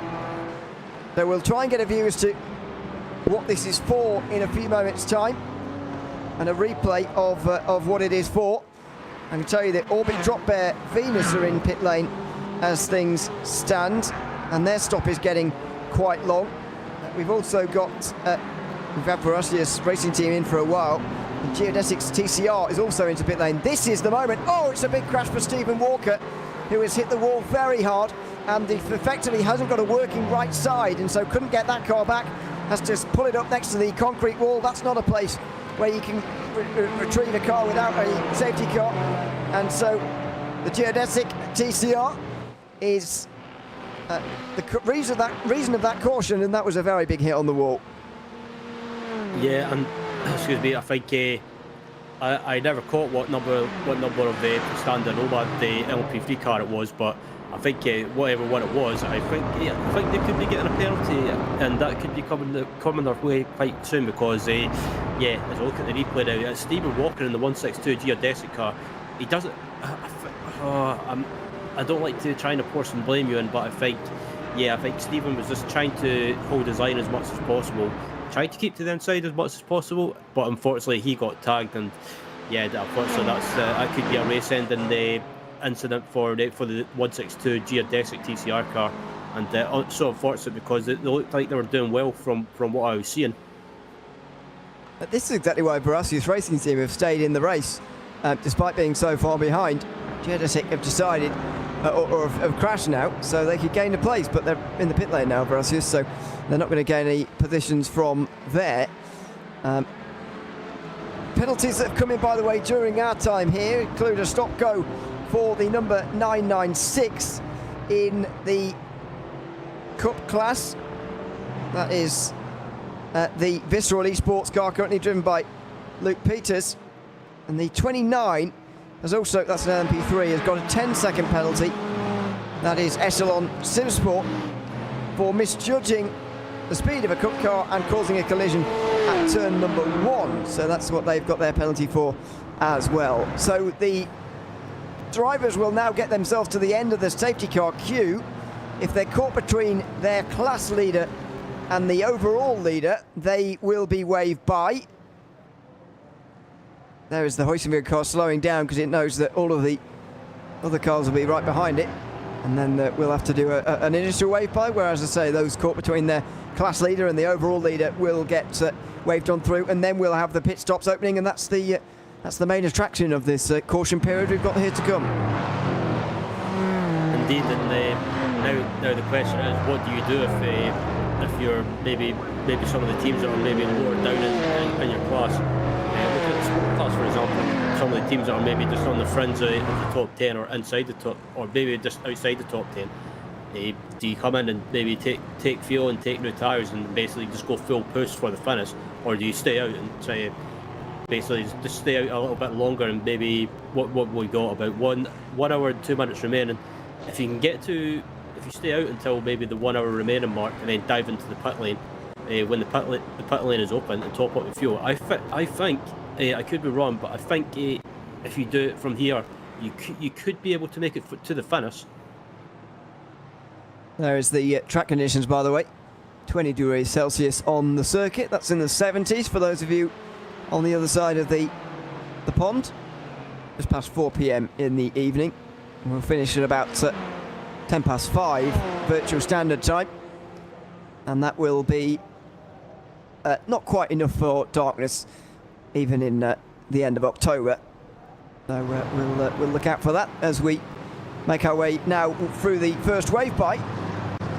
Lots of GT4s will be coming through here. I'd imagine lots of Porsche Cup cars will be coming through as well, because that fiercely forward 901 does not have a 1 minute 31 lead, you'll be glad to know. We're waiting for some of the Porsche Cup cars to get past the safety car and get waved by here in a few moments' time. But at the moment, that Cup car is not waving by. Well, I don't know if they should be or not. I shouldn't comment on things like that because I don't know. But that feels slightly erroneous to me, that Fiercely Forward have got a 90-second lead all of a sudden. Yeah, I think it's just the nature of the course at the moment, but I think once we get all the classes sorted out and we get back, once we get the cars back to their usual back into their usual position in class. I think it should be all fine. I think Fraser Forward wish they did have a 90-second lead, because at the moment they're currently leading. I think pretty much they wouldn't be under any pressure, but this course it's shake things up a little bit as some of the wave buys are starting to take place at the moment, heading through the not the carousel, heading through the kink. More Cup cars coming through. There goes Luke Peters in 5th place. So yeah, we are getting those lead lap Cup cars in now. What it does mean is that the lead is effectively wiped away from the LMP3, because there were so many who needed a wave bike. The lead of Fabian Siegmann is completely wiped away. And you might be thinking, well, that's not very important, because of course it's going to be wiped away under the safety car anyway. Well, what would have been helpful if there was a couple of lap cars between himself and his nearest rivals in LMP3, because then when he comes into pit here, which I'm assuming most of the field will do, he will have them queuing up right directly behind him instead of a couple of car lengths further behind, which would have given him a little bit of a cushion to sit on in this pit stop. But he hasn't got one. He has got to be as quick or quicker than those around him in the pit lane. Yeah, absolutely, and this is the thing as well with this restart. I think with Siegmann being the leader, I think it's one of those things as well that basically a couple of things you've got to be aware of when we get back to racing is cold brakes, cold tyres, and also basically those things as well. So it'll take him probably a lap or two to get those back up to temperature. So the cars behind him in class, especially the Delitraz Automotive and also Geodesic as well, they could take that opportunity to try and pounce on him straight away. 11 cars in the lead lap overall. Bonner and Herbert have both had to come into pit lane, unfortunately, so they will probably have to drop to the back. Of course, only emergency service is allowed at stage, but is it a stretch to say that all 11 can win the race from here, since they're all on the lead lap after this safety car? I personally think there is probably a point at which you're too far down this queue with just an hour to go. I think if you're too far back in the LMP3 class, even if you're on the same lap, or on the lead lap rather, I think it's a bit of a tall order to try and win this race, unless any of the front runners in the front, maybe the top 3, top 4 or top 5, if they take each other out, I think you might win the race. But I think when it comes down to pace, I think it's Huskenveld, it's Geodesic and Delitraz Automotive with WSR Esports as well, with the 16 car. I think they're the cars that can win this race on pace. Anyone else, it's going to require a bit of luck. Maybe I'm going to say the top 3. I've got a good chance. Yeah, seems reasonable. In the other classes, by the way, in case you're wondering how many are on the lead lap and you're waiting for the tower on the left to scroll through, it is 7 in Cup class. In the GT4s, we have got 17. That's still a huge battle. And in TCR, we've got 9, which is basically all the cars that haven't had damage today.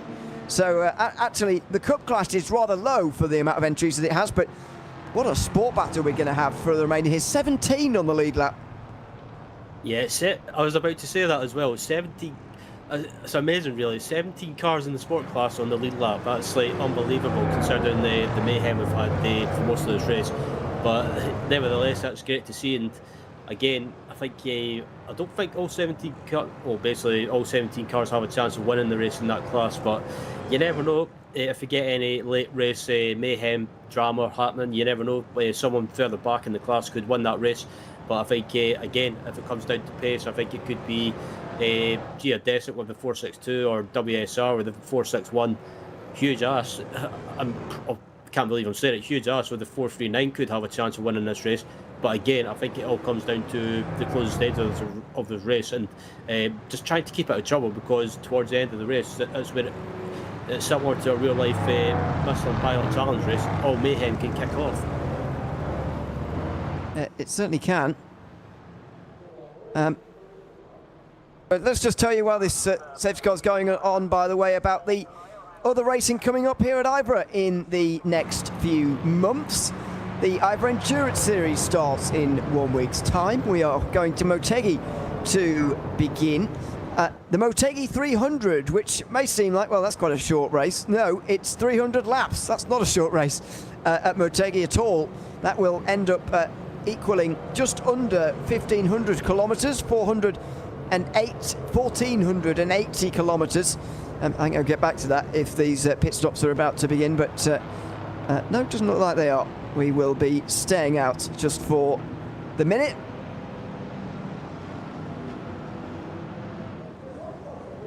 You about what's going on elsewhere in IVRA to come next in the weeks coming. 4 weeks away is round 2 of this championship, the Clubsport Series, and then the week after the Sebring 200. Again, not a short race, 200 laps as it is for Circuit of the Americas. That's after the Christmas break though, so just 5 races in IVRA coming up before Christmas, 2 endurance rounds starting with the first next week, and 3 Clubsport Series rounds, of course this being the first. Looking forward again to the IVRA Endurance Series here, Ryan. I'm sure you are just as much as me.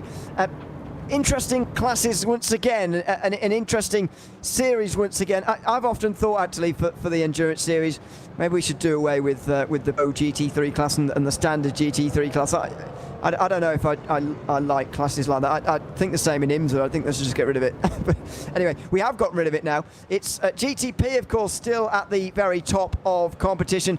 A great variety of Acura, Cadillac, Porsche and BMW, all 4 manufacturers will be on the starting grid next week. We've got LMP2 coming back again, and we've got a humongous GT3 class to enjoy as well, which is absolutely fantastic, along with a huge reserve list too. Very much looking forward to the new IVRA Endurance season, starting at same time, same place as this race started in 7 days' time. Yeah, the IVRA Endurance Series, looking forward to it, and you mentioned the LMP2 as well. As soon as I heard and basically read on the Discord that LMP2 was being added to the IVRA Endurance Series for this season, I was really excited. I mean, I've got nothing against the GTP cars, but LMP2 is more, how can I describe it? It's more of a simplicity car. It's more of a simple car. You can jump in, you can just get in and go. You don't have to worry about having to set up any complicated stuff like hybrids or anything like that. I mean, it's not, the GTPs are not as complicated either as the old LMP1 cars where you had to mess around setting up the hybrid. But I think LMP2 is my favourite car in iRacing at the moment, and it's such a fun car. And I think this season, with it being added to the series, I think it's going to be a great class to watch. Who'll win the championship in that class that's an answer that remains to be seen, because there's so many teams that are signed up in that class, and it's one I can't wait to watch. But overall, IVRA Endurance, great series, and I think looking forward to it.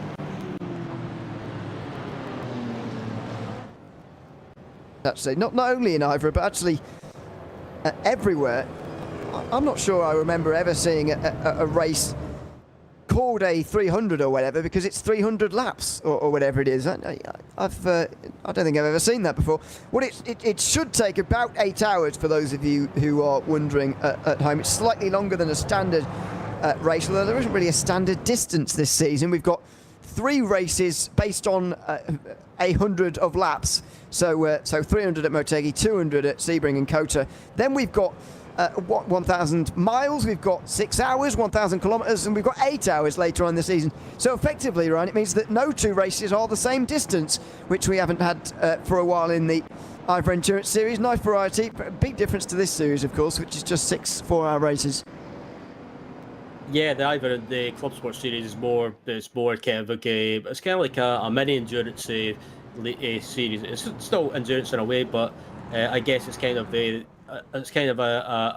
basically a feeder series, or a jump into the endurance series. As pit stops, actually the LMP3 leader Siegmund is diving into the pit lane, so topping up the fuel. I think this is the right call, personally. I was about to say that as well. I think this is some people might think it's the wrong call, but when you think about it, you top up with fuel, it means you don't have to worry about it. Also, the thing that's making me slightly doubt it though now is that his track position is going to be so bad compared to everybody else that it could be a bit of a problem, but he does have some takers behind him as well. We've got takers in Cup, that is the Carla green and white coming into pit lane just in behind Olympus. In fact, we've got all the Cup cars in, they're coming in like a train here. There we go, Bernardo Ferrer leading them all on here. We haven't got all of them in LMP3, as you know. We've got 4 or 5 I think down at the end. Huysingveld being stopped I think by a red light. This could get awkward. Need to pull up in front of them really to really state your claim to the first out the pit lane. This could get very awkward. So and there's a crash in the background.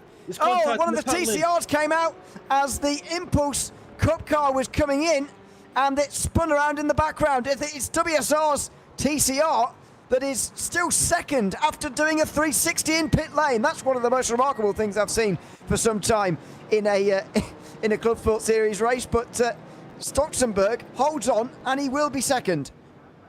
Yeah, and that's the issue of pitting under a safety car as well.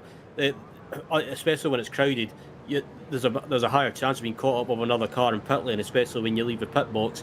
And it's in the rules, Ewan. I think it's still in the rules for this season as well, that if a car's coming down the fast lane and you're about to leave the pit box, you have got to wait in the pit box until that car that's in the fast lane is gone by. Once it's gone by, or whatever cars have gone by, you can head into the fast lane.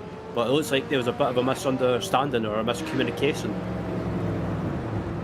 Going past the leaders there was Igor Kos in the number 911. Now, what a recovery it would be for them to get a 2 minutes worth of a penalty, drop off the lead lap, then get back round again because of the wave around, because they haven't pitted this time and all the other Cup cars did, and then go on to get a good result. Would be a great story for them if they can come back through the field, but of course, long road still for them. They haven't pitted yet. They still need fuel, and they will be starting last of those on the lead lap in Cup. Yep, and I'm keeping a lookout on the race control sheet to see if anything's been noted about that incident in the pit lane.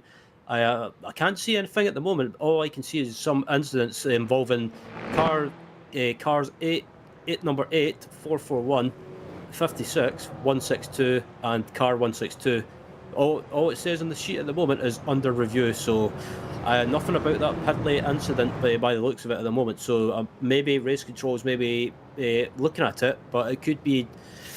Yeah, I'm interested to see what happens with that incident. But as we come down behind the safety car, I think at the moment, everyone that's pitted has made a pit stop under the safety car. I think they're definitely good until the end, Ewan. Even in LMP3, you think they can make it the 50 minutes? I didn't say anything about LMP3, but I think the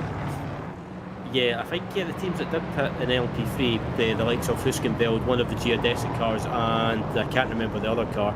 I think under the safety car, topping up with fuel, and under the safety car, saving fuel, I think they might just be able to make it. But on the other hand, it might require a bit of fuel saving.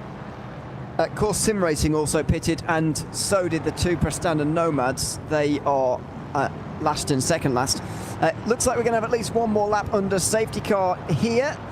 So I'll continue telling you about what's happened during those pit stops. There's a lot to get through, I know, when we're doing it live at the time. So let's just give you a bit of a breakdown as to what's happened. Everyone has been in the Cup class. However, I think Valkyrie Competition were able to sneak their pit stop in just before the caution, or were they? I'm not so sure about that actually. Maybe they've all been in, but anyway, they're out in the lead of Valkyrie, ahead of Fiercely Forward and then Visceral. So everybody's pitted in Cup. They're pretty much as they were. Eric Grove initially stayed out in GT4 and he was leading, but he is no longer, as lots of the others dropped down. Lots of the LMP3s now coming in this time round. So that doesn't seem to make any sense at all. They've seen them go by one more lap and they've decided only this time that a pit stop's worth it. That's what happened to Stolzenberg. He seemed to come across on the or did he? Was the Impulse was trying to get into pit lane and for some reason just didn't bother braking or getting out the way. They just turned anyway. Yeah, that was a bit. I don't know. I don't like to apportion blame, but I think Impulse at some point had to get into the pit box. But on the other hand, I think Impulse as well, they should have backed off and let the 127 WSR Esports TCR car back get into the fast lane. But yeah, it was just a bit too messy for my liking. And some of the LMP3 cars deciding to pit under this safety car and they top up the fuel again, just trying to minimise the chance of having to maybe do a splash and dash towards the end. But obviously they can save some fuel under the safety car. So as we look at the replay, and I don't know what is that about. I mean, I don't. What would you say, Ewan, if you were in charge of race control? That's a bit. That's a tough one to call. I understand that Stolzenberg is not in the fast lane. Instead, he's in the transfer lane, as it would be called in IMSA. Is that what it's called? Yeah, I think IMSA it's called the fast lane as well, possibly, or is it the transition lane? I can't remember either. I don't know. There's definitely 3 lanes in IMSA anyway. There's the apron, there's the fast lane, there's the one in the middle. But anyway, whatever it's called. I know that Stolzenberg was in there, but surely as a driver on the outside, you've got to take more care of yourself and those around you than just turning because you're in the right lane and someone else is in the wrong. I mean, surely that you've got to have better car preservation than that. But most of all, you know, why on earth would you turn into someone like that? I don't quite understand. Unless there's something prior to that replay we've not seen. Yeah, it was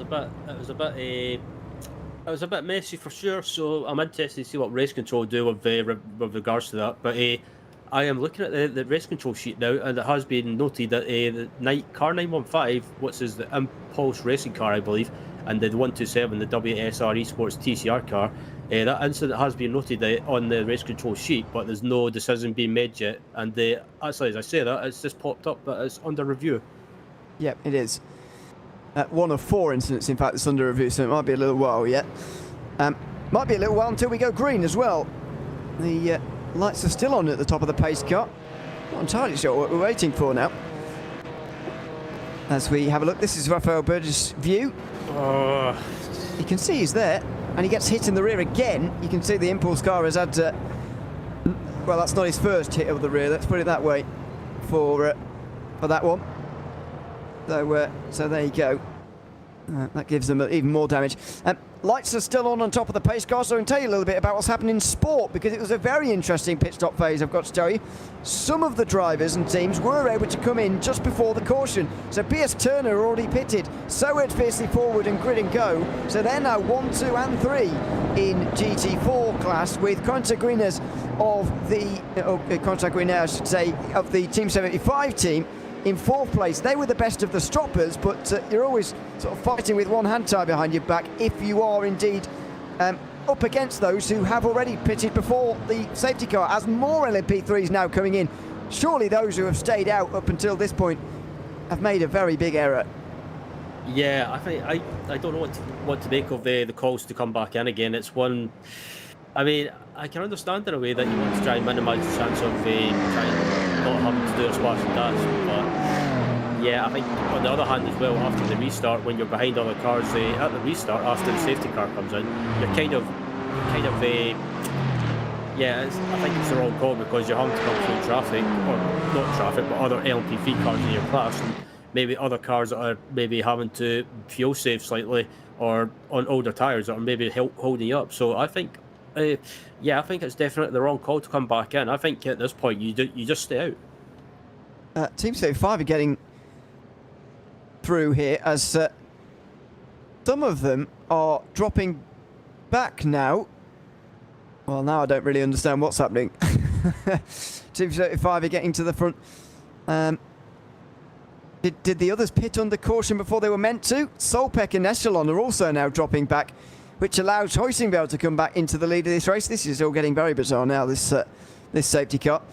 And by the time we get back going again, we're not going to have very much time remaining in the race. 42 minutes remaining currently. Surely everybody's going to be able to make it now, including the LMP3s, but what they're doing giving up these places, I'm not entirely sure. Did they pit under caution, not just before it? I don't know. Yeah, I'm a bit confused by this. I think maybe if you're further back, or maybe if you're not under the chance of winning or not getting a good result on pace, I think it's always worth maybe trying a different strategy. But yeah, I don't see the logic of having to come, or basically coming back in again. I guess you can top up with fuel, but on the other hand, you're kind of costing yourself track position. I don't think some of them are coming in again. I think most of them are pitting for the first time, which I get is trying to rectify an error that they believe they've made, but I'm not so sure. It's better. You've sort of made your bet at that point. You might as well stick with it. I think. Might as well line it. So there you go. But anyway, they've decided to make that call anyway. And with that, they'll drop to the back. So Fabian Siegmund's going to be at the front of the train here, and surely he's got to be a big favourite to win from here. I think the only driver who's really matching him in that previous stint was Austin Young, and he's not the one starting directly behind him.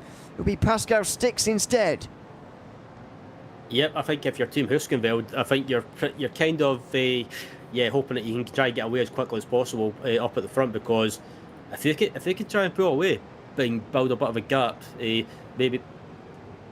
But try and leave everyone behind. Try and get not a jump at the restart, but try and catch the drivers out behind and just get away as quickly as possible. They could be in a perfect position to go on and possibly win this race. But still, we've got about just coming up to 40 minutes remaining, and I think if you're Huskenveld, try and get away, build that gap, and see if you can try and take advantage of it, and just build a bit of a buffer before you come up to the basically coming up to lap traffic. But as we're coming up to the final few quarters, Ewan, this final 40 minutes, or just under 40 minutes, I should say, I think it's, I'm interested to see what happens. Lights are still on. That's I say that. I thought the lights were off, so yeah, my apologies. I'm not sure what we're waiting for at the moment. Someone must be out the way. Something that I always chuckle at when I read the rules and remind myself of the rules at these safety car periods is a footnote to the safety car rules that says we once had a safety car last about 30 minutes longer than it should have done because someone wasn't listening to these rules properly, so please read them. I just wonder whether someone has not quite read that line and indeed the lines above it, because or words to that effect, of course, I'm paraphrasing. It looks like someone may have not quite read the safety car rules maybe as thoroughly as they should have done, because this safety car's almost lasted half an hour now, and I know they take a little bit of a while on road courses, especially one as long as this. However, not normally this long. Yeah, maybe there's been a bit of a mix-up further back as well in one of the classes, but just looking throughout the field as well, and it looks like the WSR Esports butt kicker or LMP3 car has been given an end-of-line penalty, so it looks like they'll be starting at the rear of the LMP3 class, so that might be one of the contenders already being pretty much ruled out, possibly. It's hardly much of a penalty because they already are at the back. I've just seen them rejoining here. So those that pitted last time round, I don't think were quite with the LMP3s yet. Maybe? I don't know. Yeah, I'm a bit confused as well. So yeah, this is the thing with the multi-class races sometimes, especially ones with the safety cars. It does take a bit to get your head around, and it can at times fry your brain. Now, I am a big fan of the safety cars in this series. It's what makes it so great that we can get to these close finishes in long endurance races that you simply don't really get in official events, especially. However, it can take a while. But actually, I'm not sure what you think of this rule. The recent change to, well, it's not even a recent change to it, it's been a thing for a while now, but in IMSA, in real life anyway, it's changed pretty recently, where the top class now are sort of put at the front of the field. What used to happen in IMSA about 10 years ago, you just sort of go wherever you were, you were, and if you were in the prototype class and you were behind absolutely everybody, then you'd have to lap them almost immediately, and it was, I think, great fun. But in this series and in IMSA now, the top class is put towards the front, and some of those restart antics may be alleviated, which I can't say I'm a huge fan of that rule. I mean, to give you an example, I reckon it's cost us a lap or two under green here because we've been sorting out the clashes into order.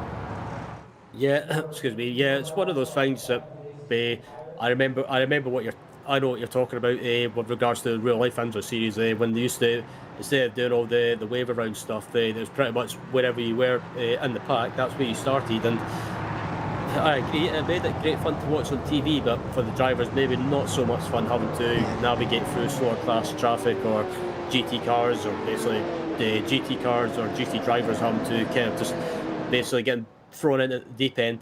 But I think the way that we do it now in real life, and also in the IVRA Clubsport series, I think it's a good way to do it, because it makes it a bit more less chance of being chaotic on the restarts, and it gives the LMP3 drivers a chance to just get into it straight away and just get into a rhythm. But yeah, the safety. Go ahead, you.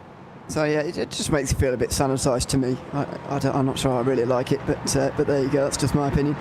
Of course, back they changed that in real life for the DPIs. I'm pretty sure we've always had the rule in IVRA, but anyway, I understand they don't want another caution and a crash after the one we've just had, because it was quite a long time. But anyway, it's time for the caution to come to a close and the green flag to wave again here at Road America. 35 minutes remaining in our race this afternoon. It's the opening round of the IVRA Clubsport Series after over 200 days away. The sound of LMP3s roaring to life in the Clubsport Series for the run to the flag again. If 4 hours of Road America comes down to this, these final 35 minutes for Fabian Siegmann to hold on in the Team Hoisingveld LMP3, as in the background, the battle for the Cup Class win kicks off immediately. Valkyrie XP having to defend on a big way on the way towards turn number 1, and they've spun right in front of the field. They'll get out to the outside line. There's going to be a huge smash here as they pull off to the left. Goodness me, we've gotten away with one there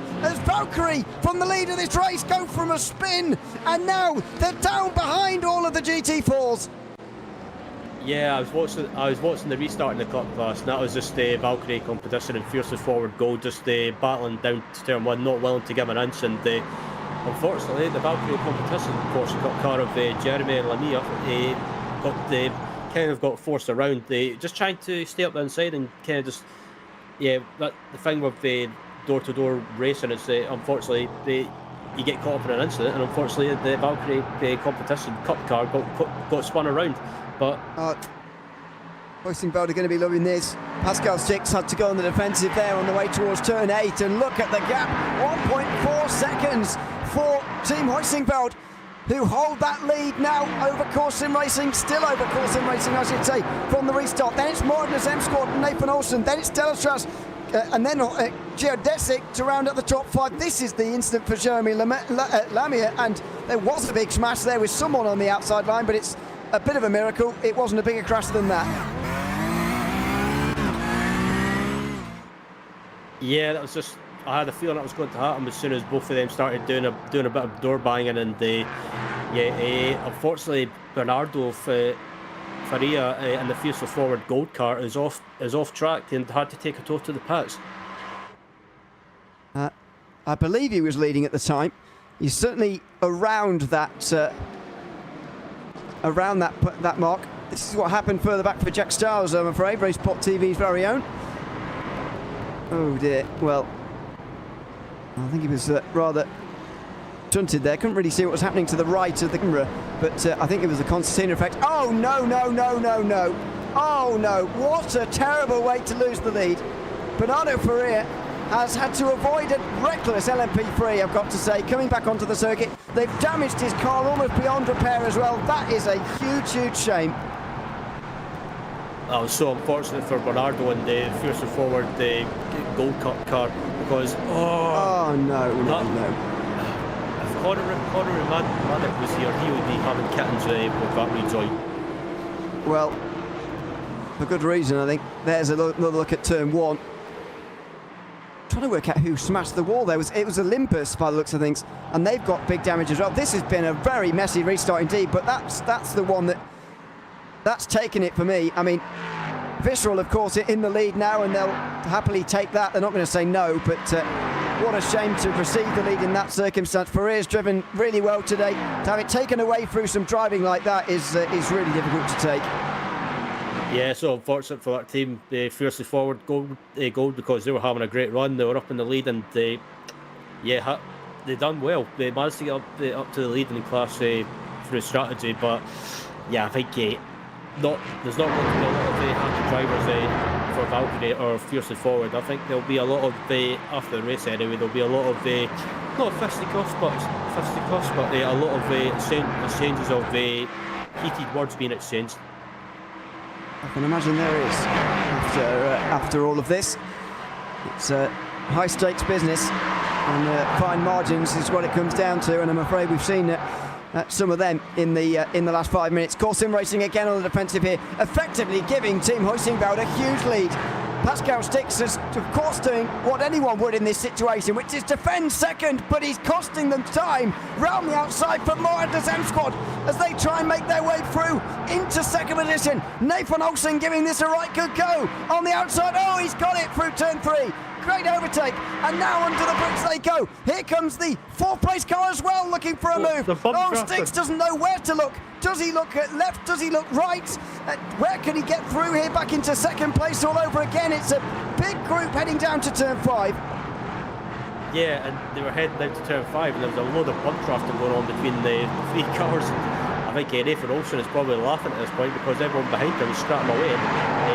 Team Huizinga are probably laughing even bigger or even more because everyone's scrapping behind them. And look at the lead that Team Huizinga has actually got now as they head through the carousel. That's Graham Sanders, who just got through on into 4th place as well on Christophe Herbignac, part of the Dallas setup, of course.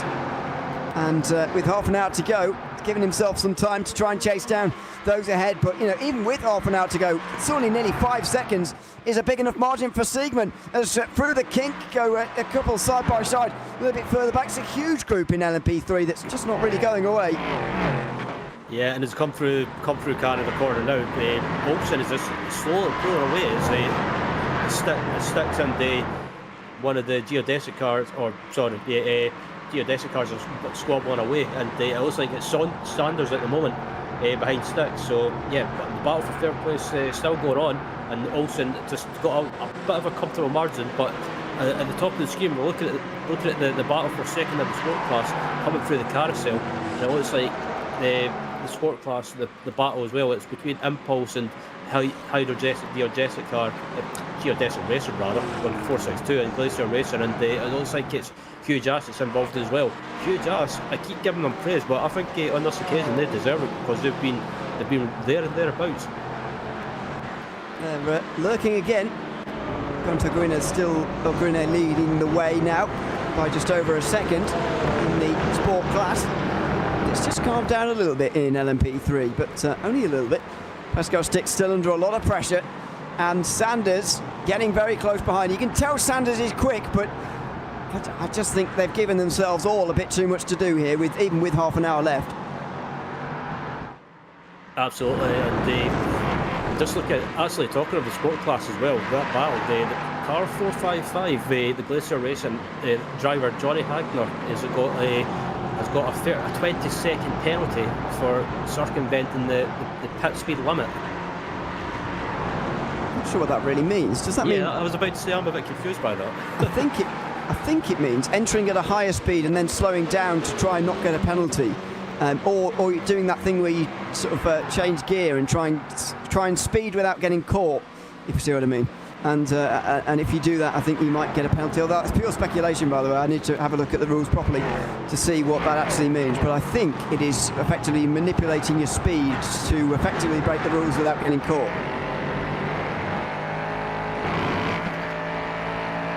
Well, of course, they have been caught. Yeah, and indeed confirmation there. You can't shift or not use the pit limiter. I mean, fair enough. It is known, I think, on iRacing that you can speed quite a lot actually and not get caught, so that's being monitored. I'm sure a bit of a pain to try and go through. Yeah, I've always found that trick a bit of a I'll probably get shot down for saying it, but I've always found that trick a bit of a way of cheating. So yeah, I believe it's in the rules or it's been in the rules in the past that you can't use that trick. So it's good to see it's been clamped down on in this race. Others would say, of course, that it's only cheating when you get caught. Yeah, that's true. And if not, it's just clever. So there you go. That was a change for the lead in TCR.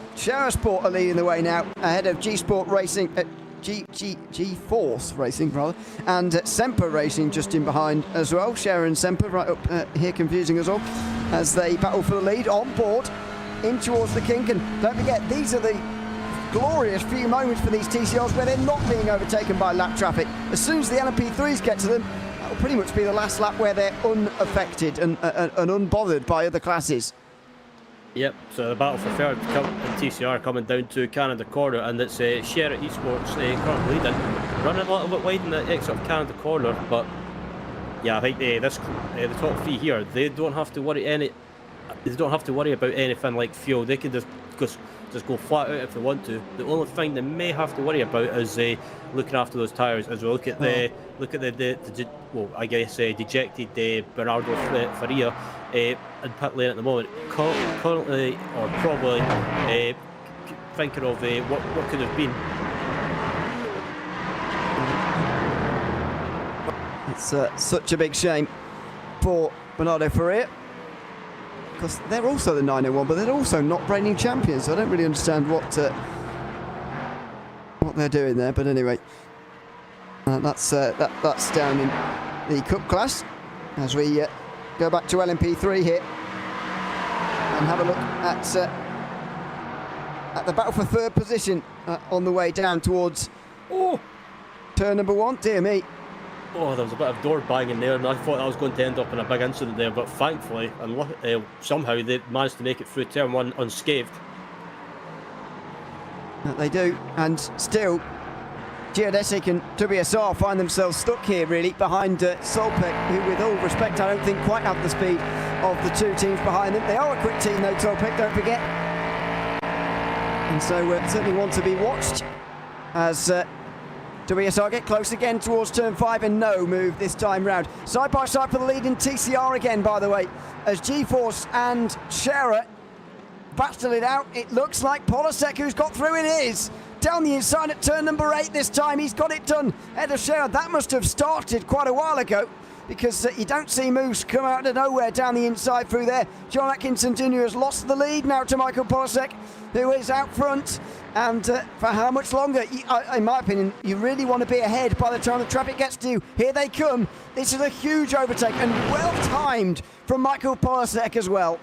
And the LMP3 leader of Siegmund coming through, and they manages to get by for any issues. And I think this is a point. I think that's why Michael tried to make that move, just because he saw the overall leader come up to the lap then. And if he can stay behind, being lapped, or not behind, in front, being lapped, you've got less chance of being hindered, in my mind anyway. So a good move by Polasek there to get it done. But I think it's just a case of the Sherritt Esports car with John Atkinson Jr. currently driving at the moment, taking this car to the finish. I think if he sees an opportunity to try and make a move, I think his best passing opportunity is down into turn 5. Is he going to have choice, though, as to where his overtaking chances are going to be? Because he's stuck behind right now, and there's traffic. Here he goes, though. Just in a brief break between second and third in LMP3, he's gone for it.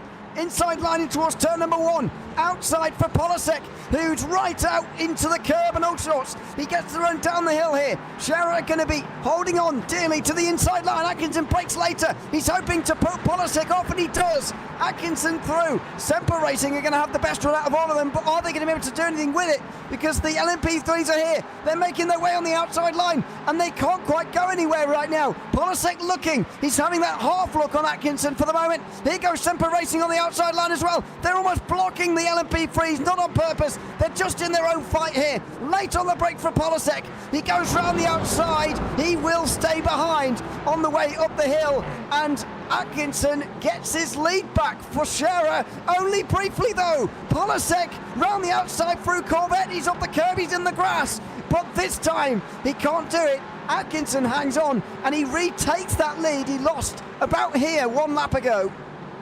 Yeah, look at Savard that's trying to make a move as well. He's trying to get in the action as well, but the problem is he's being swapped by a couple of LMP3 cars, and it looks like a Cup car as well, trying to lap him. So it's kind of split this battle up ever so slightly. But I think once the traffic is by, you might see this, but you'll probably see this battle rather bunching back up. But yeah, fantastic stuff in the TCR class. And look at Semper Racing losing that bit of time through traffic here. The Cup cars are onto them already as well. As we go back to the battle for third, WSR and Geodesic have both gotten through on Solbeck here, so that's a good overtake for them to be making. But just look at the time they've lost and the amount of time remaining, just over 20 minutes left. Yeah, come up to the line now. The battle for 4th place, as you see right there on the screen, between the 66 Hydro Race Geodesic racing car and the Precision Solbeck Precision racing car and another of the Geodesic cars. Yeah, battling for 4th place in LMP3 at the moment as they come up to a sport class car with which is a Torque Fleet racing car, I believe, headed into turn 2. So yeah, at the moment, just looking at the lead there, you had Fabian Siegmann has definitely took advantage of the mayhem behind him, and he's got about a 4-second lead now, or 4.1 second lead rather. So he's definitely taking advantage and trying to scaffer away. As I say that, a bit of door banging on the screen goodness. there. Side-to-side contact on the way towards turn 5, and Solbeck are not going to give this position up very easily as a result of that, and they're really at each other's throats here. More banging on the way towards turn 6. Solbeck are going to push Geodesic very wide, and that's aggressive on both sides, to be honest. The two of them driving into each other on the straight didn't really make a lot of sense there. Yeah, they were lucky that never ended up being a big incident, because I've seen it from previous races or other broadcasts as well, that if you get close to another car and you end up banging wheels or door banging, you can get a bit of an iRacing glow effect, and that can cause issues as well. So they were lucky to get away with that for sure.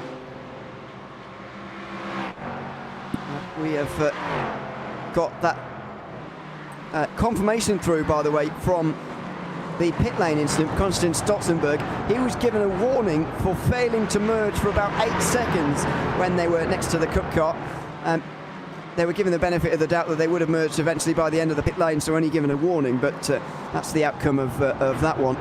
So I think that it is the same rules as IMSA effectively. You've got to be in the fast lane effectively to be considered in the right. I'm still not sure turning across a car not in the right is really the best way to prove that you're not the innocent one, but anyway, that's what happened, and Stotzenberg got away with it in the end anyway.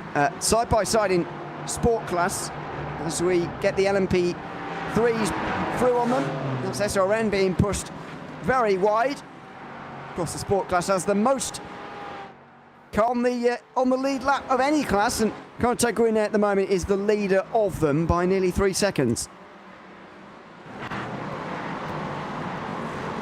Yeah, and excuse me, Corentin Green is there's a look at a replay of Graham Saunders got up an incident, and that was up in turn 6, I believe, just after the Corvette bridge. So yeah, I think looks like Saunders was caught. He's just pretty much swamped there and nothing he could do, and as you can see right there, he's got a bit of suspension damage and rear toe link damage, and it looks like it's the race done for him. Very much does. So Romanelli's up to 3rd, and that's the driver you can see just behind this battle for 2nd in sport. He'll go around the outside, hopefully with more success than we saw earlier on when he nearly caused his own humongous accident. Got away with it that time though, and he certainly gets away with it this time as well, as the LMP3s all dive their way through here. Solbeck's still in the top 5, and they've gotten through that incident rather nicely to still be up there as well actually here. All looked a bit messy towards turn 6, to be honest, but that's what we've seen on this final restart of the day. This looks like it is going to be the green flag run that takes us to the checkered flag at the end of this race, and it's been messy a little bit at times, I suppose as expected though. Yeah, and that's the thing with the new season as well. It's round 1. There's always been bound to be a bit of rustiness between basically the drivers that raced last season or have raced in the past, and then maybe it's a case of new drivers as well that have joined the series just haven't getting to grips with how the racer is and what the racing is like throughout the field in every class.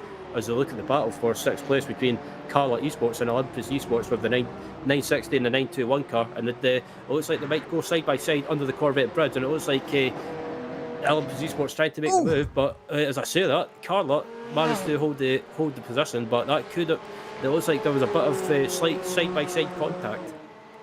Certainly did, and smoke in the background as well. It's not. Are these two? Yeah, they are on the same lap. Sorry, trying to work out quite what's at stake in that in that battle with regards to the driver that's directly behind them. They're not in the same battle. Carlo and Olympus, of course, are 1 lap down. They're at 6th and 7th. They're 1 lap down on everybody else. Of the top 5, I should say. And they're 1 lap ahead of Valkyrie.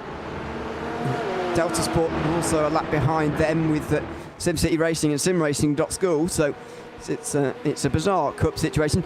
Christoph Herbenier, by the way, has been in for ages as part of Delta Automotive in LMP3. So after leading the race earlier on and towards the halfway stage, they're going to pick up very minor points here. Yeah, I was trying to figure out what happened to them, but yeah, that's unfortunate because they were in the thick of the action and they doing quite well, but currently stuck in the pits. And also you've got the battle for TCR winning at the top and the cup class.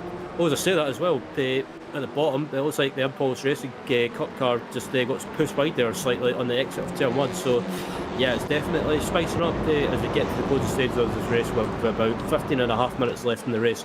But yeah, TCR still, the battle for the win still going on, and this cup class battle going on as well. And just looking at the cup class, actually, Ewan, a surprise to me as well. It might be because of strategy, but the 985 Racing Lab Esports car leading the cup class at the moment could be on for a potential potential good result in their first race in the series. That could be. More interesting to me, actually, is that Walk Racing Esports are back to 4th. So they've regained their lap under the safety car. They clearly pitted for fuel a little bit later. And now they are, 3 laps later and then everybody else. They came in, topped up, and now they're knocking on the door of a podium. So it's stuff to watch a little bit later, maybe in the Cup class. As we enter the final quarter of an hour of this race, Scherer still lead G4, still leading Semper Racing into Canada Corner. And this is going to be an interesting battle right to the very end. This is exactly what you get from TCR Racing here in the IVRA Clubsport Series, as we know from many seasons with these cars now. Yeah, and they've got a sport class car coming through, trying to lap them as well. It looks like it's is that the Altitude Esports McLaren? Yes, it is. Yeah. So yeah, coming through to lap the TCR class car, and thankfully manages to get them on the home straight. But I think who's going to take the win in the TCR class? It's a tough one to answer, and I think will probably be sorted out in the final couple of minutes, I believe. I still look at this battle in LP3, heading up to Canada Corner. It looks like one of the geodesic cars trying to make a move up inside, and it looks like going to be a bit of contact, but again, goodness me, managed to get away with it somehow. Yeah, I'm sure there was going to be contact there. Or indeed an incident, I should say. But Solpeg are back to 4th, so this is a re-overtake. Geodesic are now down to 6th place, and you'd have said this at the start of the day. I don't think many people would have believed you. Geodesic are 6th, 7th and 11th in this race. That is remarkably low for a team. The reigning champions, of course, but a team of their quality, that is a real surprise. Yeah, they were having a great... I think, considering they had a great qualifying, and then basically it's just this is the races went on. It's just not been one of the best of races for them. And I think I'm the same as you, and I'm quite surprised considering that Geodesic in this series last season, they were pretty much probably one of the main teams to beat last season in the LMP3 class. Yeah, well, of course it was a close championship. However, it was theirs in the end. That it was their victory. So. Not surprising, but there you go. That's what happens in Clubsport Racing as we have the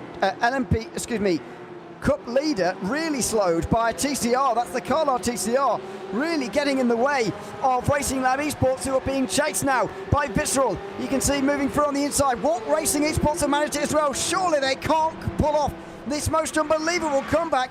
Igor Kost is now only a second or so away from a win. Yeah, Jacob Behrens, has been caught quickly by this pack behind him.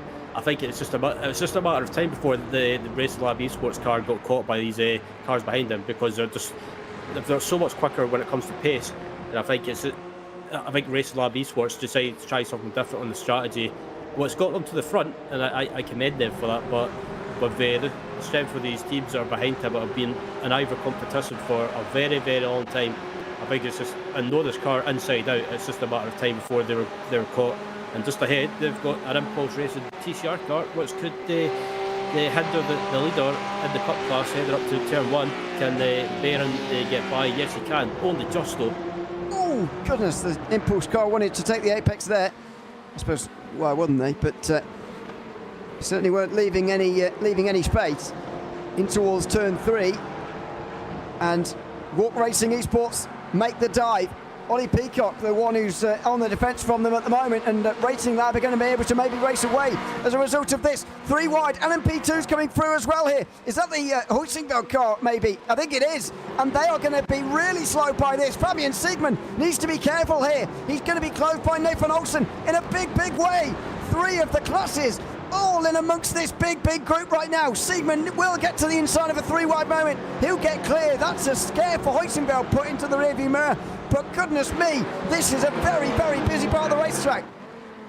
Yeah, I think traffic definitely hindered Siegman for sure, and that's allowed Olsen to close the gap down to well, it was about 1 second. Now it's up to about 1.6 seconds because Olsen's been hindered by traffic now as well. So it's swings and roundabouts as they come through the carousel. Oh jeez! Oh yeah. Oh dear, that was the Moradness, I think, in second. Nathan Olsen making his way through on the very outside, losing some of that time, but not all of it. He's gained time overall, actually, on the LMP3 leader there, so something to put in the back of your mind for a little bit later on. Peacock again having to go defensive into Canada corner. Does he? No, well, he stays for the racing line, but he's put under loads of pressure from Igor Cross here. Oh, he's pleased to put the TCR leaders behind them, but of course they'll have to go through on the sport path before long. As we have a look at what happened to the 990, that was way too late on the break for football, because Jeremy Lamier is serving a penalty there and getting back underway. This is in sport. Ashley Finch for a spin on the inside of turn number 8. Yeah, it just looks like Ashley might have went to try and make a move up the inside, and unfortunately the gap was closing when the move he was trying to make the move, and unfortunately. It never paid off, and unfortunately Ashley had to take a bit of a voided action onto the grass, and not been the best day of races towards the end for the WSR Esports sports class car, but that's the way it goes sometimes. As we look at the WSR Esports butt kicker LMP3 car, and this battle in the cup class as well. Again, the squabble behind the cup class leader is still going on, and that's it, allowing the Racing Lab Esports car to just pull away and build that gap up again, just ever so slightly. Oh, as I say that, they got spun round by the LMP3 car. Oh goodness! Berens is off, and there was contact with an LMP3. Racing Lab Esports lose the lead through turn 5 with just 8.5 minutes to go. Oh, it's heartbreak for them. But absolute delight for Igor Kos, who's completed his run to the front of the field. Only about 40 minutes ago, he was off the lead lap in the Porsche Cup class. Now they're back again, recovering penalty to maybe go and win this now. Yeah, and it's just the WSR Esports butt kicker LMP3 car running into the back, and that was so unfortunate. That's really clumsy from WSR, sorry, but they're a better team. They should know better than that. That was pretty poor, really. I think they might get pinged for that. Yeah, I would have thought so. You saw the end of that replay, by the way. I'm pretty sure I saw 4 wide out of turn 5 in an unrelated battle, but that's effectively what he's dropped himself into now, and he won't enjoy that very much. But what a turnaround in the Porsche Cup class. Igor Kos now leading. Ollie Peacock's going to push him all the way, though. Yep, and that was such a heartbreaking moment for Racing Lab Esports, but I think again that was just clumsy driver on Dave by the WSR Esports butt kicker LMP3, but still the battle for 7th place in the LMP3 class going on between Core Sim Racing and Prestander Nomad with the 80 and the 56 cars. And Core Sim Racing, they were up there earlier on, but ended up just dropping back slightly. Just the strategy not going their way, maybe making the wrong calls, but they still under pressure from Prestander Nomad. Actually, as I say that, it looks like another Prestander Nomad car as well, but I think that one is maybe a lap or 2 back.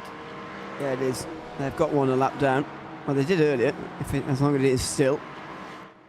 It is still a lap down, yeah. So still 9 on the lead lap in LMP3.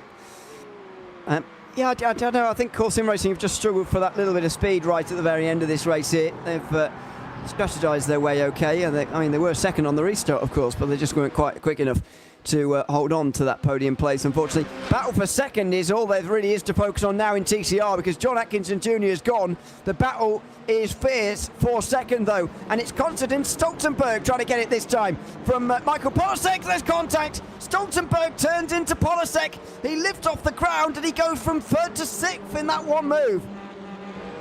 Yeah, fantastic racing through and up at the front in TCR. This has been going on since the restart, basically. Sherry Esports still leading at the moment from G-Force Racing, and also Impulse Racing as well. So, yeah, Polasek handling the pressure. Polasek handling the pressure really well, and yeah, there's so much racing going on, or so much battles going on at the moment, especially in TCR. I was trying to figure out who was where up at the front. Always good racing in TCR. Good to know that actually we've got a few more in the field this year.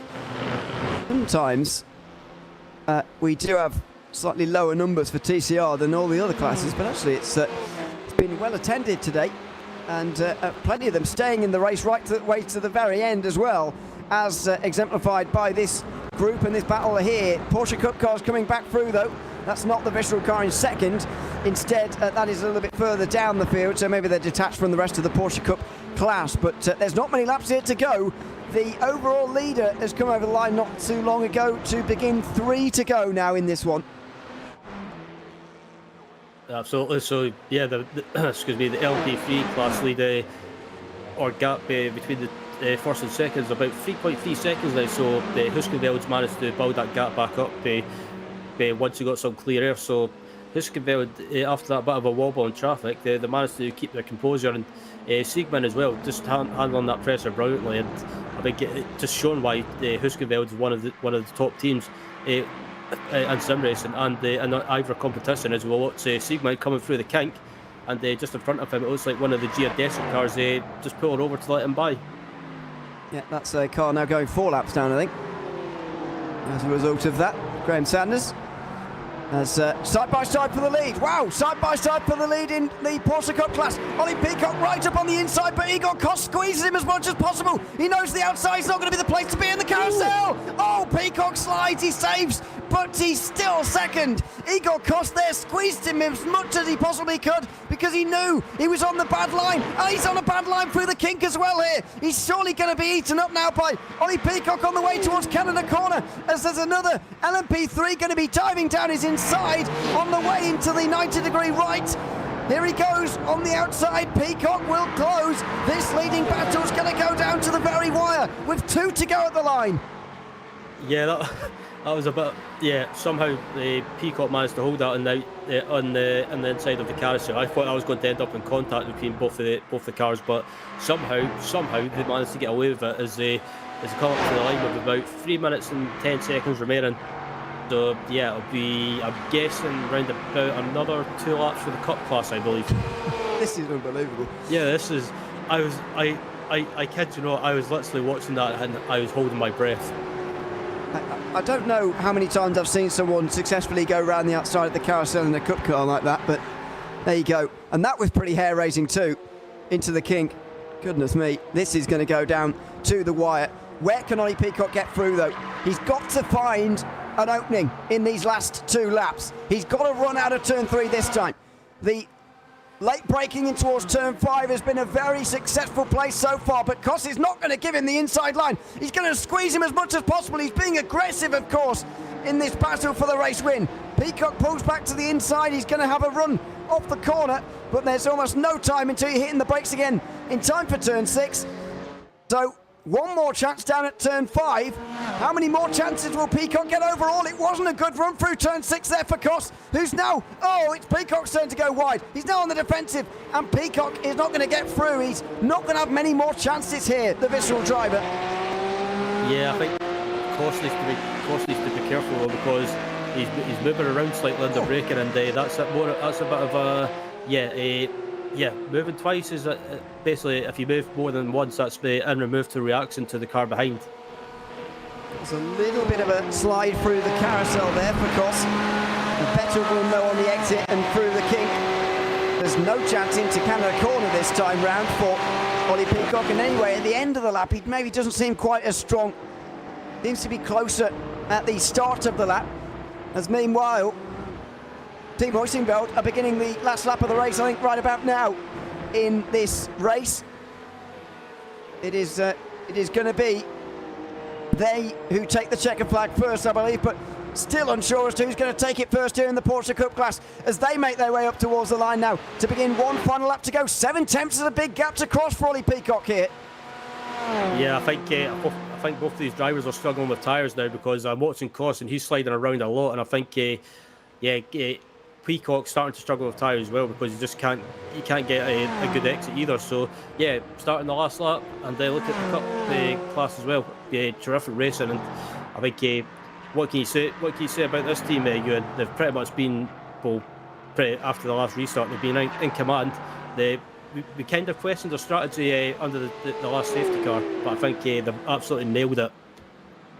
Trying to keep an eye on 2 leaders at the same time here. Igor Koss is under pressure from Peacock again here in towards turn 5 and is not close enough. Peacock now needs a very good middle sector indeed if he wants to get back on terms with Walk Racing Esports. Don't forget about where they've come from here, by the way, in the number 911. 2 minutes worth of a stop and go penalty and time penalties given out to them with about half of this race remaining. They were a lap down until that final safety car a few moments ago. They got their lap back under that safety car, and now they're fighting for the win in an unbelievable turnaround. Meanwhile, Team Hoisingfeld are making their way towards the line. They are IVRA Clubsport Series winners here at Road America. They take the opening round of the season ahead of Moradness, as further behind G-Force Squad and G-Force Racing, I should say, are battling for second fiercely in the TCR class, as well as this battle in the Porsche Cup cars. Peacock gives it everything through the kink. Koss knows he needs to move it over here at the final corners. Into Canada corner they go. Late on the brakes, as late as you possibly dare. Peacock will close. He's got to have a great penultimate corner here, and he's got to fire it down the inside if he can. Up over the curve they go on the outside line. He's not going to be able to do it. Koss defends. Does he hit the apex? Not especially well. Peacock's going to have a run up towards the line here. He's going to be in the slipstream. Surely it's going to be too little too late. Surely there's no more drama to give here. And Walk Racing Esports do take it. Quarter of a second at the line. Ollie Peacock threw everything at it, but he didn't quite have the answer. As further behind, Share Esport are going to come across the line very shortly. Team 35 Benner by SimRC have already taken their sport class win, by the way. It's going to be John Atkinson Jr., who in hindsight did very well to get this lead, because what's happened behind him is an almighty battle that's given him cruise mode effectively in these final few moments.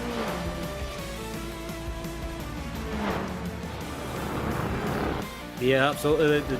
John Atkinson Jr. handled that pressure after the restart really well, and basically managed to build a bit of a gap in the TCR class. And the absolutely great performance by him, but by the whole team, this whole Share Esports team as well, as coming around the final corner. You want to take the win. Share Esport off to the best possible start. A real rising team in sim racing, can compete with the very best. And here they've beaten the best as they come across the line to actually an inflated margin at the end. They're going to be the biggest winners on the day with 6 seconds, but that maybe doesn't reflect the whole story. G-Force Racing really dropping back on that last lap, by the way, in TCR. That was a last lap pass for Tempo Racing to get up into second. We'll go through the full results in a few moments' time, but there's still plenty of stories to uncover here in our post-race coverage of the IVRA Clubsport Series opener from Road America. And what an enthralling final 40 minutes, 35 minutes it was. Once we finally got that final safety car out of the way, we got that run to the line. It was very exciting indeed. Let's take a look at the results after 4 hours of racing. Not even sure if everyone's crossed the line, to be honest, and whether we can show you them yet, but we can indeed. Everyone's finally crossed the line. It is Fabian Siegman who takes the win for Team Hoisingveld. 2.1 seconds the gap to Nathan Olsen in the end, with Alessandro Romanelli picking up the final podium place. Solpek ended up in 4th. Great defence of Geodesic in the last laps there. A team who will be very disappointed with their day. Core Sim Racing gets 6th ahead of Prestana Nomad, Echelon Simsport and Hydrace Geodesic Racing's number 64, who are the final drivers on the lead lap. 1 lap down for Prestana Nomad's 57 team. And multiple laps in the end were the other Geodesic team. Graham Sanders over the line 4 laps down, and Christophe Herbigno with a pretty late incident, finishing 15 down, but still finishing last as a result of that. Really damaging for them, I'm afraid.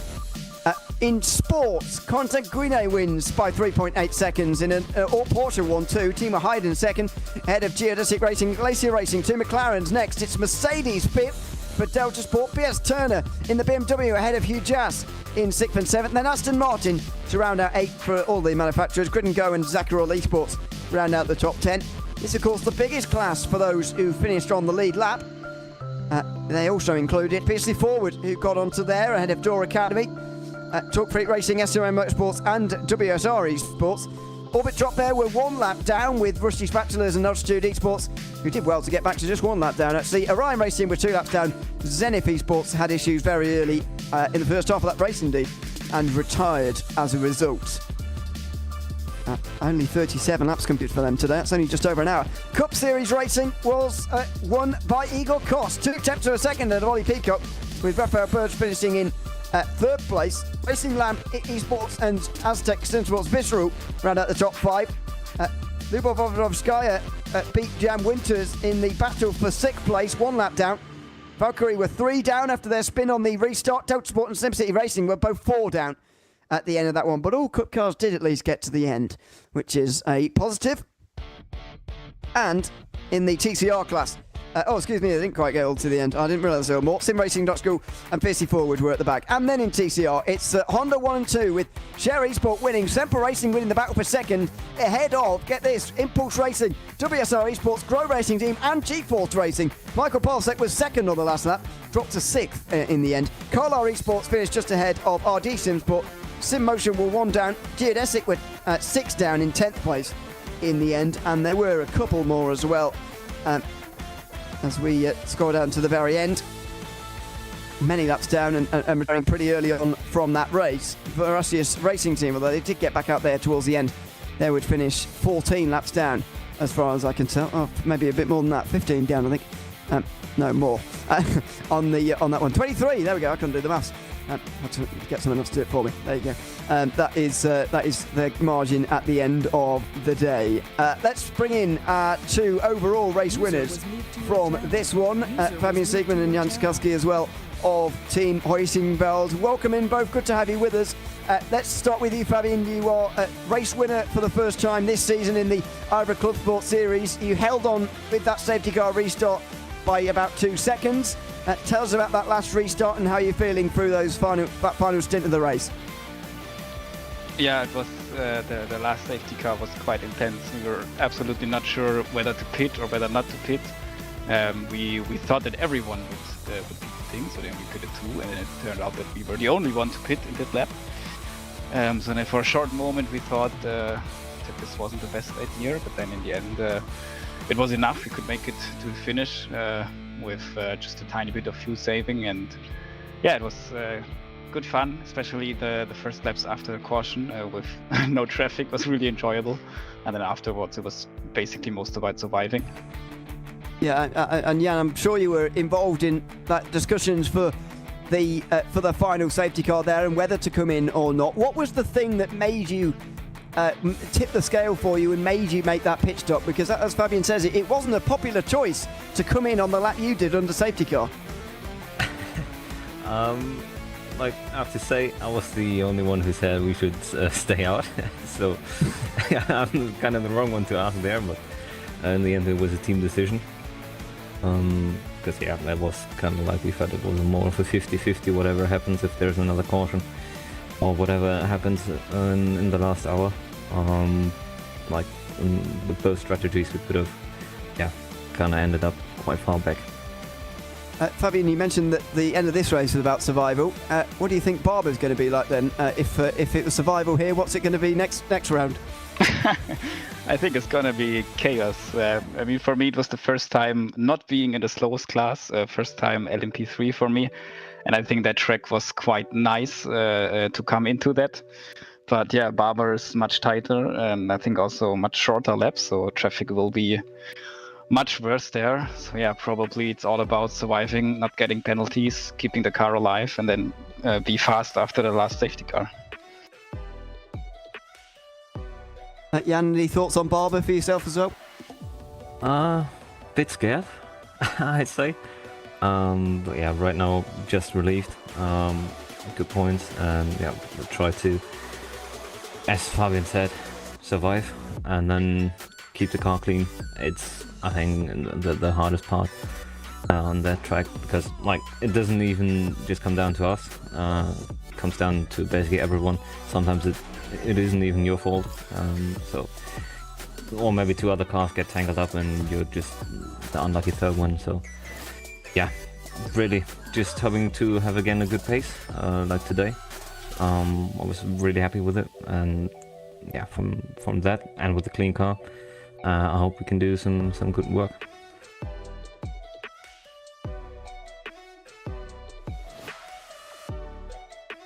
All right, well, we look forward to seeing you there. Congratulations on winning tonight, both of you, and thanks for coming to chat to us as well. Thank you, and see you. Thanks, bye-bye. Thanks very much. Thanks very much, Jan Sekowski there and Fabian Siegman, both winners tonight in the LMP3 series in the sport class. It's a victory for C and Conta Gwinnen. Kieran Harrison joined us now. Conta, welcome in first of all. How were those final laps with you holding the others just about at bay for the last 35 minutes? A bit stressful because, to be honest, we had a really tough race. We weren't really expecting to be at the front. And then, yeah, when you end up being at the front, you just don't really want to mess, I would say. So yeah, it was a bit stressful. The tires were really cold when we restarted the race, so it was a bit sketchy, I would say. They don't want to take much risk as well. So yeah, it was long 45 minutes, I think, but yeah, we made it safely. Didn't try to take much risk. So yeah, very happy to get this one. Does it make it more stressful in that you are part of the biggest class in this series, and the most amount of drivers on the lead on teams on the lead lap at the end was in the sport class as well? Does that make things worse? Yeah, can you repeat the question? Sorry. I'll get that. Sorry, I thought him was there, but he's not. But he's not. So I'll sorry. repeat. Sorry, was that addressed at me? Oh yeah, sorry. I don't know. Maybe I didn't say your name. Yeah. Is it more stressful being part of the biggest class?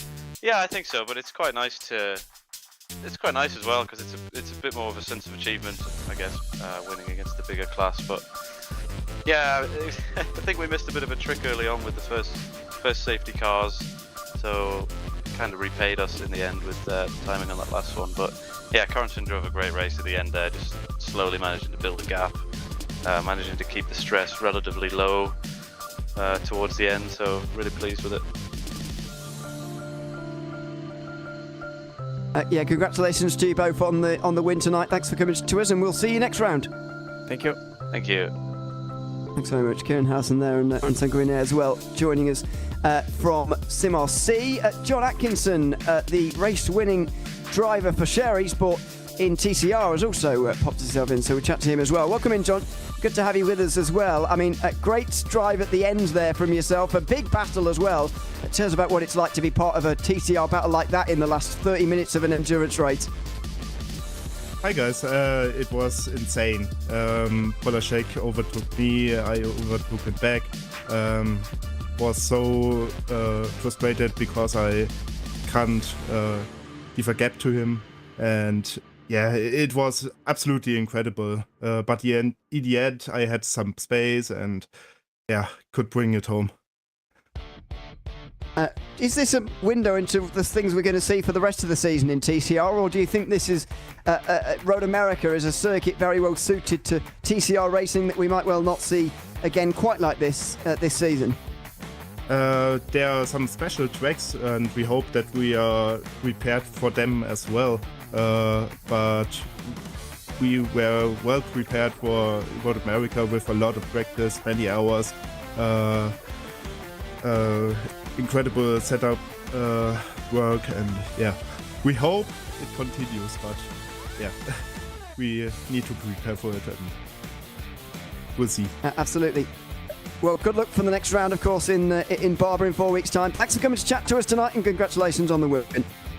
Thank you. Thanks very much. John Atkinson, the winner tonight in TCR, part of the Share Esports team. Well, Ryan, that was a very fun last 40 minutes, especially, I've got to say, on that safety car restart. The IVRA Clubsport Series off to a great start once again. Yeah, excuse me. Yeah, absolutely. I think I enjoyed watching it in the virtual booth. I think some of the drivers probably enjoyed it on track. Some other drivers probably didn't enjoy it, especially the ones that were unfortunately caught up in incidents after the last restart. Especially Bernardo Ferreira and one of the Valkyrie drivers. Unfortunately, it ended their race and they threw away their hopes of taking the win in the Cup class. But apart from that, the racing overall around this fantastic Road America facility was great, and I think it's a good indication and preview of what to expect ahead of this season. Absolutely, a few teams that looking to this race behind them pretty quickly, and a few others to maybe savour this race for just that little bit longer. Well, they're not going to have long if they're IVRA Endurance Series drivers, because we'll be going there in 1 week's time. The next time you see us for Clubsport Series racing, though, will be on the 23rd of November. We'll be live from 3 p.m. GMT. That's 4 in Central Europe, and that's 3 p.m. UTC if you want to translate that to your own time zone. We'll be live on RaceSpotTV for the qualifying and race, of course, with a combination of the team you've had here tonight, along with you as well. As I say, though, we'll be back next week for more IVRA racing. The opening round of the Endurance Championship starts from Motegi, 300 laps. It'll be a long afternoon, and we'll be live from around about the same point in next week, Saturday afternoon as well. So I very much hope you can join us then too. For now, though, this has been the opening round of the IVRA Clubsport Series, the 4 hours of Road America. Thanks very much for tuning in. From myself, Ian Leary, Ryan Walker, Lorenzo Bonda and Jake Sperry early on, along with Ramiro Cisneros and also Hugo Luis behind the cameras. It's goodbye for now. We'll see you for more IVRA racing in 1 week's time.